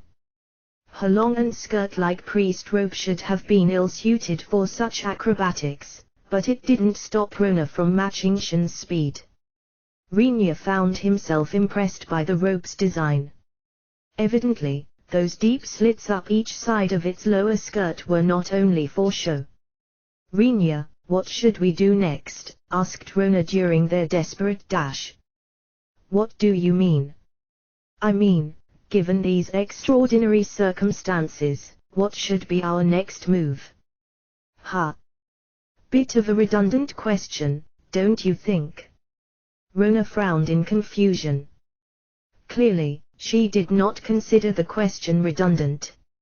Shen, however, had a pretty good idea what Rinya was about to say. We run until we get out of this forest, and then we keep running until we make it back to town. Shen, having expected Rinya's answer, sighed a little. While the things happening around them were definitely not normal, Rinya undoubtedly saw no obligation for them to investigate the cause or fight whatever was out there. Personally, she would rather not abandon the people in the forest and flee, but she found herself somewhat understanding of Rinya's position. From Rinya's perspective, he would be putting his friends in danger to help people whom he neither knew nor cared about. That was not a risk he was willing to take. Rinya, what if there are people hurt out there? You think we can take them with us? Are you hiding a secret horse wagon somewhere? Because otherwise, I don't see how we can possibly carry them. Of course, even if they miraculously procured a wagon, they'd be faced with the rather impossible hurdle of trying to navigate it through a forest. Rona nodded, evidently satisfied with Rinya's reasoning. Shen, however, found Rinya's matter-of-fact approach a bitter pill to swallow. She knew they'd call her naive for thinking so. She was also well aware that Rinya's view was correct given the current circumstances. Nevertheless, she stood her ground, literally, by planting down her feet and stopping. Rinya, I have a request. Seeing that their lead had come to a halt, Rinya and Rona stopped as well. I can't just run away like this, Shen said as she turned toward Rinya. I won't ask you to save everyone, but I want to at least find out what's going on. This place isn't that far from town. If we leave this alone and run, whatever's happening here might end up harming the city. She stepped right up to Rinya and fixed him with a firm stare. He returned her gaze. There was a silent pressure to the way he looked at her, and Shen had to stop herself from shrinking away. At the same time, she could tell he was waiting for her to continue. Please, Rinya. Help me with this. She already knew how he would respond. Despite that, she still had to ask. She had to try. Rinya kept his eyes on Shin, his expression unchanging. With his right finger, he quietly scratched his cheek. Just to be sure, let me ask you this. When Rinya finally spoke, his tone was calm. It was an unexpected calmness that Shin instead found unsettling, and she wilted a little in fear. Her eyes unwittingly drifted toward the katana that hung from his waist. Noticing the direction of her gaze, Rinya followed it to its target. He sighed. We haven't known each other for long, but you know what kind of person I am and how I think, right? His voice bore no emotion, as though he were simply confirming facts. Shin nodded. Yeah. I'm pretty sure I do. So, you know, and you still want to make that request. His gaze turned the slightest bit harsh. It was a very small gesture, a simple narrowing of the eyes, but it was enough for Shin to feel like a bucket of freezing water had been poured down through her body, chilling her from head to toe. A part of Shin screamed at her to apologize and take back everything she said. In that moment, she desperately wanted to say sorry. To claim it was a joke. To say no, but she didn't. Yes, I do. I want you to help me, Rinya. Never had her own voice sounded so powerless to her. Her words rang hollow, they were the preachings of a fanciful idealist. She was not only flaunting virtuousness, but she was also keeping Rinya and Rona from moving. She was putting all of them in grave danger. Still, she couldn't relent. There were reasons for her insistence, but she couldn't decide if she should tell them to Rinya. A glance of appeal for help at Rona earned her little more than a troubled frown. Rona was conflicted. Her status and position required her to stand with Shin, but her prudence pushed her to avoid putting Shin in danger. She couldn't even go with her heart, because her heart was split evenly between the two choices. In a way, she hoped that Rinya would reject the idea outright. For him, that should seem like the surest method to bring Shin in line. Shin knew this, too. In fact, it was all the more vexing, because she could see Rinya's thought process and still had no way of arguing back. She could, of course, reveal her identity, but even she knew that would have almost no effect on Rinya's decision. Currently, nothing she could say would change the fact that what she was proposing seemed like utter nonsense, the blind wish of a fool. Frustration and discouragement bubbled up to her throat, choking her to the point of tears. She angrily chided herself in her mind. Shedding tears made her a fool, but to use tears against a man was even worse. If nothing else, she wanted him to know that she was being earnest. She looked Rinya in the eyes, hoping to convey at least the sincerity of her plea. Were Shin able to read Rinya's thoughts at this moment, though, she would find them utterly disconnected from her own. The truth was that Rinya saw Shin as nothing more than a babe in the woods, her head filled with rainbows and butterflies.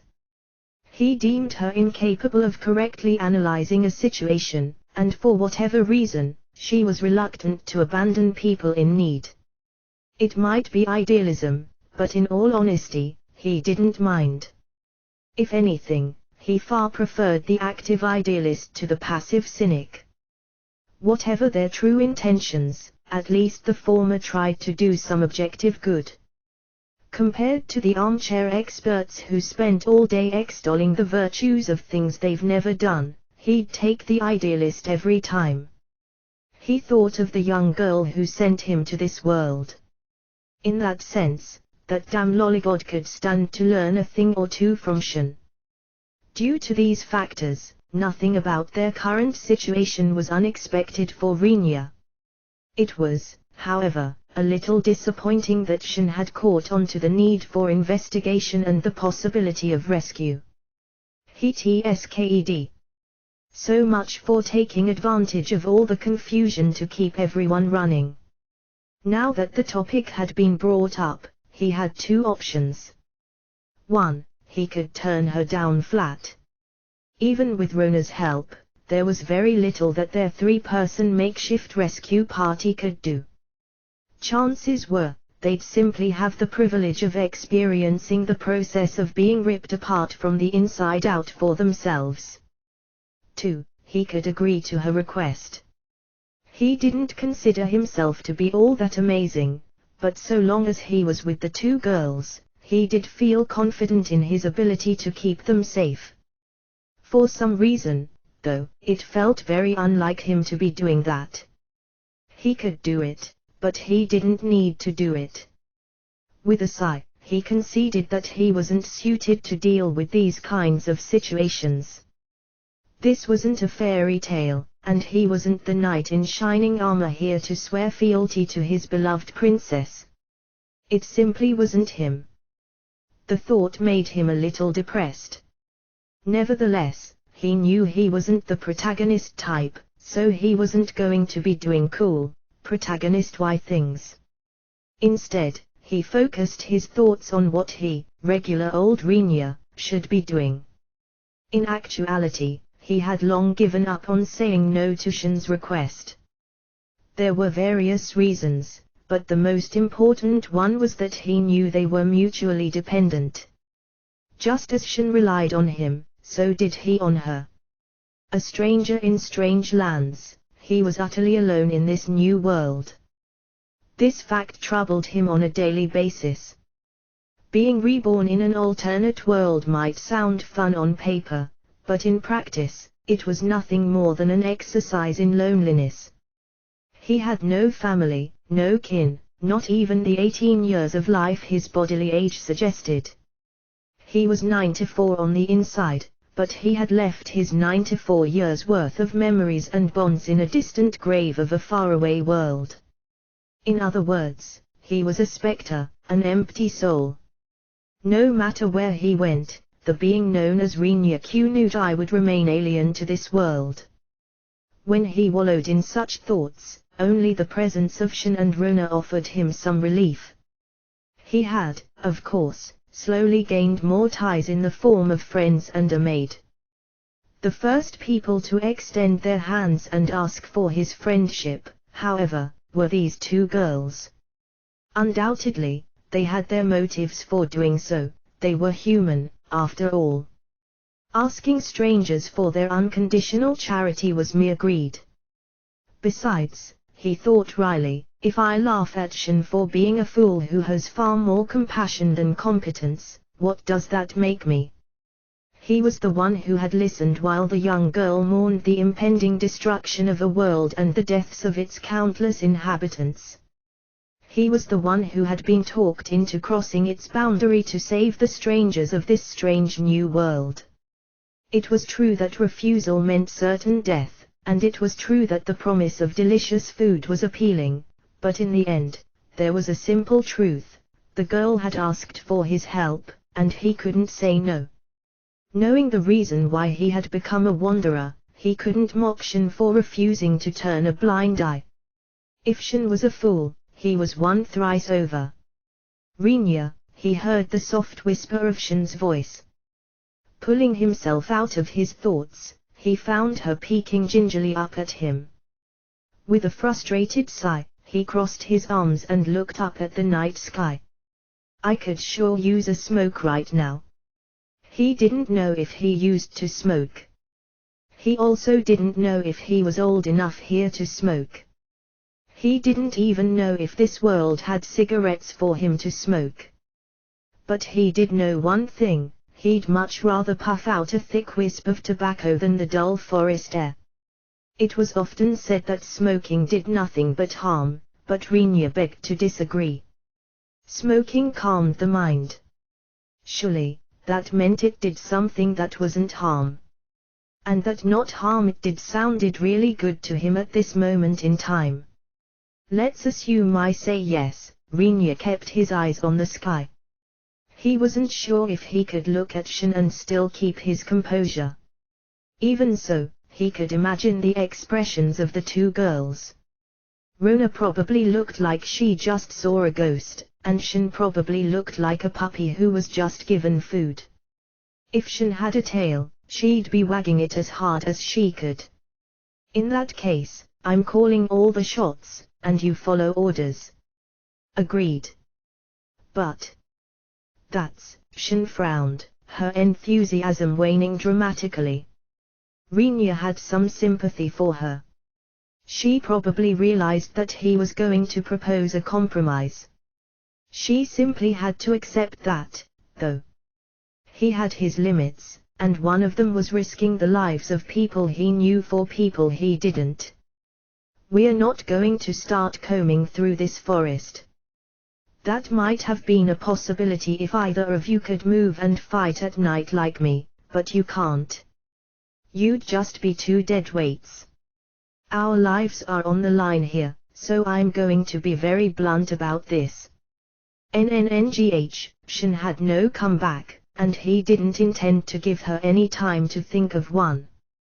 It's hard to even walk properly in a forest, never mind swinging weapons around. Meanwhile, our opponent's mobility is apparently unaffected. The terrain is not on our side. Fighting in disadvantageous terrain is equal to suicide. And even if we ignore all that, there's still the fact that you're just plain weak. With the whole get-up you've got going, you look like you can swing a sword, but let's face it. You're a wimp. You can't think, and you can't fight, and honestly I'm not even sure what you can do. Sexiness. Rona's miles ahead of you there. Cuteness. Don't bother. Frau's got that covered. Seriously. You're not even cut out for party mascot. On top of that, you have poor situational awareness and you're terrible at planning. Do you even understand what we're about to do? An investigation. Even a kid knows you need skills to do that. Do you see any professionals here? Because I sure don't. You think a bunch of amateurs can handle a search and rescue operation? Are the three of us going to protect a bunch of injured people while escorting them to safety? You don't even have the brains to realize what an impossible task this is, so the least you can do is to shut up, listen, and take orders. If I say turn right, you damned well better turn right. Rinya. Now, of course, that's my personal opinion.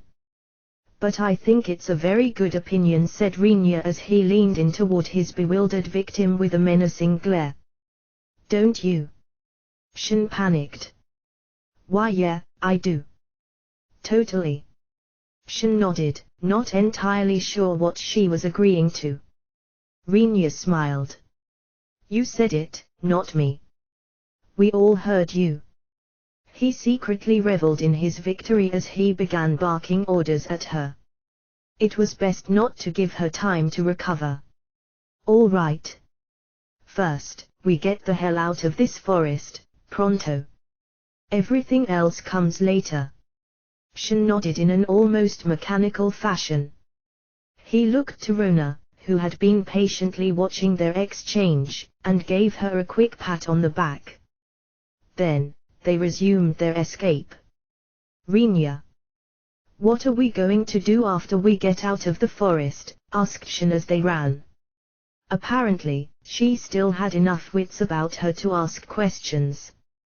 The two of you will keep running until you're back in the city. Once you get there, go to the guild and explain the situation. Tell them a bunch of crazy monsters popped up and a lot of the parties that went on the mission are dead. Then get them to put together an investigation and extermination squad.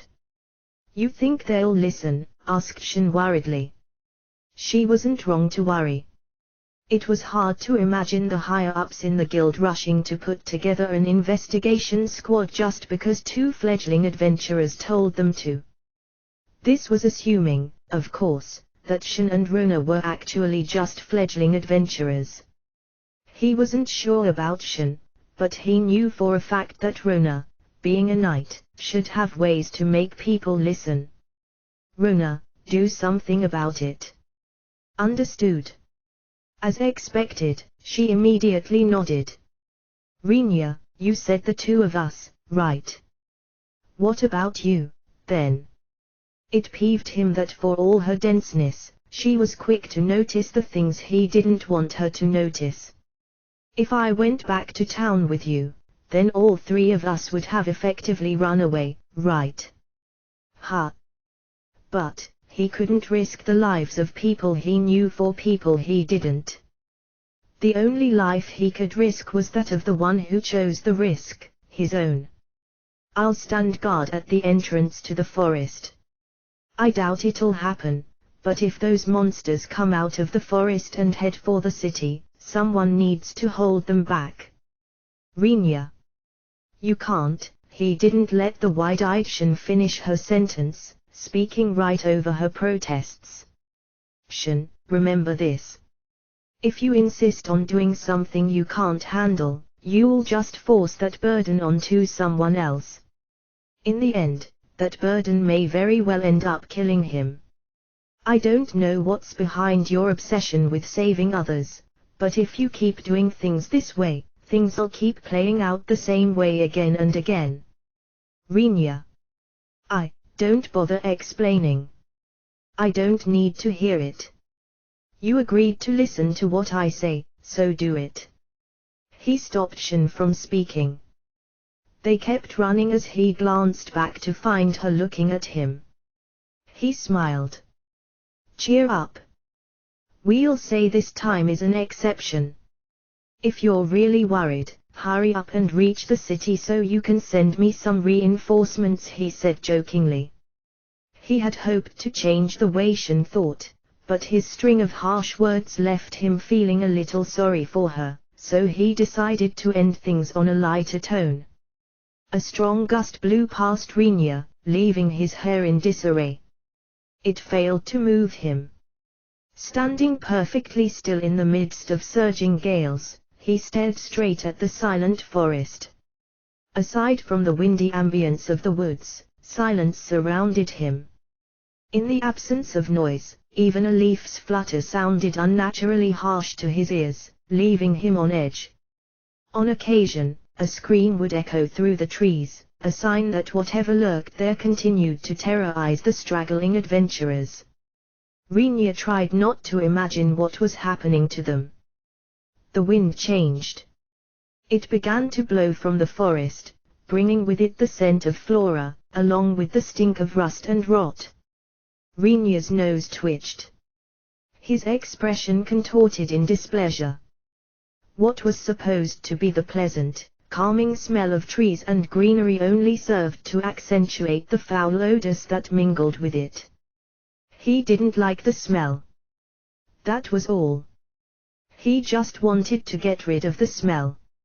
After repeating the excuse a few times, he found that he started to believe it himself. Then, he took a step forward. Air blast. He pumped as much mana as he could into the spell, quick casting it at the forest. A massive gale surged forward. It met the forest wind head-on, overpowered it, and sent the pungent forest air right back into the trees. With the smell problem solved, he let out a breath. His true motive was, of course, different. As far as he could tell, Shen never did realize that Rinya could only watch a very small part of the forest. There was no way he could stop monsters from coming out of other places along the perimeter. Normally, it should have been fairly obvious, but it didn't seem to occur to her. Maybe she was too busy feeling guilty about leaving Rinya by himself. As for Rona, to be honest, Rinya wasn't really sure. She could have realized and kept her mouth shut. It was also possible that she simply didn't care. Perhaps it was both. Or neither. Pondering the issue seemed fruitless, so he stopped. Anyway, the point was that he couldn't cover such a wide area by himself. Realistically, it was an impossible proposition. In that case, how could he stop the mystery monsters from leaving the forest and heading for the city? For him, the answer was actually quite simple. It wasn't a surefire solution, but he could lure all the monsters that might come out of the forest toward him. By blowing wind into the forest, he was sending his own scent toward the monsters and telling them he was there. From what he could tell, the monsters were pretty enthusiastic about attacking humans, what with the whole chasing people and appropriating their stomachs. If it was their nature to prey on humans, once they hunted down all the adventurers in the forest, they were almost guaranteed to go after whoever was nearby. He'd just made it extremely clear that he was their next closest target. It was, in a way, a provocation. Well, turns out I'm a fool too, I guess, he said mockingly. Shin and Runa were probably making a mad dash toward town right now, trying to get back as quickly as possible. They had left behind almost all their belongings to lighten their load, taking nothing but their weapons. Figuring it would be a waste to throw so much away, he waited for them to disappear into the distance before shoving everything into his inventory. He didn't look through their belongings. There were probably things in there he wasn't supposed to see. In their mostly unburdened state, it should take them a little over an hour to reach town. No more than 2. Then, they had to go to the guild, slap the sleepy counter staff awake, and get them to report to the higher-ups. The higher-ups would then have to select some reasonably skilled members to send out as an investigation squad. The extermination squad would depart even later, following a frantic scramble to assemble enough capable fighters. Rinya had a feeling he was in for one hell of a wait. Assuming the higher-ups in the guild weren't complete idiots, though, they would probably send out an advance party. In that case, they could probably put together the necessary people and equipment in 3 or 4 hours. If they properly understood the urgency of the situation, they should be coming here either on horseback or by horse wagon. Once they started moving, the trip would take them about an hour. Factoring in various delays and issues, he figured that optimistically, he would be relieved from his post after standing guard for maybe 8 hours. The extra time was to account for the fact that rarely if ever did anything go as people intended. There was bound to be some friction as the higher-ups tried to avoid responsibility and play the blame game. Particularly stubborn ones might not even listen to Shin and Runa's report. It was likely that even the very logistics of gathering people and equipment would face difficulties, considering it was still the middle of the night. In fact, he wasn't even sure if there were enough adventurers left in town to begin with. They needed a good number of adventurers to form an extermination squad, and right now, a whole lot of them were busy being exterminated in the forest. Then again, I actually wouldn't be surprised if an extermination squad showed up pretty soon, murmured Rinya at the sky. This whole mission had seemed weird to him from the start. Why was the guild paying people to go to a forest and randomly kill monsters? Normally, an extermination mission had a very clear purpose. If goblins were having a particularly fertile year, the guild might ask people to thin out their numbers.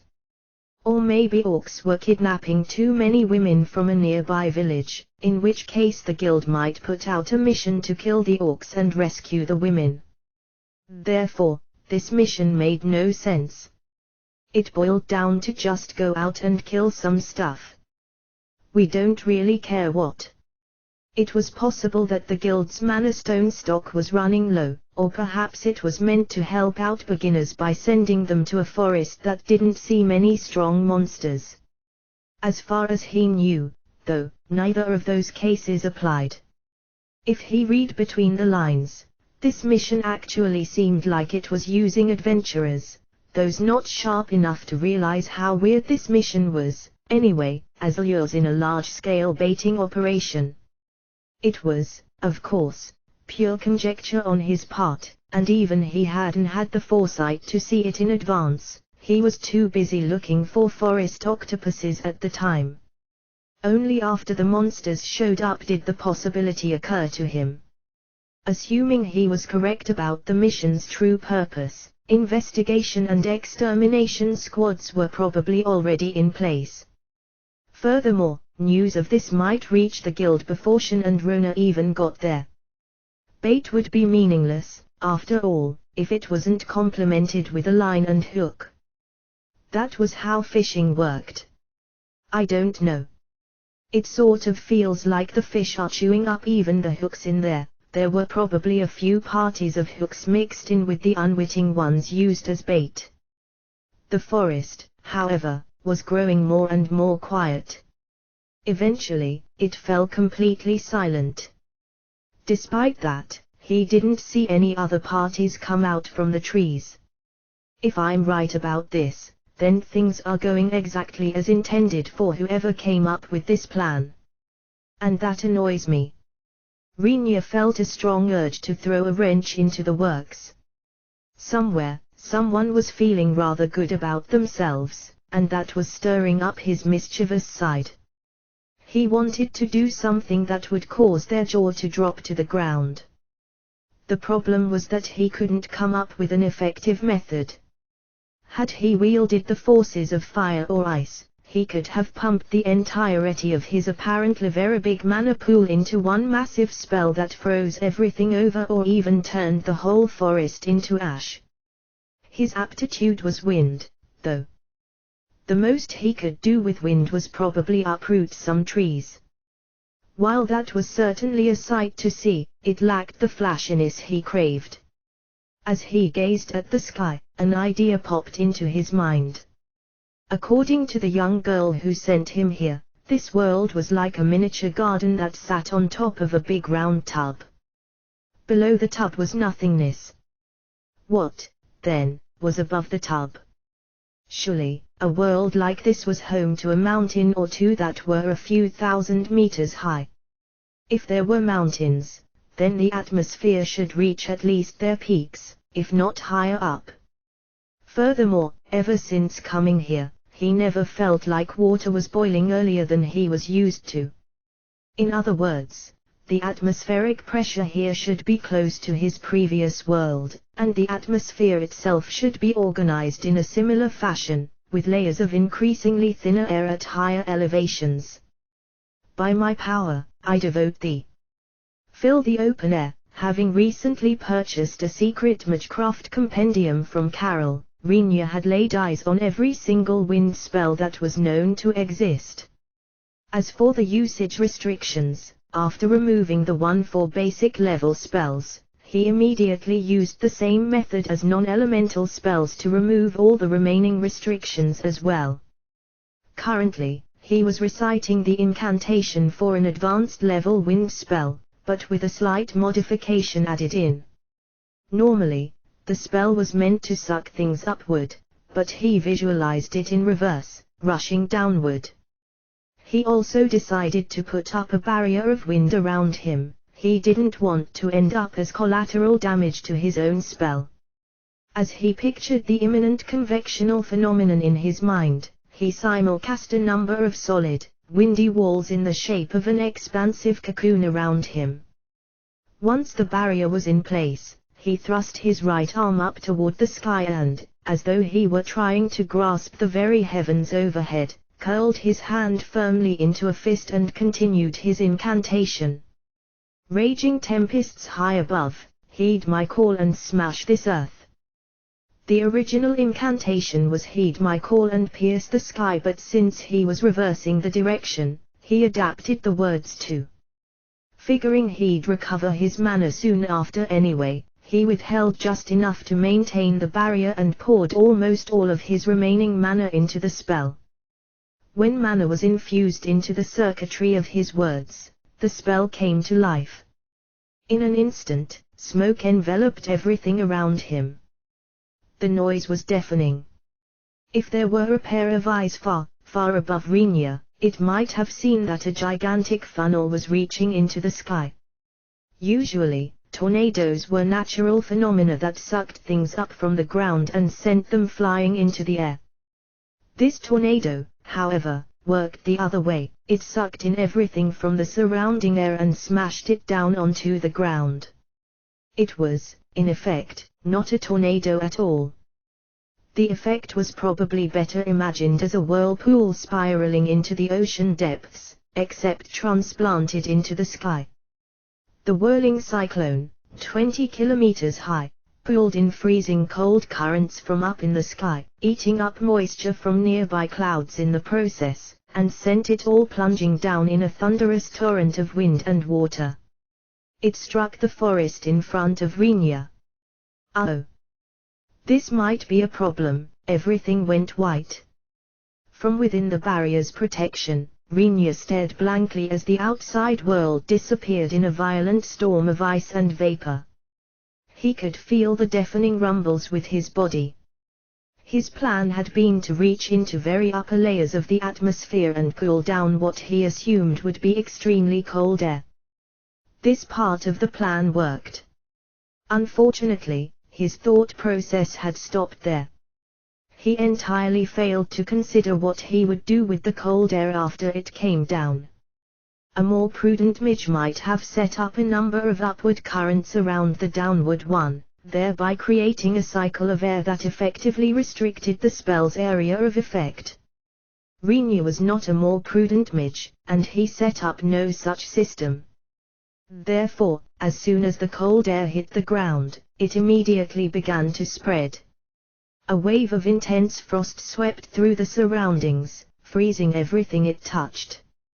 For a moment, he considered cancelling the spell, but eventually shrugged in a what's done is done manner and began to slowly move the massive funnel of wind toward the center of the forest.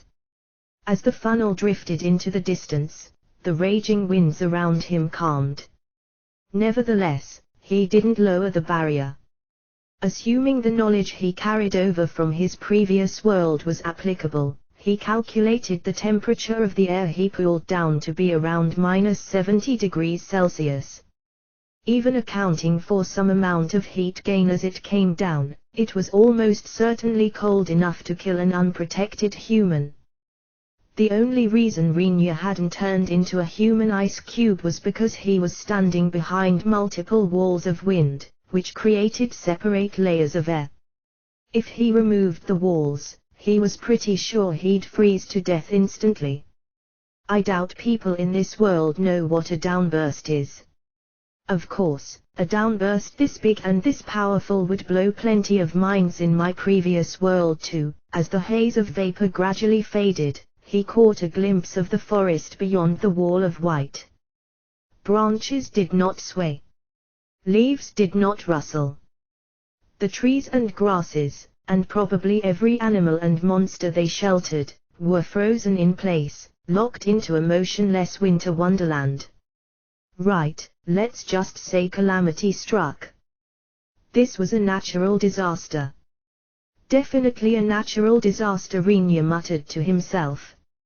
No point telling the truth, after all. It's not like anyone will believe me. It was probably easier to claim it was a whim of the gods, which still sounded more convincing than yeah, I did that. He looked up at the sky, at the yet unknown deities that ruled over this world, and decided that he would shift all the blame onto them. They were the ones fighting stupid turf wars, after all. It was their fault for playing games while on the clock. In fact, he felt fully entitled to fling mud at them, since it was their negligence that resulted in him being sent on this damned cross-world journey in the first place. Still, once he cancelled the spell, the massive funnel dispersed just as quickly as it appeared. All the cold air and moisture it held spilled out in a burst of white frost. It snowed that night over the forest. Big, feathery flakes drifted down from the sky, gentle and quiet. He watched as they accumulated on the ground, and murmured, I sure suck at magecraft. Using it normally, he was barely even mediocre. At full strength, he was a disaster on 2 legs. At this rate, his magecraft was pointless. he had no way of using it. Wondering when he would be able to remove the barrier, he surveyed his surroundings. As the full scale of the devastation he just caused sank in, he couldn't help but let out a deep sigh. Oh! I removed the teacup from my mouth and looked up. On the table before me lay a small purple ball. The crack that ran through it caught my eye. What, now, seems to have piqued your interest?" asked the bundle of bandages in front of me. It sat on a sofa across the table, and it seemed to take on the shape of a person. However, it was thick. Very thick. Its silhouette probably would have resembled a plump teddy bear of some kind. For a moment, I found myself intrigued by the sheer amount of bandages required to create that appearance. Well, it appears that the core I sent through the forest maze has been destroyed. The humans had yet to realize that the forest maze had been fully traversed by us demons. We had constructed a transfer gate between the opening to the human territories and the opening to the demon territories. With that said, only a limited amount of resources could be transported through the dungeon to build the human side's gate, so it could only transfer one person at a time. On top of that, there was a limit to the number of times it could be used in a day, and each use was prohibitively expensive, but such was the cost of doing business. Or, in this case, research. What were you doing there? Field testing my new monsters. They're wonderful little creatures that feed on humans, reproduce in their stomachs, and eventually fuse with their bodies. Before sending them on their way, I had embedded a core into one of them to control it. The fact that my control core on this end was broken meant the core-carrying monster had been destroyed as well. Barely any data had been collected. That made me annoyed. Annoyed, but not dejected. After all, doing experiments was about repetition, the goal of which was to extract necessary data from countless failures and the occasional success. It was akin to the process of trying to draw the one winning ticket from a vast lottery. A researcher who scowled at every losing ticket would have a very short career, not to mention end up with a lot of wrinkles. The experiment was meant to test just pure strength and reproductive speed, but it failed spectacularly. I feel for you," said the bundle of bandages lounging lazily on the sofa. It flapped its limb-like appendages around as it talked. My eye twitched. I resisted the urge to stab the utterly vexing creature, though I doubt anyone would have faulted me if I didn't. With that said, it was indeed a most perplexing lump of cloth. It possessed no features on its surface that even resembled an eye or mouth. Despite that, it acted as if it saw me, and it spoke clearly with an unmuffled voice. At some point, I would have to unravel those mysterious wrappings. In fact, I might just pop it open and take a look inside for myself. Whatever I found inside, I was sure it would satisfy my curiosity. As I entertained thoughts of exploring its mysteries, I glanced at the bundle of bandages. It twitched, ostensibly a gesture of discomfort at being stared at. "Something wrong?" I asked. "Why, now, might I have just felt a chill? A cold, perhaps? Do demons catch colds? Don't we? Well, considering how many of us are brainless machos, I doubt we'd notice even if we did." The bundle of bandages cackled loudly. As a demon, it was technically of a higher rank than me. As a researcher, it was also my senior. In spite of its experience and status, however, its insistence on behaving flippantly earned it the derision of its peers and the brand of an eccentric. Even I do my absolute best to not involve myself with it. I don't see what's so funny. First of all, I'm not the first one to fail an experiment there. Didn't the experiment you just conducted in the same area also fail thanks to the intervention of a human? I said, my voice slightly pointed. It abruptly stopped laughing. Did it take offense at my slight? Peeking at what probably was its face revealed nothing. The bandages hid its expression.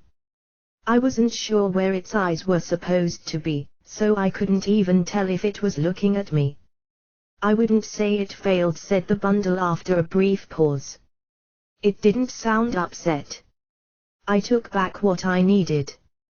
I was simply forced to terminate the experiment early. I heard you also lost the mana stone used for the experiment. That alone means you've lost a ton of money, and you still claim it's not a failure.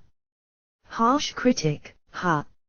Like a mummified teddy bear, the figure spread its two stumpy arms, flipped itself around on the sofa, and looked up at the ceiling. Every one of its gestures was so ridiculously exaggerated. It was strangely annoying. Had it been of lower, or even equal rank, I would have immediately shut it up for good. Unfortunately, it had me beat in both rank and experience. Make a brash move, and I might get myself killed. Either way, the experiment is stopping for a while.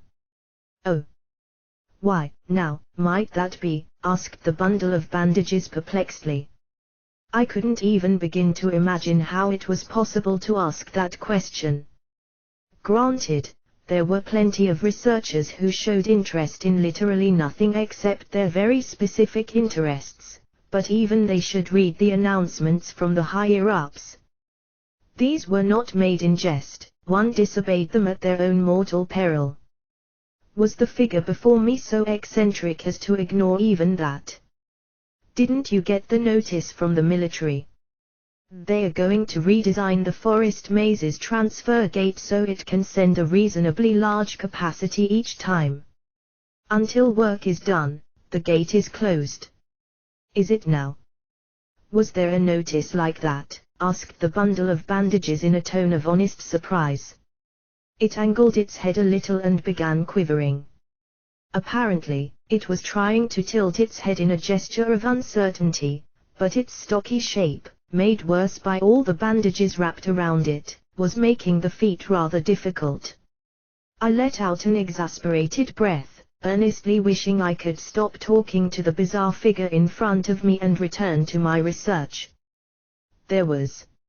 If you think I'm lying, go home and check for yourself.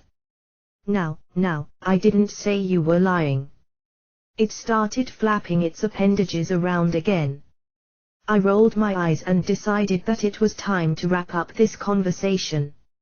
Is that all the business you have? If so, could I ask you to leave?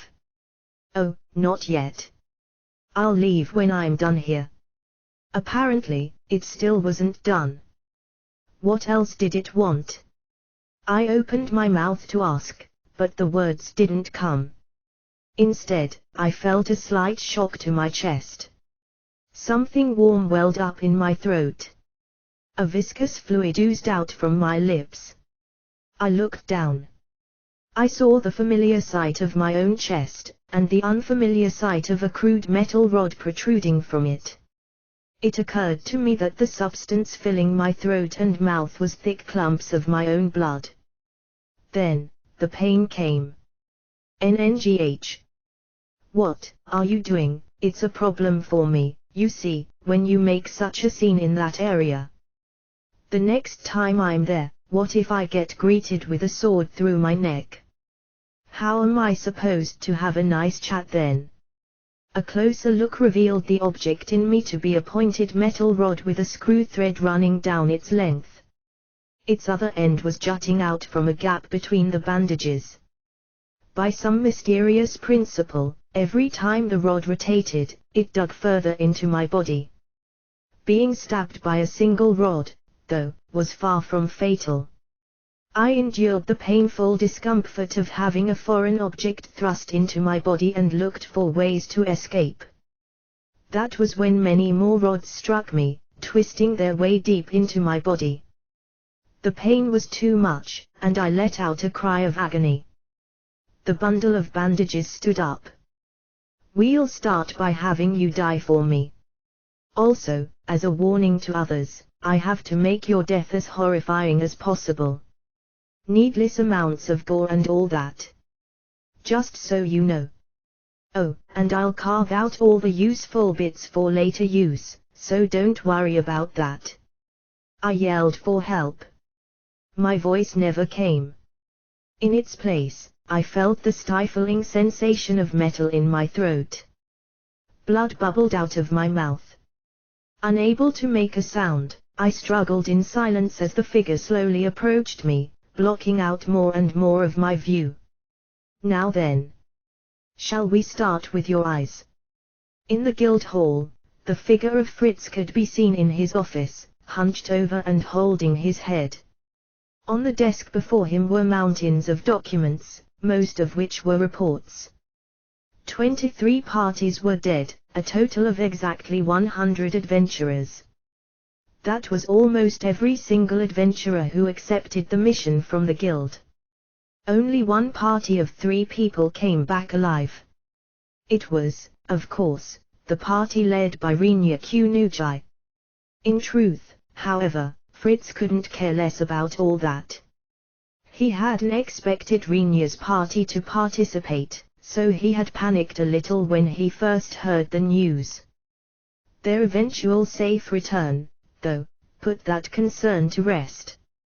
The complete annihilation of 23 parties was also a trivial matter, replenishing their numbers was never a problem. From clueless nobles who had no chance to be heirs to impoverished farmers desperate for money, there were always plenty of young boys willing to become adventurers. Veteran adventurers, of course, were not so easily replaced, but they would never have bothered with a mission like this in the first place. The way the mission was worded practically screamed this is fishy as hell. Had Shin been leader, it was certainly possible that she would have fallen for the trick. With Rinya at the lead, though, he had thought they'd easily dodge the bait. Perhaps he had overestimated the boy. Still, none of these was what troubled him. There were, in fact, 3 causes for his distress. The first was the report from the investigation squad. The new type of monster discovered in the forest had no fixed shape. Some of them resembled beasts while others resembled humans. Some even looked like dragons. Their appearance was all over the place. All, however, had the gruesome habit of feeding on humans and using their bodies to reproduce.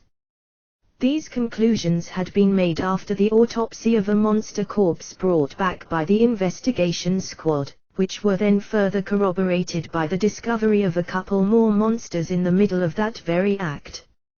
How were they discovered in the middle of the act? The answer to that led to the second problem Fritz faced. Problem 2, the forest in question had basically been wiped off the map. According to Rinya, the sole eyewitness, he had seen some white string-like things fall from the sky and thrust themselves into the forest. Sensing danger, he'd barely managed to put up a barrier before everything went white. The next thing he knew, the world seemed to have frozen over. Fritz had tried to verify the claim through Gracecraft, but gave up after Rinya adamantly demanded to be paid for it. After all, truth or not, it was an undeniable fact that a vast expanse of forest had turned to ice. The investigation squad claimed that about 70 to 80% of the forest was frozen, and most of the trees had been flattened. The place would never look the same again. According to Mags who accompanied the investigation squad, in order for humans to attempt the same feat, they would need to grab a couple hundred mags and run them dry of mana. Only then might the spell they produce be destructive enough to rival the damage they saw. As a result, the incident report included the line, "Due to the aforementioned reasons, this incident is believed to be a sudden natural disaster brought on by the will of the gods." If that was true, Fritz had a mind to curse the gods that did this. Adventurer casualties aside, the loss of the forest meant a loss of natural resources. The townspeople would suffer. Disaster relief was the Crown's responsibility, so there would be no direct penalty to Fritz, but they were definitely going to demand his aid in implementing whatever plan they came up with. More work for him was guaranteed.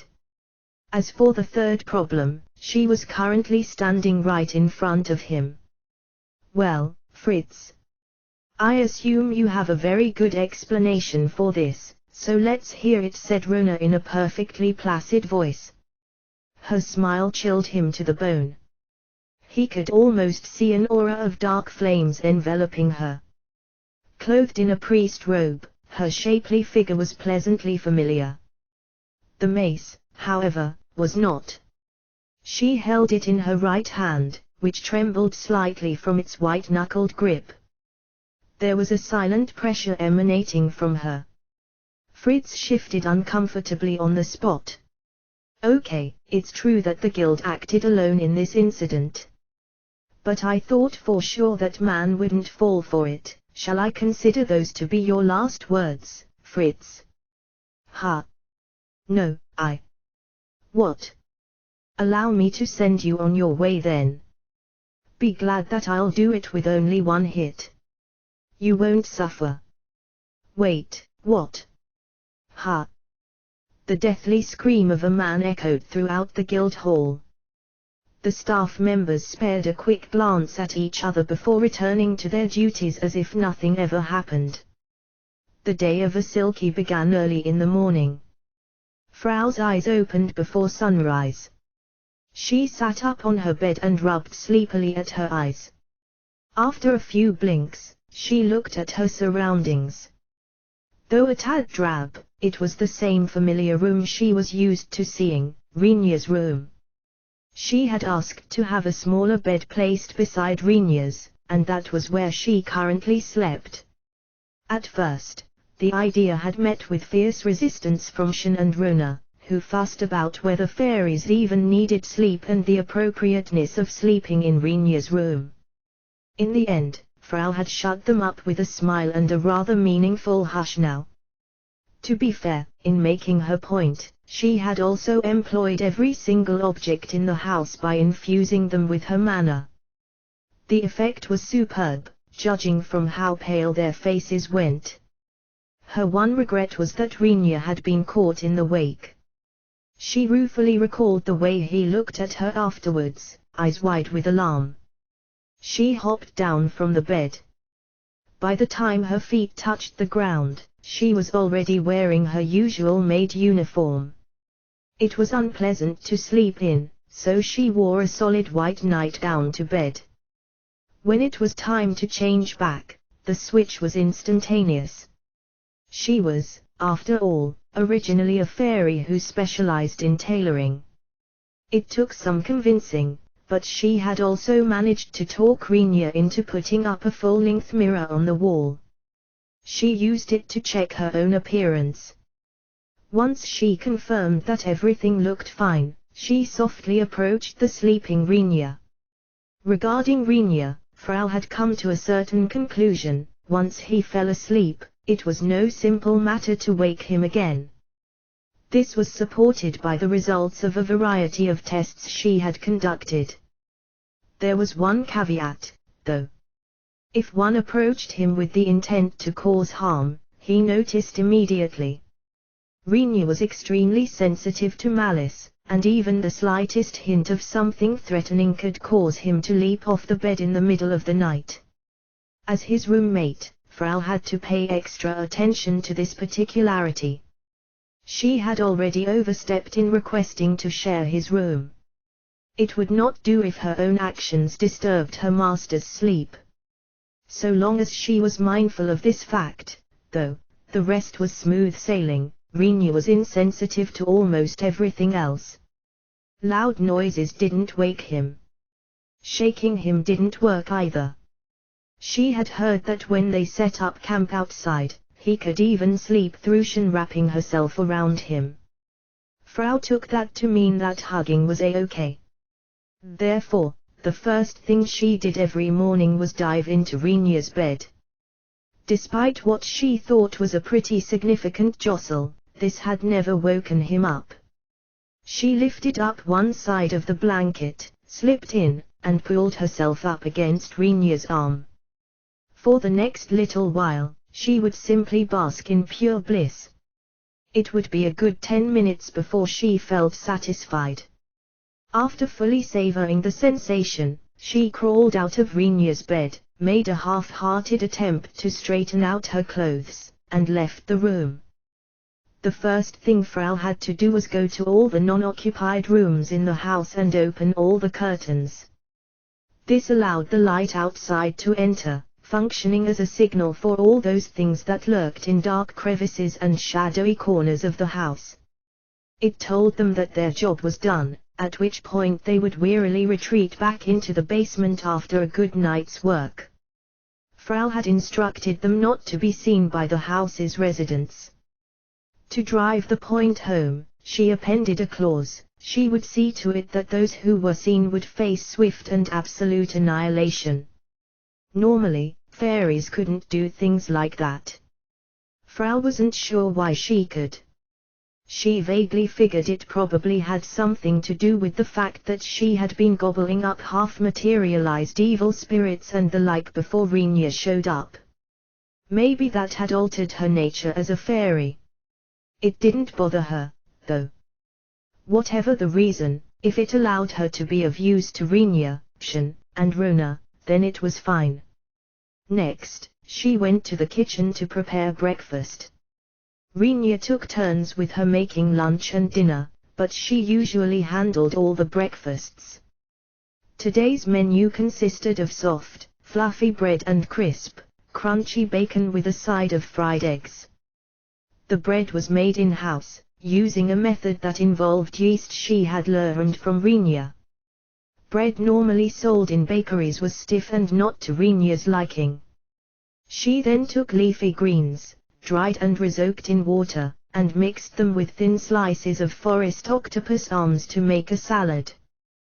Then, she took a sour dressing of primarily vinegar and added it to a mashed paste made by steaming a round vegetable Renia called the potato eye thing.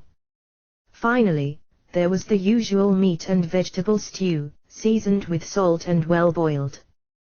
To this, she added milk, making a thick, creamy soup that rounded off their breakfast. Recipes were all courtesy of Renia.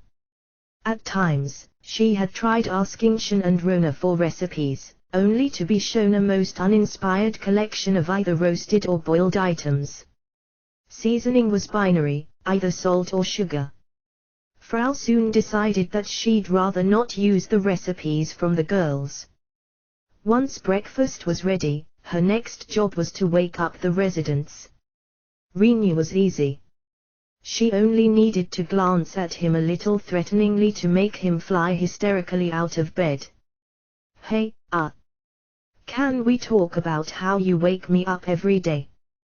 This isn't good for my nerves. Frau is really sorry, but this is the easiest way.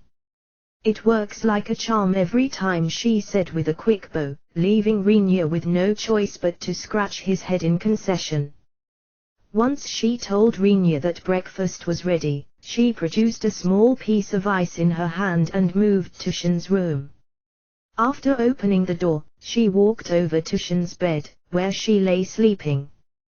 The usual knot at the back of her head was gone, and her lustrous black hair spread freely across the bed. The knot must have gotten in the way when she slept. Shen did not rise easily. Frau pulled down Shen's blanket a little, revealing the nightwear around her chest. She slipped the piece of ice right into the cleft and left the room without a second glance.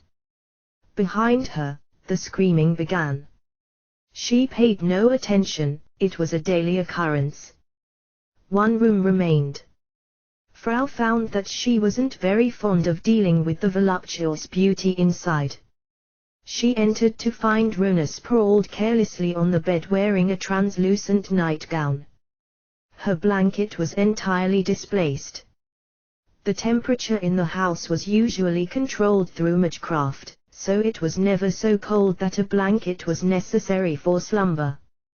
Frau was in charge of keeping each room comfortable, but there were times when she felt a strong urge to drop the temperature a few dozen degrees in this room. Rona's extravagant proportions might give off the impression that she was a tad plump, but that would be untrue. She was better described as full. There was a certain part of her body that was fuller than most others, and every time Frau saw them, she secretly uttered a curse for them to get ripped off. Once, she cursed a little too seriously and one of things in the basement actually showed up to carry out her command. Ever since then, she had tempered the strength of her cursing. She still cursed, though. Who could look at those and not? Miss Rona, rise and shine. Compared to the other two, Rona was a good riser. She woke up as soon as Frau spoke. That was one thing Frau appreciated. Rona yawned as she opened her eyes. It was needlessly seductive. More secret cursing ensued as Frau maintained a perfectly charming smile. Words such as fall off and sag never left her lips. Miss Rona, it's morning. Good morning, Frau. I'm getting some chills. Did you lower the temperature? It's the same as always. Miss Rona is just wearing too little. Make them fall off. Make them sag. Asked the basement things. She would if she could, but she had to say no. Renia would chop her to bits. Breakfast is ready. Thanks. I'll be there soon, answered Rona before she murmured something about chills and weird. Frau left her alone with her thoughts and moved on to the next task. Laundry was done in the bathroom. All of the residents' clothes needed to be washed. For Frau, though, this was a trivial matter. By using the control spell, the process was nearly automatic. The process of doing laundry for her was more or less subconscious, so she could go clean up the kitchen in the meantime. By the time she returned all the dishes to the cupboard, all the clothes had already found their place on the racks in the garden, hanging beside a number of blankets and mattress covers that Frau had stripped away from the beds. Renia and the girls were rarely home during the day. They were usually doing guild missions, involving such trifling matters as collecting raw materials and hunting weak monsters. Their period of absence, however, was also when Frau got down to business. This was her serious time. First up, tending to the garden. Unbeknownst to Renia and the girls, the grass and trees growing in the garden were not normal. Frau had been supplying them with manna and nutrients. The manna came from Renia. As for the nutrients, well, as Frau liked to put it, the source of the nutrients was hush-hush. The result was that while the plants looked normal, they were actually more monster than flora. When she came across grass that had grown too long, she politely apologized before plucking them out. Once they were dried and carefully flattened, she could extract thin strands of tough fiber from the long, slender leaves of the grass. She had no idea why, but by weaving various fibers together, she could produce a thread many times more durable than its parts. On one side of the garden, a certain type of plant seemed to flourish. The numerous stems, however, were actually connected underground, meaning that it was all one organism. The tips of this plant's stems contained a deadly toxin. Above ground, its leaves were home to spiders, jet black in color, that quietly weaved their web-like nests.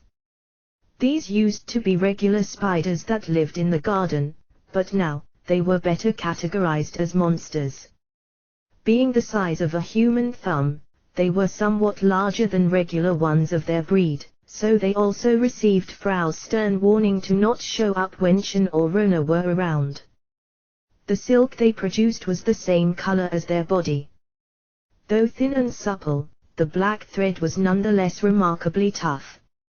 Frau knew the spiders to sometimes go to places hidden from the eyes of the residents, where they hunted small birds and animals.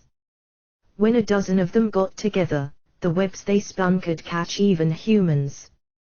Once their prey was captured, they injected a strong solvent into its body, dissolving its innards so they could suck them up. Soon, the victim would be reduced to nothing but skin and bones, literally. When this happened, Frau would have to clean up after them. Faced with a pile of remains, she would have no choice but to dry them, crush them up, and bury them in the garden. As a matter of fact, the clothes Renia currently wore were made with the silk from the spiders and the fibers of the grasses. Both were extremely difficult to procure and handle, so mass production was out of the question. At the very least, though, Frau intended to make sets for Shen and Rona at some point. There were also many other trees and plants growing in the garden, but even Frau couldn't keep tabs on which ones were what kind of monster. It wouldn't be worth it anyway. Every time she looked away, some of them would morph into different ones. An accurate record was an impossible task. She committed to memory only the ones she frequently used, figuring she could examine the rest whenever the need arose. Once the garden had been taken care of, it was break time.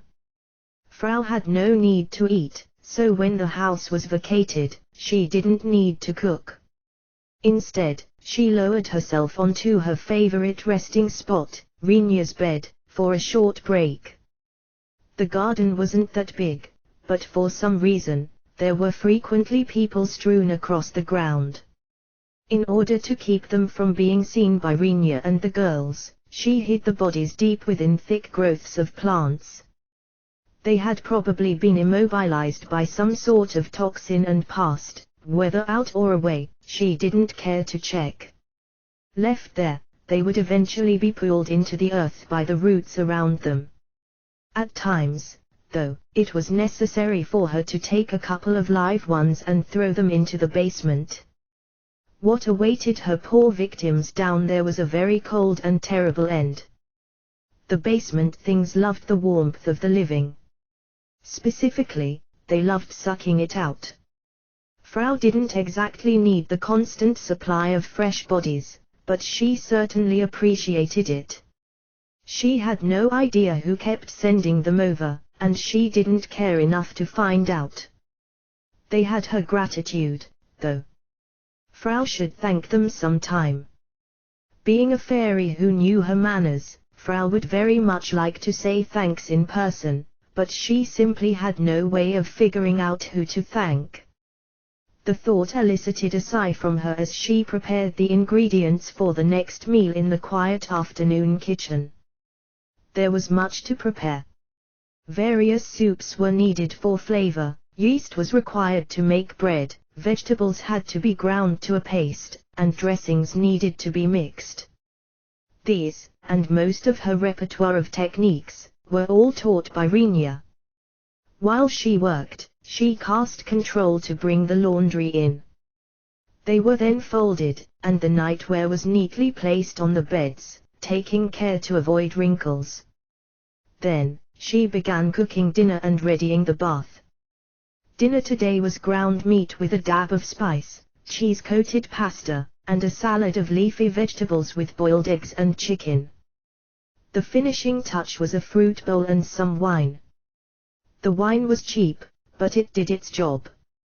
Once she finished cleaning up after dinner, her day's work was mostly done. There remained a few more duties such as cleaning the bathroom and readying the ingredients for breakfast tomorrow, but there was no rush. As long as she got those done before going to bed, it would be fine. For some reason, Rona was the first to sleep. Shen was next, followed by Renia. Frau was fairly sure there was some reason for Renia turning in last. She never asked, though, because she was also fairly sure the reason would turn out to be something very stupid that Renia deemed extremely important. Only after the three residents were sound asleep did Frau crawl into bed. When she did, it was the cue for those shapeless and soundless forms to emerge from the basement. Through the rest of the night, countless shadows would roam the house in silence, guarding it from intruders. Their work would continue until the next morning when she opened the curtains again. What should Frau make for breakfast tomorrow? That one last thought occupied her mind as she closed her eyes. So did the day of Asilki come to a close. I want to go check out the Elf Kingdom. The residents of Renia's household had been enjoying a nice cup of Frau's tea in the guest room when he made that announcement out of the blue. Everyone stared at him. People here commonly drank a type of tea known as dark tea, which produced a black liquid that smelled just as bad as it tasted. Frau, instead, had served them something of much higher quality, black tea. In fact, black tea was considered the very best of teas. It was trailed by the green and yellow teas, which were of medium quality. Renia thought that green tea tasted more than good enough, but it was Frau's personal policy to use only the best that she could find, so she stubbornly continued to serve them black tea. There was one time when Renia had muttered under his breath something along the lines of, "If we had spare cash lying around, I'd rather use it to pay off the loan," to which Frau simply shrugged before declaring that regular repayments had already begun. Apparently, Renia Mannerstone Industries, CEO, Frau, had been on a roll lately thanks to his manner allowing them to constantly produce Mannerstones, the sales of which were providing them with a steady source of income.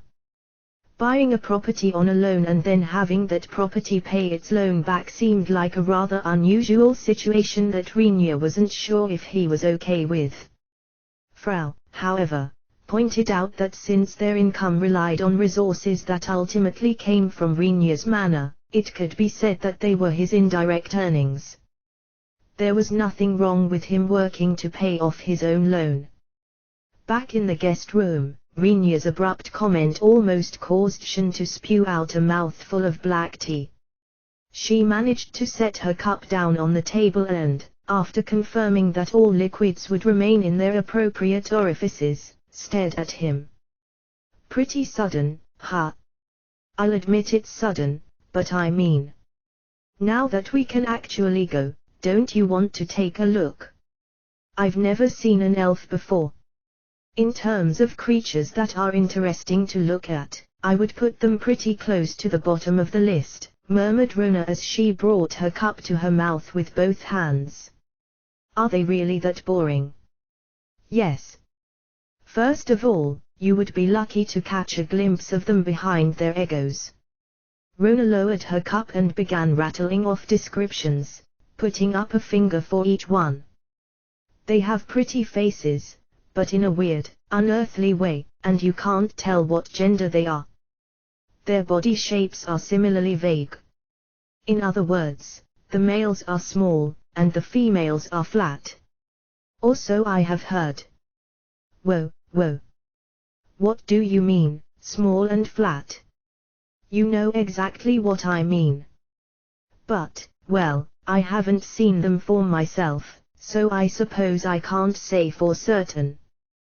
Their long lifespans give them plenty of time to work with, which might explain why many of them have laid-back personalities.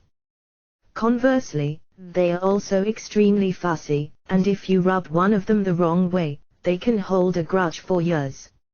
Such a pain. Also, they love nature, so they have little interest in arts and crafts, and they build their structures around trees and branches that already exist. Issues of subjectivity aside, you sure know a lot, don't you?" "Why, thank you. Flattery will get you everywhere with me, you know." Rona grinned, much to chagrin of Shen, who fixed her with a glare. The look in her glowering friend's eyes seemed to say, "Even I know that much." But what made you want to go to the Elf Kingdom so suddenly? I'm sick and tired of the guild watching over me. They've been breathing down my neck ever since that incident. After the death of over 24 parties in a forest near the city, Rinya had a creeping feeling that the guild had been keeping a much closer eye on him. He had always known that suspicious figures would wander around the vicinity of his house from time to time, but recently, he felt like he had been spotting them with increasing frequency. Fortunately, none of them had gone so far as to step inside the house. That fact offered him some relief. It was then that, out of the corner of his eye, he noticed Frau gazing intently at him. "What's the matter?" "Oh, it's nothing. But, if everyone goes to the Elf Kingdom, will Frau be home alone?" The fairy's sad expression gave him pause. While she could go outside by bonding herself to him, he had no idea if she could get through the transfer gate. "I mean, if you can go through the gate, then I'll take you along," he said, making a mental note to ask Aju about it later. "If you're going, then we'll go with you. We're paying for our own usage fees, though, right?" asked Shen. Rinya nodded before adding, "If Frau lets us use the mana stones she made, though, I suspect we'll be able to go for much cheaper. There's also that discount that Aju promised to get us." "That's true, but, are we just going for sightseeing?" asked Rona with a perplexed frown. The concept of travel as Rinya understood it, excursions that cost a significant amount of money per trip, was not commonplace in this world. Nobles or wealthy business owners were the only kinds of people who might do so on occasion.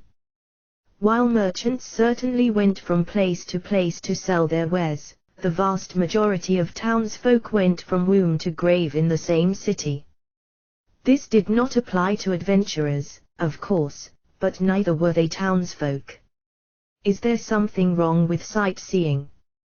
"Well, I suppose there's nothing wrong with it, but..." Rona's frown lingered, but Rinya was determined to see this through. Traveling for work was not traveling, and he had had enough of the former. He was in the mood for some sightseeing. And some hot springs, to be honest. He wondered if the Elf Kingdom had hot springs. "All right. Now that's decided, let me go find Aju. I'll ask him about how to use the gate and book a trip along the way. Shen and I will start packing then.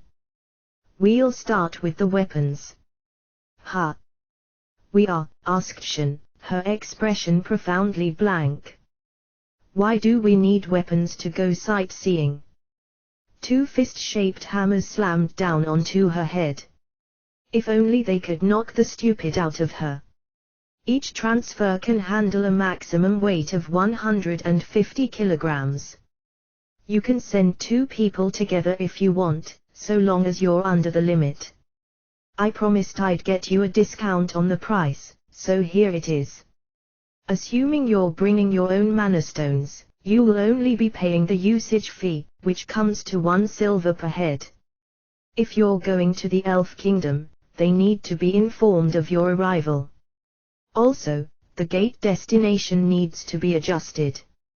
All in all, it'll probably take 2 days. Any questions?" Upon being asked about the transfer gate, Aju's response was swift and concise. They were in a teacher's office, and the mage had his elbows on his desk. His fingers were folded. Rinya grunted. Aju's answer was certainly right on the dot. Almost, 2 on the dot.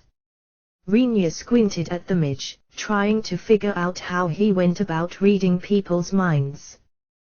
"What?" Aju raised an eyebrow. "Why do you assume we're bringing our own mana stones?" "The one over there," said Aju as he pointed at the short figure beside Rinya. "Frau, was it?" Rinya had brought the fairy with him while Shen and Rona stayed home to do the packing. "The market has seen a large influx of mana stones," Aju continued, and they all came from a fairy. It hasn't caused the price to plummet yet, but even the school is starting to pay attention. Just so you know, people are asking questions about where all these mana stones are coming from. TCH. Nosy bastards. THA, ha. Frau.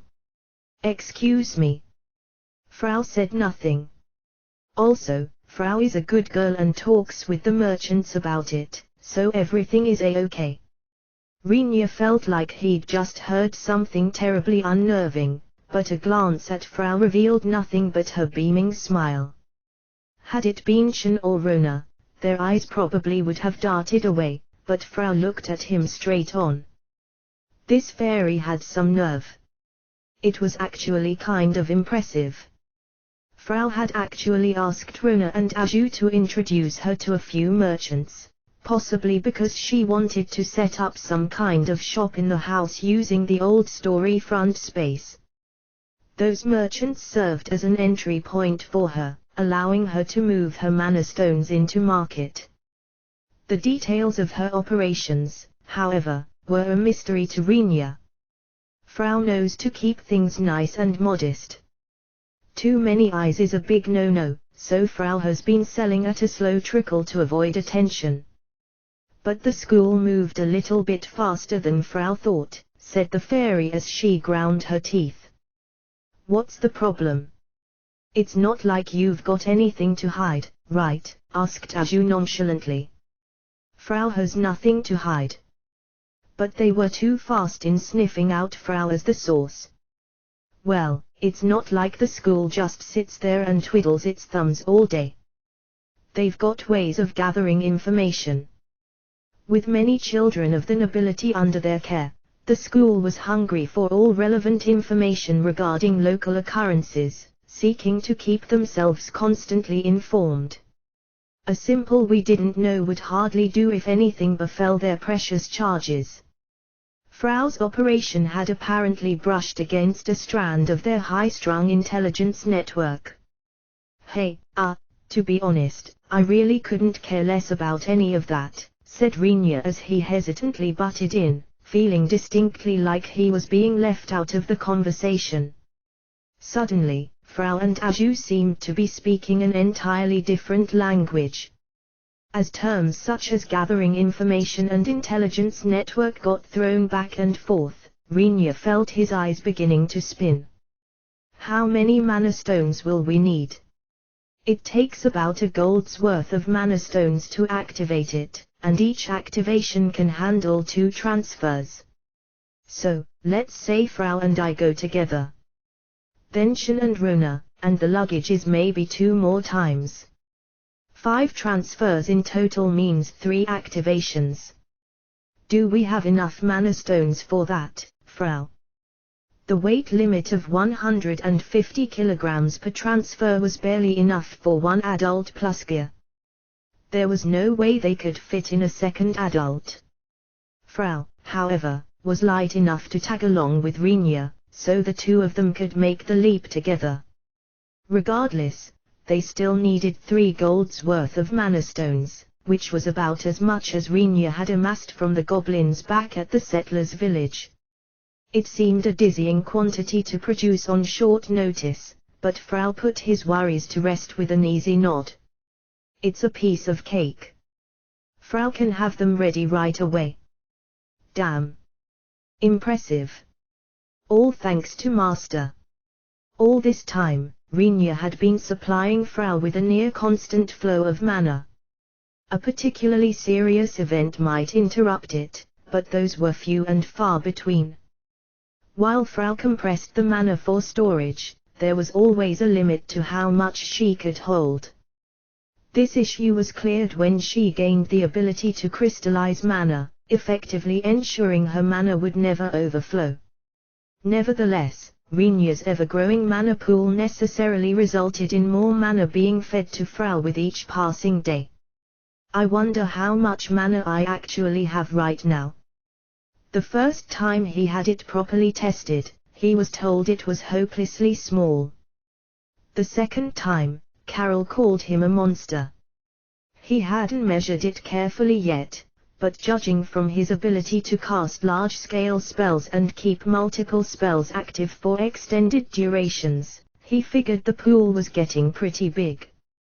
Probably enough for that mana-measuring orb to let out a blinding flash before exploding and taking the whole city with it. Ha ha! Of course, said Rinya, playing along with the joke. No, but seriously, he trailed off when he saw Aju's face. Wait, are you being serious? As serious as I can be. Aju nodded soberly. Rinya gave a hesitant smile. You know I'm only human, right? I sure do. Which only makes it harder to explain the massive increase in your mana capacity in such a short time, replied Aju. Generally, they don't grow much to begin with. Rinya fell silent for a minute, pondering his response. What say we go with the fruits of hard work? If hard work could go that far, then how much have I been slacking off, said Aju mockingly before shifting his tone. Anyway, none of that matters. You can't explain talent. It is what it is. Master is just that good, said Frau with a pleased HMPH. Both Rinya and Aju wore smiles as they watched the fairy proudly puff out her chest as if she were the one being praised. The former was tinged with embarrassment, while the latter had the gentleness of an amused parent. That's right, Frau. Your master is awesome. Quit that, damn it. What are you trying to do? Praise me to death? Not at all. I'm just expressing my boundless reverence for Mr. Rinya, Teacher of the Year. Oh, I get it. This is about that, right? Lily's gave you a good talking to and now you're getting back at me, said Rinya with a glare. Aju shrugged it off, putting up his hands up in a I have not the slightest idea what you're talking about manner. Beyond the transfer gate was supposedly a long tunnel, past which lay the elf kingdom. Frau held Rinya's hand as they walked toward it. When they reached the end, the first thing Frau said was, Master, what's that? With a curious look, she turned toward Rinya, who found himself at a loss for words. The first answer that came to mind was somebody ripped off the work of an author from my previous world, but that hardly seemed like a reasonable response. He mulled over it for a while. That is telling us we're here. He went with the safe answer in the end. 2 days after putting in the request with Aju, Rinya and the girls had been told that the gate was ready for use. With their luggage already packed, the 4 of them simply stuffed everything into his inventory and headed off, arriving at the school practically empty-handed. Upon meeting up with Aju, he showed them to the room with the transfer gate. As a matter of fact, it wasn't until very recently that they realized it was possible to use one less transfer by storing the luggage in Rinya's inventory. They were fortunate for it to have occurred to them right in the nick of time. Saving one activation of the gate was no small matter. The room itself proved to be rather boring. On one wall, there was a door just about tall enough for an adult to pass through while standing up. There was little else. A hole was beside the door, and Aju haphazardly tossed a bunch of mana stones into it. The door in the wall then opened, revealing the empty space beyond. It was pitch black inside. All right. In you go, said Aju as he pointed a finger at the blackness in a profoundly indifferent manner. Rinya stared at him. Okay, hold on a damn minute. Is it just me or is that a terrifying door to walk through? What are you scared of? It's just a hole in the wall. Are you kidding me? It's blacker than death in there. Are you sure it's okay to go in? If it wasn't okay to go in there, it wouldn't work very well as a gate, would it? Said Aju in a patronizing tone. Regardless, Rinya found himself extremely unwilling to step into a murky darkness where he couldn't see anything. Something about it made him feel a very primal sense of dread. Were this the darkness of night, he could feel things out.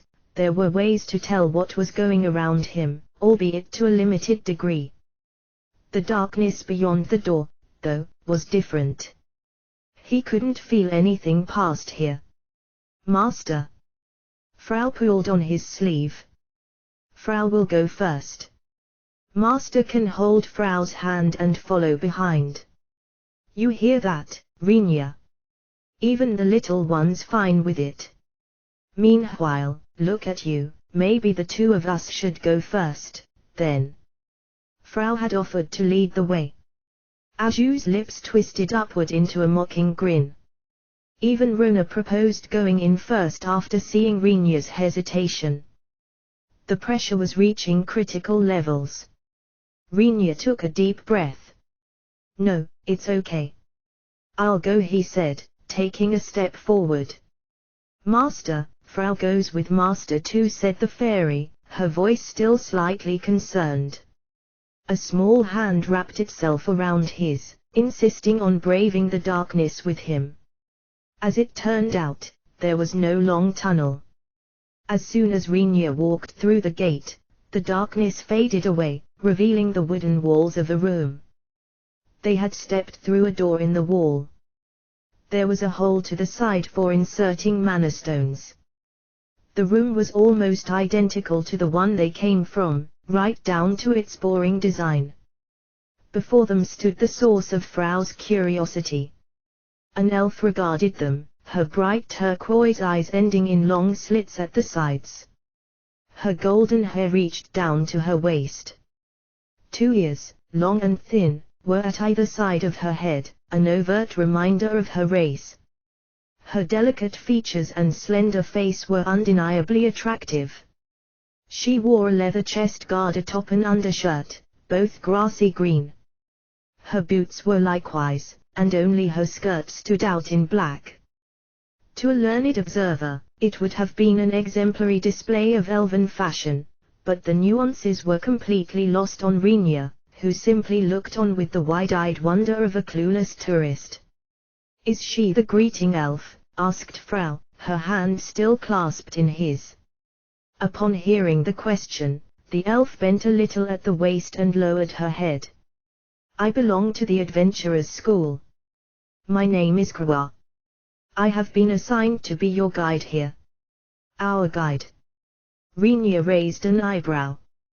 He didn't remember asking for a guide. Behind him, Rona appeared out of the gate with Shen following soon after. Correct. It would be a problem if humans were allowed to roam around unattended. You're telling me we have to follow you everywhere? Should you wish to avoid unnecessary trouble, I recommend doing so, said the elf named Krawa, never once attempting to make eye contact. There was a tone of finality in her voice. Though her mannerisms appeared polite, there was an arrogance to her words that rubbed Rinya the wrong way, causing his brows to furrow. The look on Frau's face suggested some displeasure as well. Shen, having completely failed to grasp the situation, regarded the proceedings blankly. Rona simply declared war. Roam around unattended. Ha! As if this shabby little hut had anywhere for us to roam. And don't worry about the rest of your city. We won't gawk, we've seen plenty of forests already. Oh dear! What is that creature? It appears to be blobs of fat on legs. It can even speak our language. How curious! Is it a pet or something? It felt like the room's temperature suddenly dropped below freezing. Rinya quickly excused himself from the intersection of their gazes. Language. No sane person would call this a language. Whoever came up with it clearly doesn't know what practicality means. I commend you then, for displaying such proficiency with it. You're a smart creature, aren't you? Are you a new species of some sort? Hey, Rinya, whispered Shen. He felt a second hand on him. With Frau clinging onto his sleeve, Shen pulled at his shoulder. What? Can't you see how tense things are? Don't say anything stupid. Well. I can sort of tell too, but what exactly are the two of them saying? Huh? What do you even mean by that? They just said. He stopped when he noticed that the fairy clinging onto his sleeve looked perplexed as well. The fact that both of them were confused presented a certain possibility. Wait, are those two speaking Elvish? I don't know if it's Elvish, but I have no idea what Rona's saying. Do you, Rinya? He did. And he also realized that he hadn't the slightest idea why. After some thought, he concluded that it was probably due to the skills the girl had given him, one of which was foreign world language. This was, he decided, quite possibly a blessing and a curse all in one. Evidently, he understood the languages of both humans and elves, but he made no mental distinction between them. Moreover, this skill would likely function the same way when he spoke as well. In other words, it was quite possible that every single race in this world could understand what he said. Therefore, a feat such as speaking in a different language to avoid being overheard was physically impossible for him. He rubbed his temples, feeling frustrated by how impractical the skill was. Meanwhile, the conversation between Rona and Krua grew ever more heated. I was informed of a visit by humans, not a creature made of fat blobs. It's okay. I don't expect you to be able to tell the difference. After all, you elves are so flat you can barely tell your own genders apart. Oh dear. It seems like the creature has rather poor vision. Or perhaps too small a brain, considering it's too stupid to know the difference between males and females. Says the race that takes 200 years to reach adulthood.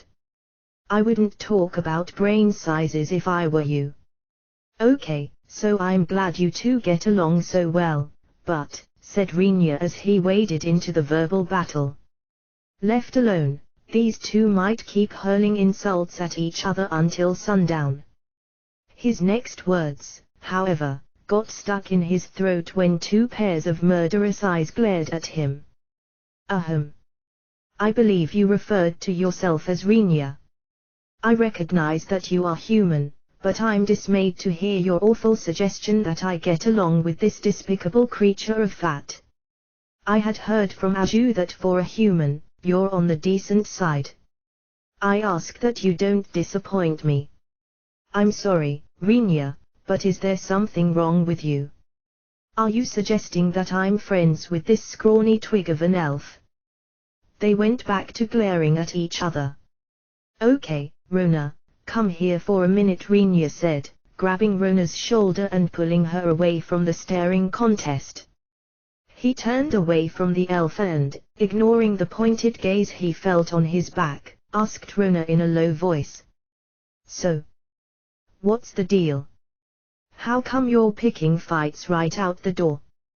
Well, as you can see, elves are naturally a slender race, mumbled Rona.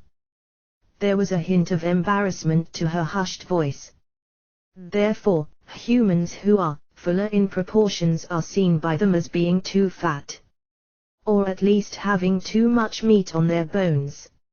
So, this isn't my first time in the Elf Kingdom.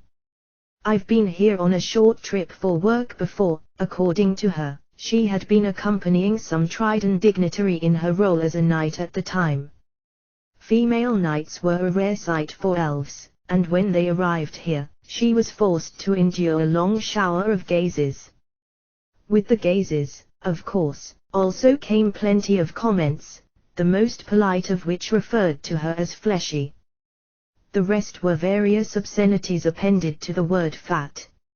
As she was part of a diplomat's retinue, no one mocked her to her face, but the hushed murmurs, kept just loud enough for her to hear, and private smirks left her with more than a little hate for the elves. I guess that's also why you can speak their language. I'd rather not, but being the egoists they are, the elves refuse to use the common language. She then mentioned that the majority of elves honestly believe their language to be the most beautiful and brilliant one in the world. Personally, she continued after making a disgusted face, I don't like it. It has multiple words that mean the same thing, and there are far too many modifiers and they are all too long. I think it's an extremely impractical language. Okay, sure. Some of that was a bit irrelevant, but I get where you're coming from. Renia patted Rona on the shoulder and instructed her to stand by with Shen. Then, he turned to Krua. At a glance, with her delicate figure and short stature, she would have passed for a middle school student. Her age and experience, however, seemed to exude from her in an aura that no middle school student could ever hope to match. My companion caused some trouble. I apologize for that, Renia said as he lowered his head. First, the apology. When first impressions were still being made, it was not appropriate to let any antagonism show, regardless of what one thought on the inside. I apologize as well. It appears that I let my emotions get the better of me. When Renia looked back up, he was surprised to find Krua lowering her head as well. All the talk about elves being arrogant egoists had made him expect a snide remark or two in return. You looked surprised. Though, I suppose I can't fault you. Oh, sorry. It's just that I'd heard you're a proud people, so I was caught off guard a little. Is there a reason for it? He asked curiously. The elf regarded him intently. After a while, she beckoned him with her hand and led him away from the others. Once they were standing in the corner of the room, she spoke again. What I'm about to tell you is a secret. Do you understand? Sure. I won't say a word to anyone else. Seeing that he nodded, Krua leaned toward him and whispered into his ear. The truth is, the elf kingdom has seen a certain trend in recent years. Some elves have been trying to change the ideals of beauty. You could call it a reformation movement of sorts, HM. They are proposing that women more endowed in flesh, such as your companion there, embody a form of beauty in their own right.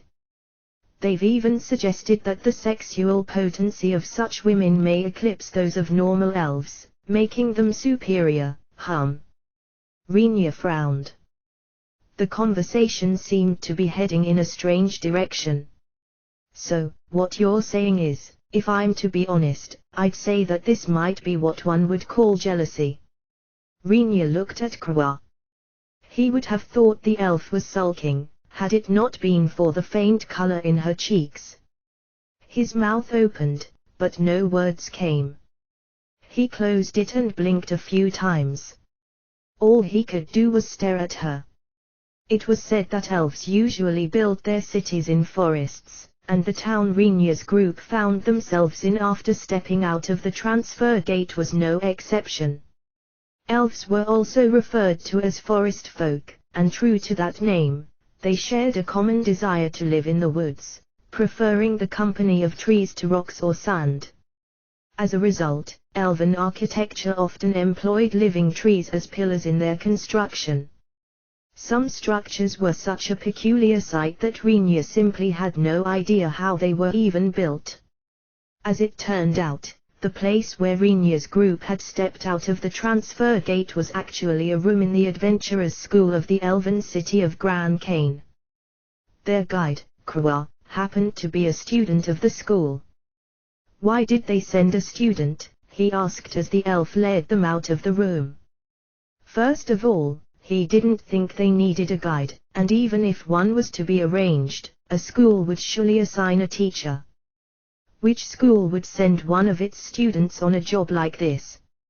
As they walked toward the outside of the school, Krewa turned her head back toward them and gave a simple answer. Because she's exceptional, probably. She went through the motion of proudly puffing out her chest. It was only the motion. One could not, after all, puff out what was not there. They must have made a mistake, then, putting such top-level talent on a job like this, don't you think? The task is to prevent trouble before it occurs. Mediocrity will not suffice. Rinya had meant for his comment to be a tad slighting, hoping to provoke a response from Krewa. Her cool and unaffected response, however, told him that his attempt was unsuccessful. It made him reconsider things. While he had seen his fair share of things, over 94 years worth with both lifetimes combined, it was possible that the elf before him dwarfed him in sheer number of years lived. If so, it would make Krewa the first person he met since coming to this world who was actually older than him. Elves live pretty long, right? Disregarding the abrupt change in topic, yes, we do. How old are you? I can't tell at all just by looking. I will be 70 this year. 70. He was still the oldest. Recalling that Rona had mentioned something about elves reaching adulthood at 200 years old, he gauged their lifespan to be approximately 10 times that of humans. Based on Krewa's appearance, he had figured that even if she wasn't 200, she'd be at least 140 to 150 years old. Seeing that his estimate was wrong, he took another good look at the elf walking in front them, regarding the back of her figure. A thought occurred to him, maybe his 10 times of humans idea wasn't entirely wrong. Maybe she was actually the equivalent of a 7-year-old human. Yes, asked Krewa. As though she felt him staring, she turned her head toward him. It was a little concerning how she kept walking forward while looking backward. There's no need to worry, she added. I won't bump into a wall. I don't need to see forward to walk forward. Ha! Neat trick. Color me impressed. Anyway, how old exactly is that? Like, relative to other elves. Krewa looked at him like he was daft. Master is a wanderer, so Master is a teeny tiny bit clueless about this world, explained Frau. Rinya looked at the little fairy holding his hand. He had thought that the only ones in his party who could talk elf were Rona and him with his skill. Frau, however, turned out to speak fluent Elvish. That left Shan as the sole member who was in the dark, and her apathetic expression suggested that she had given up entirely on trying to converse with the elf. As for why Frau could speak Elvish, she said that it was because elves and fairies were similar beings. Apparently, elves might as well have been half fairies. A wanderer. I see. How exotic, said Krewa with an expression of genuine surprise. Can you not use the word exotic? I'm not a circus attraction, replied an irritated Rinya. I can understand if you're a wanderer. Were you a regular human, I would have deemed you an ignorant imbecile. Everything she said had thorns. She did not seem to like humans at all. Appearance-wise, elves mature at about 40 years of age. These 40 years are referred to as the growing phase. The next 160 years are referred to as the maturing phase. Only after reaching 200 years of age are elves considered adults. Ha! So, you're in the middle of the maturing phase. That is correct. The maturing phase is when we accumulate knowledge and experience. In human terms, I would be considered 14 or 15 years of age. You may also wish to know that while there is individual variation, our lifespans tend to be about 1,000 years. It's also a well-known fact that elves don't experience much change in their physical appearance. Rona chimed in from behind Rinya.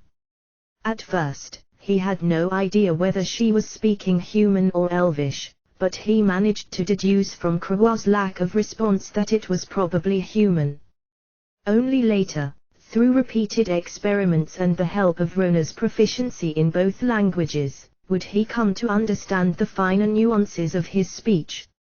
If he envisioned himself speaking in human, it was perceived as human; if Elvish, then Elvish. This phenomenon translated to writing as well, and these newfound discoveries greatly elevated his opinion of the skill's practicality. Once elves fully mature, they look the same until they die. They maintain their youthful appearance for a long time and no elves ever appear elderly, so people have at times suspected them of being immortal, Rona explained. In actuality, though, they do age. Elf kids turn into elf adults, and then they grow older and older. They just don't turn wrinkly. Rinya, I don't know what the blob of fat is saying, but I'd prefer for you humans to not speak secretly amongst yourselves. Why don't you go and learn human if you hate being left out so much, came Rona's caustic reply. Krawa's expression darkened a little. Aha, thought Rinya as he noticed the elf's reaction. Rona must have switched to Elvish just to taunt Krawa. He was getting the hang of this. On a more immediate note, said Rona, her eyes narrowing warily. Why am I getting the distinct sensation that we're being watched? As a matter of fact, Rinya felt the same. Ever since Krawa had led the four of them out of the room and through the school, numerous people gawked at them from various windows and shadowed spots. The gawkers probably believed they were being subtle about it. They were not. It was actually rather blatant, and it was equally blatant where, or rather, whom their gazes were focused on. Not a single line of sight made its way to Rinya, Frau, or Shen. Clearly, the object of their interest had also noticed. He took a moment to appreciate how sensitive women were to being looked at. It was honestly a very faint sensation, almost imperceivable without careful attention. I'm feeling a lot of people staring at me. It must be the elves. I doubt there are even enough humans in the elf kingdom to provide this many eyes, murmured Rona. I know what they're thinking. They're probably snickering about how fat I look. The fools, not realizing that large breasts are a sign of a loving mother, and large hips are a sign of safe births. Very well. Allow me to re-educate these poor misguided creatures. By force. Now, even Rinya was gawking at her. Brainwashing elves seemed like a great way to cause some sort of interracial conflict. Before Rona, whose evil laugh sounded a little too convincing, had a chance to make good on her promise, he quickly pointed at the person standing behind her. Shen. Stop her. Got it. Shen nodded and jumped on Rona just as she pulled out her scary-looking mace. Let me go. As the two girls wrestled, Rinya whispered a question to Krawa. These eyes on us. I assume it's that Reformation movement you mentioned. It pains me to admit, but, she showed no overt displeasure, but she kept her eyes down as she nodded. Apparently, Rona had fans. Hiding behind various places of cover scattered throughout the school, elves who had awakened to the appeal of fullness in women were casting furtive but passionate gazes at their newfound idol. For them, seeing a human was probably rare enough. One of Rona's proportions must have been downright exotic. It wasn't hard to imagine how they'd want to take a good long look at such a magnificent example of the feminine figure. Of course, the appreciation only went one way. What are the chances they get physical? Rinya was worried some of the more driven elves might attempt a blitzkrieg of sorts. I won't say none, but in that case, you won't be faulted for any action you take in response, answered Krawa in a cool, detached manner. The implication was, then, if push came to shove, he could get away with manslaughter. In fact, I'd appreciate it if you killed a few. Kill them all if you want. The other elves might thank you for it. I guess the curve-loving elves are a minority. For now, but unfortunately, their numbers are growing rapidly, said the elf through gritted teeth. Rinya shrugged. You really mean it? He asked before glancing at the still struggling Rona. Because I'm just going to sick her on them if you do. Krua followed his gaze.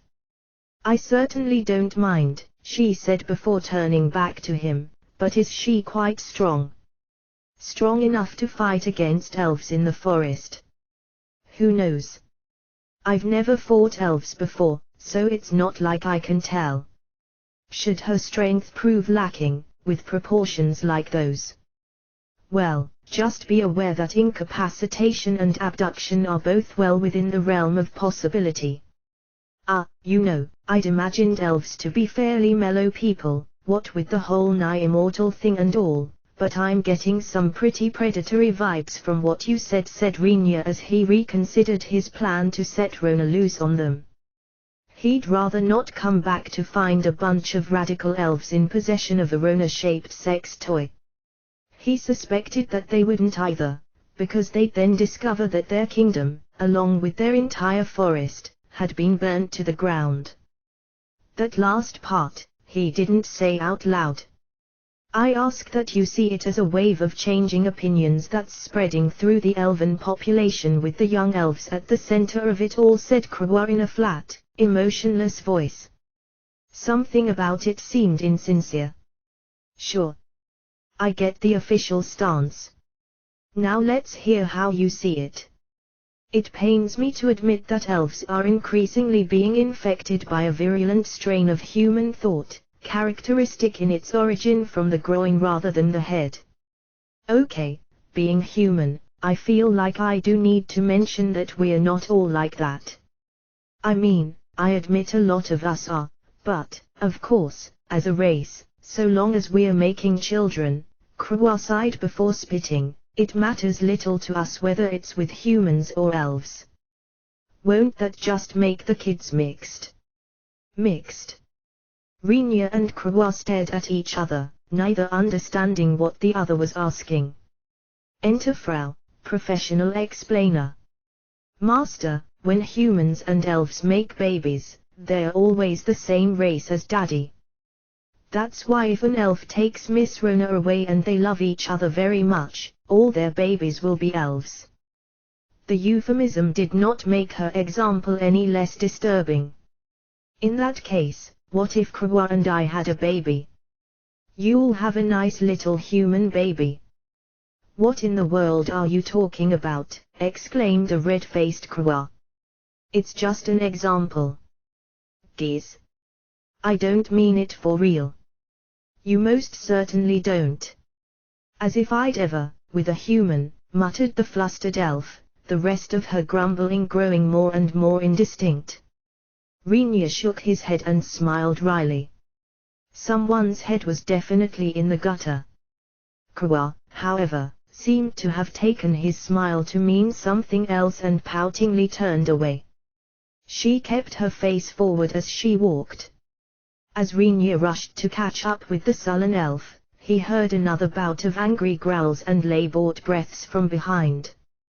The struggle between the two girls yet continued.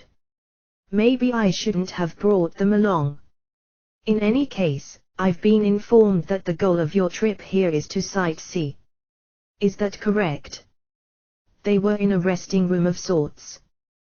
Krua had led them here, and upon their arrival, she had produced a number of stools and arranged them around a circular table before seating herself on one of them.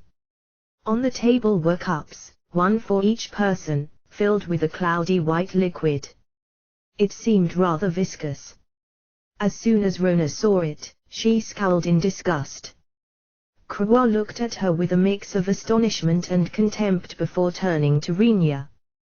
This is a drink known as yogurt, into which some honey has been mixed. She gestured at the cup. Please?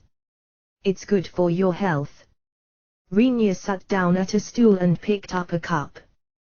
Without pausing, he brought it to his mouth and casually took a sip. Shin and Rona stared at him in shock. Even Krua seemed surprised by his sheer lack of caution.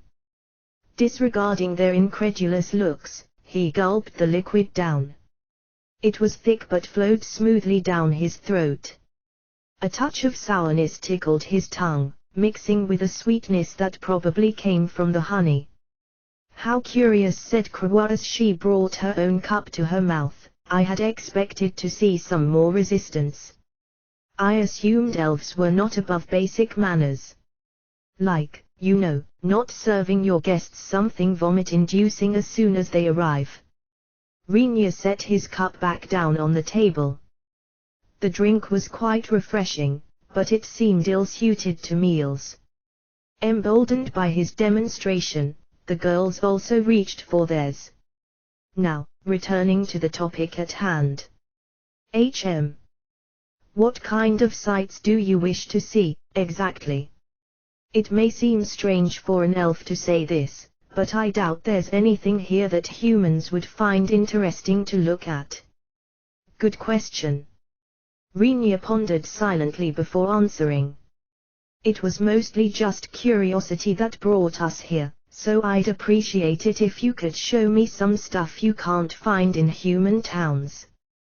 Rare delicacies, uncommon sights.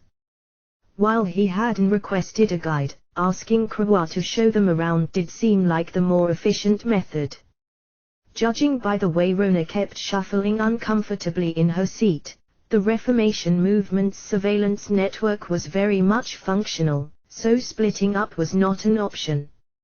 Unless, of course, they wanted to go back with one fewer member than they came. I doubt the scenery here will excite you very much, said Krua as she gracefully crossed her legs and held her knee with her hands. She sounded contemplative and her eyes were distant and wandering. As for food, we have little love for meat here, so the most I can show you is probably some condiments or dishes prepared with elf beans. According to her, while elves were not vegetarians per se, they usually avoided eating meat. In its place, they made use of a variety of plants in developing their cuisine. Though they may taste foreign to the human tongue, I personally recommend our elf beans. Once crushed, they are salted and fermented, making for a delicious condiment. An equally savory juice can be wrung from them as well. When green, the beans can be boiled in salt water and served as is. It makes for quite the tasty dish, in my opinion. Fully ripened beans can also be crushed into a powder that is perfect for making snacks. I can't help but feel like you're just describing soybeans to me. The latter parts of her description were evoking mental images of edamame and kinako powder. If he was correct in his assumption, the condiments she was talking about would be miso paste and soy sauce. Being able to get his hands on those was no trivial matter. He would have access to all 5 fundamental condiments, the sashisu esiso, of Japanese cuisine. His repertoire would increase exponentially. Rinya was no hater of Western cuisines, but miso-flavored fish stock with a touch of soy sauce simply spoke to his Japanese soul. Seeing the sparkles in Rinya's eyes, Krua gave a conciliatory smile. I see that I've piqued your interest. Let's go take a look at the marketplace, then. I'll show you the city along the way. With that, they were off. The city was nothing like Rinya had ever seen. Elves took up residence entirely within forests, and the way their architecture closely intertwined with the surrounding trees was a sight to behold. There was a dazzling variety of styles. Some structures surrounded a central trunk while others joined multiple branches. Some were literally a part of a tree. It was a uniquely captivating air, far removed from the stone and gravel of human towns. Whereas humans would cut down trees and chop up the wood into more convenient shapes and sizes, Elves used them as they were. Perhaps owing to their long lifespans, they were content to simply wait, slowly altering the location and direction of the tree's growth until they could be incorporated into the city whole. It reminded Rinya of bonsai, except on a citywide scale. All in all, he was glad he got to see it. Following behind him was Shen, who was also having her first taste of elven culture. There was a sense of awe in the way she gazed at her surroundings. Frau, for her part, seemed rather uninterested. She walked listlessly beside him, one hand still clinging onto his sleeve. Finally, there was Rona, who was in no mind to enjoy the scenery. Enduring a multitude of gluttonous gazes seemed to be taking a heavy toll on her, and she looked rather uncomfortable as she walked. None of the residents they passed were staring at her, so the perpetrators must have been in hiding. Even Rinya, however, could only manage to sense their presence. Their exact location and numbers were beyond him. "Hey," Rinya started. "Yes." Krua responded immediately, as if she had expected him to speak. "Is something troubling you?" Her voice was stiff. This probably wasn't something she wanted to discuss.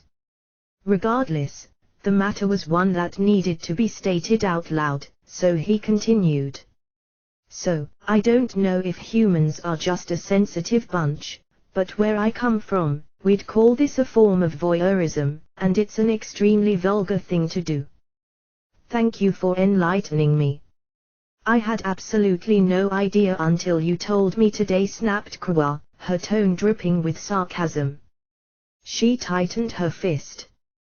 Then, seemingly through an extensive effort of will, she put on a neutral expression again. "Please accept my sincerest apologies regarding this issue." "Well, don't apologize to me. It's her who has the problem. Can't you do anything about it?" "We're all elves, and they're likely older than I am," she said. A hint of frustration leaked into her voice.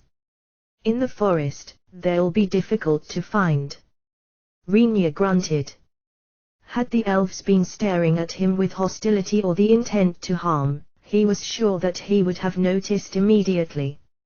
Unfortunately, not only did the elves bear no ill will toward them, they weren't even looking at him in the first place.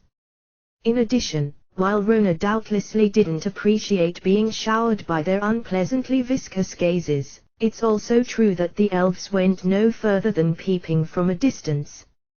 Using Grace aircraft to throw out a citywide scan seemed like overkill, and even if they managed to locate the perpetrators that way, it wasn't like their gawking was an overt crime. Could they really fault the elves for simply looking? He sighed. They were up against difficult opponents. In a way, he almost wished the elves would come and try to kidnap Rona. That way, he could clean them up nice and easy. Before he could ponder this line of thought further, though, Krua announced their arrival at the marketplace. Markets in the Elf Kingdom were, as expected, quite different from those of human kingdoms. An abundant variety of vegetables and fruits were on display, but meat was almost nowhere to be seen. One could, however, spot a few traces of fish here and there. Apparently, meat that came from water was afforded a more lenient stance. Where there were people, there were street vendors, and this place was no different. Something was missing, though, the smoky aroma of grilled meat that he had come to associate with street stalls. In fact, almost nothing was grilled. Instead, there was an assortment of stews and soups. "Here we are," said Krua as she pointed toward a store. "This is where you can find those condiments that intrigued you so." The store was small. Within its narrow confines, Rinya found rows of barrels, all filled with a brown paste. Shelves were lined with bottles, each of which held a dark-colored liquid. His eyes lit up. Rona's visual harassment issue could come later. Immediately, he rushed over to the products and began scrutinizing them. Both appearance and smell were as he had expected, those of miso and soy sauce. However, the taste was yet unknown, and that was a problem. Since he was in another world, it was entirely possible for him to shove a spoonful of what was ostensibly miso paste into his mouth, only to realize with horror that it tasted like chocolate. "I'd like to taste some. Is that okay?" As soon as he uttered the word taste, the storekeeper's mouth twisted into an ugly grimace. Rinyu was well aware that his request would not be well received, but he still thought the storekeeper could have tempered his response. That was not a face to show customers. Nevertheless, he needed the storekeeper's approval. He could hardly just start opening bottles on his own, after all. Soy sauce, in particular, did not keep well after being unsealed. Being exposed to air would cause it to steadily lose its flavor, making it ill-suited for taste tests. How about just the brown paste over there then? If the miso tasted right, chances were that the soy sauce would as well. The ingredients might be slightly different, but a complete disaster seemed unlikely. The storekeeper seemed no happier with the compromise until Krewa approached him and whispered something. Rinyu couldn't hear what she said, but the storekeeper's eyes widened. He took one hard look at Rinyu before disappearing into the back of the store. Soon after, he reappeared with a small white rod, dipped it in the brown paste, and offered it to Rinyu, who took in his hand. It was the end of some sort of vegetable, presumably meant to be eaten with the paste. Rinyu threw the whole thing in his mouth. It was watery, but crunchy. As he chewed on it, its juices mixed with the salty savoriness of the beans. It might have been a bit too salty. Perhaps it was the type of miso that used more salt and sat for longer. Either way, it was definitely miso. A wave of nostalgia threatened to bring Rinyu to his knees, but he kept firm. People were watching. "Thanks," he said, nodding at the storekeeper. "I'd like some of this." "What do you call it?" "We call it miso." Rinyu was shocked to find that even in a different world, miso was still miso. The storekeeper's next words, though, surprised him even more. "We first learned of it from a wanderer." Apparently, one of Rinyu's forefathers had taught the elves how to make miso and soy sauce. The storekeeper went on to explain how originally, elf beans had always been eaten green and boiled. Then, the wanderer appeared, showed them a variety of methods for processing the beans, and helped to spread the news, resulting in a widespread love of the new products throughout the kingdom. "The young missus mentioned you're a wanderer," said the storekeeper with a smile, "so I let you have a bite." Feeling no small amount of gratitude for the great deeds of his ancestral kinsman, Rinyu began crunching some money-related numbers in his head. Frau, seeing him gesturing and mumbling to himself, decided to step in and take matters into her own hands. "How much can one gold coin buy? You're not from around here, are you?" "I've got to hold some for my regulars, and these take time to prepare, so I can't sell you too much, but let's go with 3 barrels of miso and 2 barrels of soy sauce for a gold. How does that sound?" Rinyu eyed the barrels. They looked like they could each hold about 10 liters. It felt somewhat expensive, but he figured he'd have to just accept it as a form of otherworldly inflation. Still, it was 1 gold. That was a lot of money. He had to think about this. Meanwhile, Frau pulled out a gold coin from her apron-like dress and dropped it in the storekeeper's hand. "Deal." "Whoa, Frau.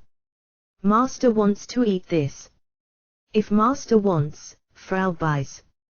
"No discussion," said Frau. "No worries. Frau just needs to tweak the Mannerstone pipeline and bump up the market portion." The fairy proudly puffed out her chest. Rinya scratched his head in submission. He had to give her credit. In terms of raising funds and managing operations, Frau Handley outclassed him in every way. Soon, barrel after barrel of beanie goodness was being lugged to him from the store shelves. He began putting them into his inventory one by one. Suddenly, a dissonant sound cut through the ambient commotion of the market. He spun in the direction of the noise and listened carefully. Down the road in the distance, something heavy was running, and it was making people scream. All around him, other elves started to glance in the same direction, their expressions clouding with worry. Shen and Rona approached him. Lacking the auditory advantage of elves, they weren't sure what was going on. Rinya, what's happening? Not sure, but it sounds like there's trouble that way. These are hoof sounds. It's a horse, murmured Krawa. By the time she finished her sentence, Rinya was already in motion. A moment later, realizing he had dashed off, Shen followed. A few leaping strides later, he saw the source of the commotion. It was indeed a horse, but something seemed strange. An elf sat astride it, arms dangling loosely at the horse's sides while the reins fluttered freely in the wind. The rider's body was pressed lifelessly against its neck. Slowly, jostled by the horse's gallop, the motionless body slid little by little to the side. Then, the elf fell. Rinya, he's falling off, yelled Shen as Rinya stomped the ground hard, propelling him toward the airborne rider in a burst of speed. He dove past the horse, scooping up the elf before the fall could take its toll. The horse, now free from both reins and rider, continued to charge madly forward. In its path stood a figure. It was Shen. Shen. For a moment, he thought she was going to sumo wrestle the horse into submission, but that seemed like an insane idea even by his standards of her. Just the sheer difference in mass meant that wouldn't end well.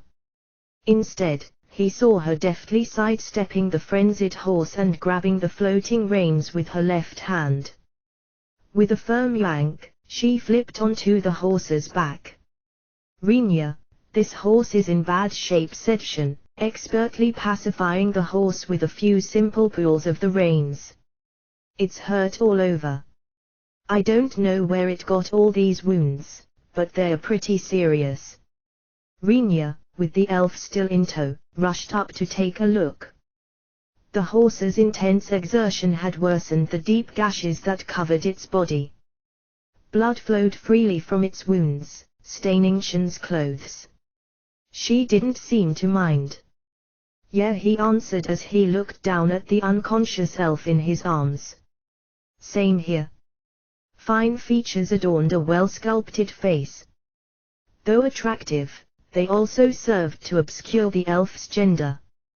Judging from the somewhat stocky feel of the body, Rinya decided the elf was probably a man. He wore leather armor atop a full suit of green. The bow on his back and the quiver dangling from his waist marked him to be an archer. All, however, were badly damaged. Piercing wounds had been inflicted in various places, from which blood still dripped. His bowstring was snapped, rendering the bow useless, and his quiver was empty. Hey! Wake up! What happened? Rinya shook the unconscious elf a little and called to him. Slowly, a crack appeared between his eyelids. His parched lips stirred, barely opening wide enough to let a frail voice escape. Inform the ministry, said the elf, glazed eyes looking but not seeing. He seemed only partly conscious, unaware that he was speaking to a human. Wait, never mind. Stop talking. You'll die faster. I have a priest who can use restorative grace aircraft with me, so we'll get you healed up first, please. Eastern Fort has fallen, the elf kept talking as though he didn't hear Rinya. Maybe he no longer could. His fingers, infused with a desperate strength, dug into Rinya's arm as he forced out a dire warning. "They're pouring out of the forest maze. It's an outbreak." With that, the light faded from his eyes. His hand loosened and slipped to the ground. Rinya could do little but watch as the elf's head fell to the side, never to move again. Carol Valier was a lady and a mage who resided in Kakrika, a city in the Principality of Tridon. She was not just any mage, though. In fact, she was as good as they came. Widely known to be the best female mage in the city, she was young and beautiful, as attractive as she was talented. While she might not be a statewide phenomenon, she had acquired celebrity levels of fame within the city. Equally well known were the preposterous amounts of makeup she applied and her terrible taste in fashion, but these less flattering tidbits had a way of avoiding the ears of the person in question. Regardless, fame and infamy had convergent effects when it came to bringing people to her door. There was never any shortage of pupils seeking her instruction in magecraft or customers with magely items for her to appraise. At times, she was even asked to craft a trinket or two. The constant supply of patrons meant that she didn't need to scramble to make ends meet. A leisurely pace of work afforded her a perfectly comfortable living. She was scrambling now, though, her frantic motions at odds with the carefree lifestyle she was so familiar with. In fact, she was pretty sure she had never worked this hard in her life. Even her surroundings were alien. She wasn't in her office and home, but a healing hall somewhere in Kakrika, where she lay bored not in a medicinal ward but an adjoining workshop. For the love of... "Can someone tell me how things even end up like this?" she griped to the bench and stove around her. They alone adorned the featureless room in which she slaved. She was making medicine. Brown liquid boiled in the heated cauldron before her, into which she sprinkled some fine shavings. A wooden rod stood abandoned in the cauldron, one end leaning haphazardly against the edge. She grabbed it and used it to stir. Slowly and carefully, she infused the liquid with her mana. As soon as she did, a plume of white smoke erupted from the concoction. She almost choked on the smell. The entire room reeked, but she resisted the urge to cough.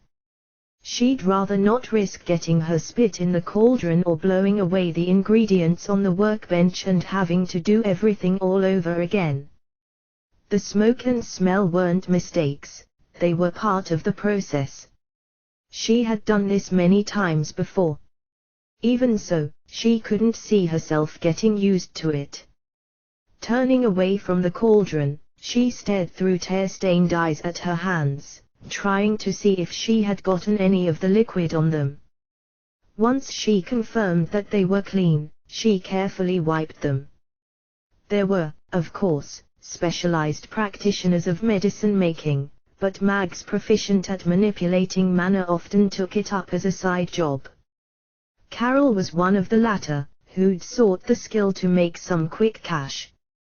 She'd learned how to make medicines with the intention of brewing up a few pick-me-ups or love potions from time to time. Never did she imagine that she'd one day be harnessing every ounce of her pharmaceutical talents, whipping out medicines at full throttle. "Miss Carol, isn't the next batch of medicine done yet?" Just as Carol was about to lose herself in her thoughts, she was yanked back into reality by the loud voice of a young white-robed lady who stormed into the room. The lady's short hair was tucked into a plain white hat to keep it from getting in the way, revealing a face that showed the signs of extended stress and fatigue. She rushed over to Carol's workbench and haphazardly dropped the tray she was holding onto an unoccupied spot, causing the empty bottles it held to totter precariously. "There's a patient who's in critical condition. We need tranquilizers and healing potions." "Now." "What do you mean critical condition?" Wasn't it supposed to prevent them from receiving fatal damage? Exclaimed Carol incredulously. She kept working as she did, taking the potion she just made and deftly filling each of the empty bottles on her workbench with a certain amount. To Carol's knowledge, mana devices installed in a fixed location had never failed to operate. Unlike magecraft employed on an individual basis, those used in devices was carefully set up and thoroughly tested. Barring physical destruction, such mana devices would always produce the intended effect. The patient in question, to which the distressed and uncomfortably loud lady beside her referred, had come out of a mana device. That meant the injuries the patient sustained had occurred within the device. The device was designed to prevent lethal damage from being done to anyone within its premises. Clearly, something wasn't adding up. How could the patient be in critical condition? The physical damage, sure. They'll live, just barely. But that mana device doesn't protect you from mental damage. Carol kept stirring the liquid in the cauldron as she mulled over the facts. It still didn't make sense. The job she was currently doing had originally come as a request from the Healing House, which had an exclusive partnership with the school that trained adventurers. The school's training methods erred on the rougher side of things, making it a constant source of injured students. Carol was no stranger to the system, and she had on various occasions done some part-time work for the Healing House to help treat the wounded. This time, however, things were a little different. Normally, they'd see 2 or 3 people. Sometimes, a couple more. Currently, the Healing House was dealing with over a dozen wounded. That was clearly an abnormally large number. As a result, the Healing House ended up understaffed, making everyone involved a little on edge. But that wasn't all. Even with the sudden influx of patients, the Healing House shouldn't have been so overwhelmed. Normally, it was inconceivable that they'd be receiving patients in critical condition. What the hell happened? Did the Demon Lord run amok at the school? Shrieked Carol in frustration. No, but apparently, someone similar did, came the nurse's level reply. For a moment, Carol stared blankly, trying to process what she just heard. She'd meant her statement to be hyperbole. She hadn't expected it to be partially affirmed. Someone similar was there. It wasn't the Demon Lord, but there was an adventurer who was training the students and, oh my goodness, the way he ravaged the poor souls. Both their bodies and their minds. Seriously, muttered Carol, her tone equal parts ridicule and incredulousness. How fragile a mind do you need to have for it to be ravaged when you know you can't die?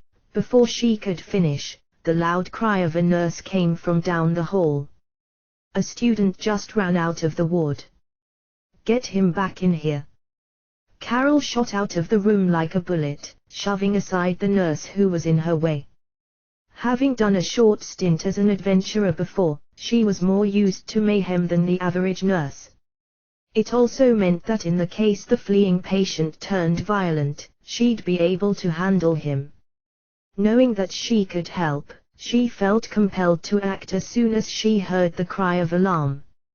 As soon as she dashed out to the hall, however, she regretted her decision. Wah! With an ear-splitting howl, a large male student came running down the hall, arms and legs flailing so wildly that Carol wondered how he even managed to stay upright, much less move with such speed. Unbeknownst to her, the student's name was Oren. His eyes were as wide as they could be, and his hair was a complete mess. Frayed strands, possibly torn by his own hand, jutted out at outlandish angles, revealing patches of bald scalp. He scratched furiously at his abused head as his zigzagged down the hall in an erratic trajectory, ricocheting from wall to wall. Each time he slammed into one, he desperately rubbed himself against its surface as though trying to escape through the wall itself. No. He's coming. Coming to kill me again. No more.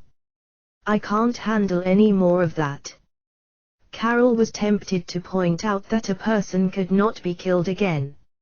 She was also curious as to who he was. However, some things had to come first. By my command, I command thee. Trails of light, form into bolts of thunder and strike my foes. She held back when casting it, but Thunderbolt was by nature a potent spell. It shot down the hall in a straight line at the large and unseemly figure of the male student. Upon impact, the bolt supercharged the student's already frantic movements for a moment, causing him to break into a bizarre dance of sorts. Eventually, the spell dissipated, leaving behind a burnt smell and the now unmoving figure of the student, wispy smoke rising from various parts of his body. Slowly, he toppled forward and fell, causing the approaching nurses to pale. Admittedly, it did look like a corpse hitting the ground. Figuring that solved the problem, Carol sighed with relief. She had barely drawn her next breath when more commotion was heard from down the hall past the fallen student. This time, a whole gang of them have appeared, both male and female, and all of them were in the same hysterical state. The sight of a mob of students screaming and wailing at the top of their lungs was honestly somewhat creepy. Carol felt a pang of horror roll down her spine. Geez. Forget this. I'm shooting for their heads, okay?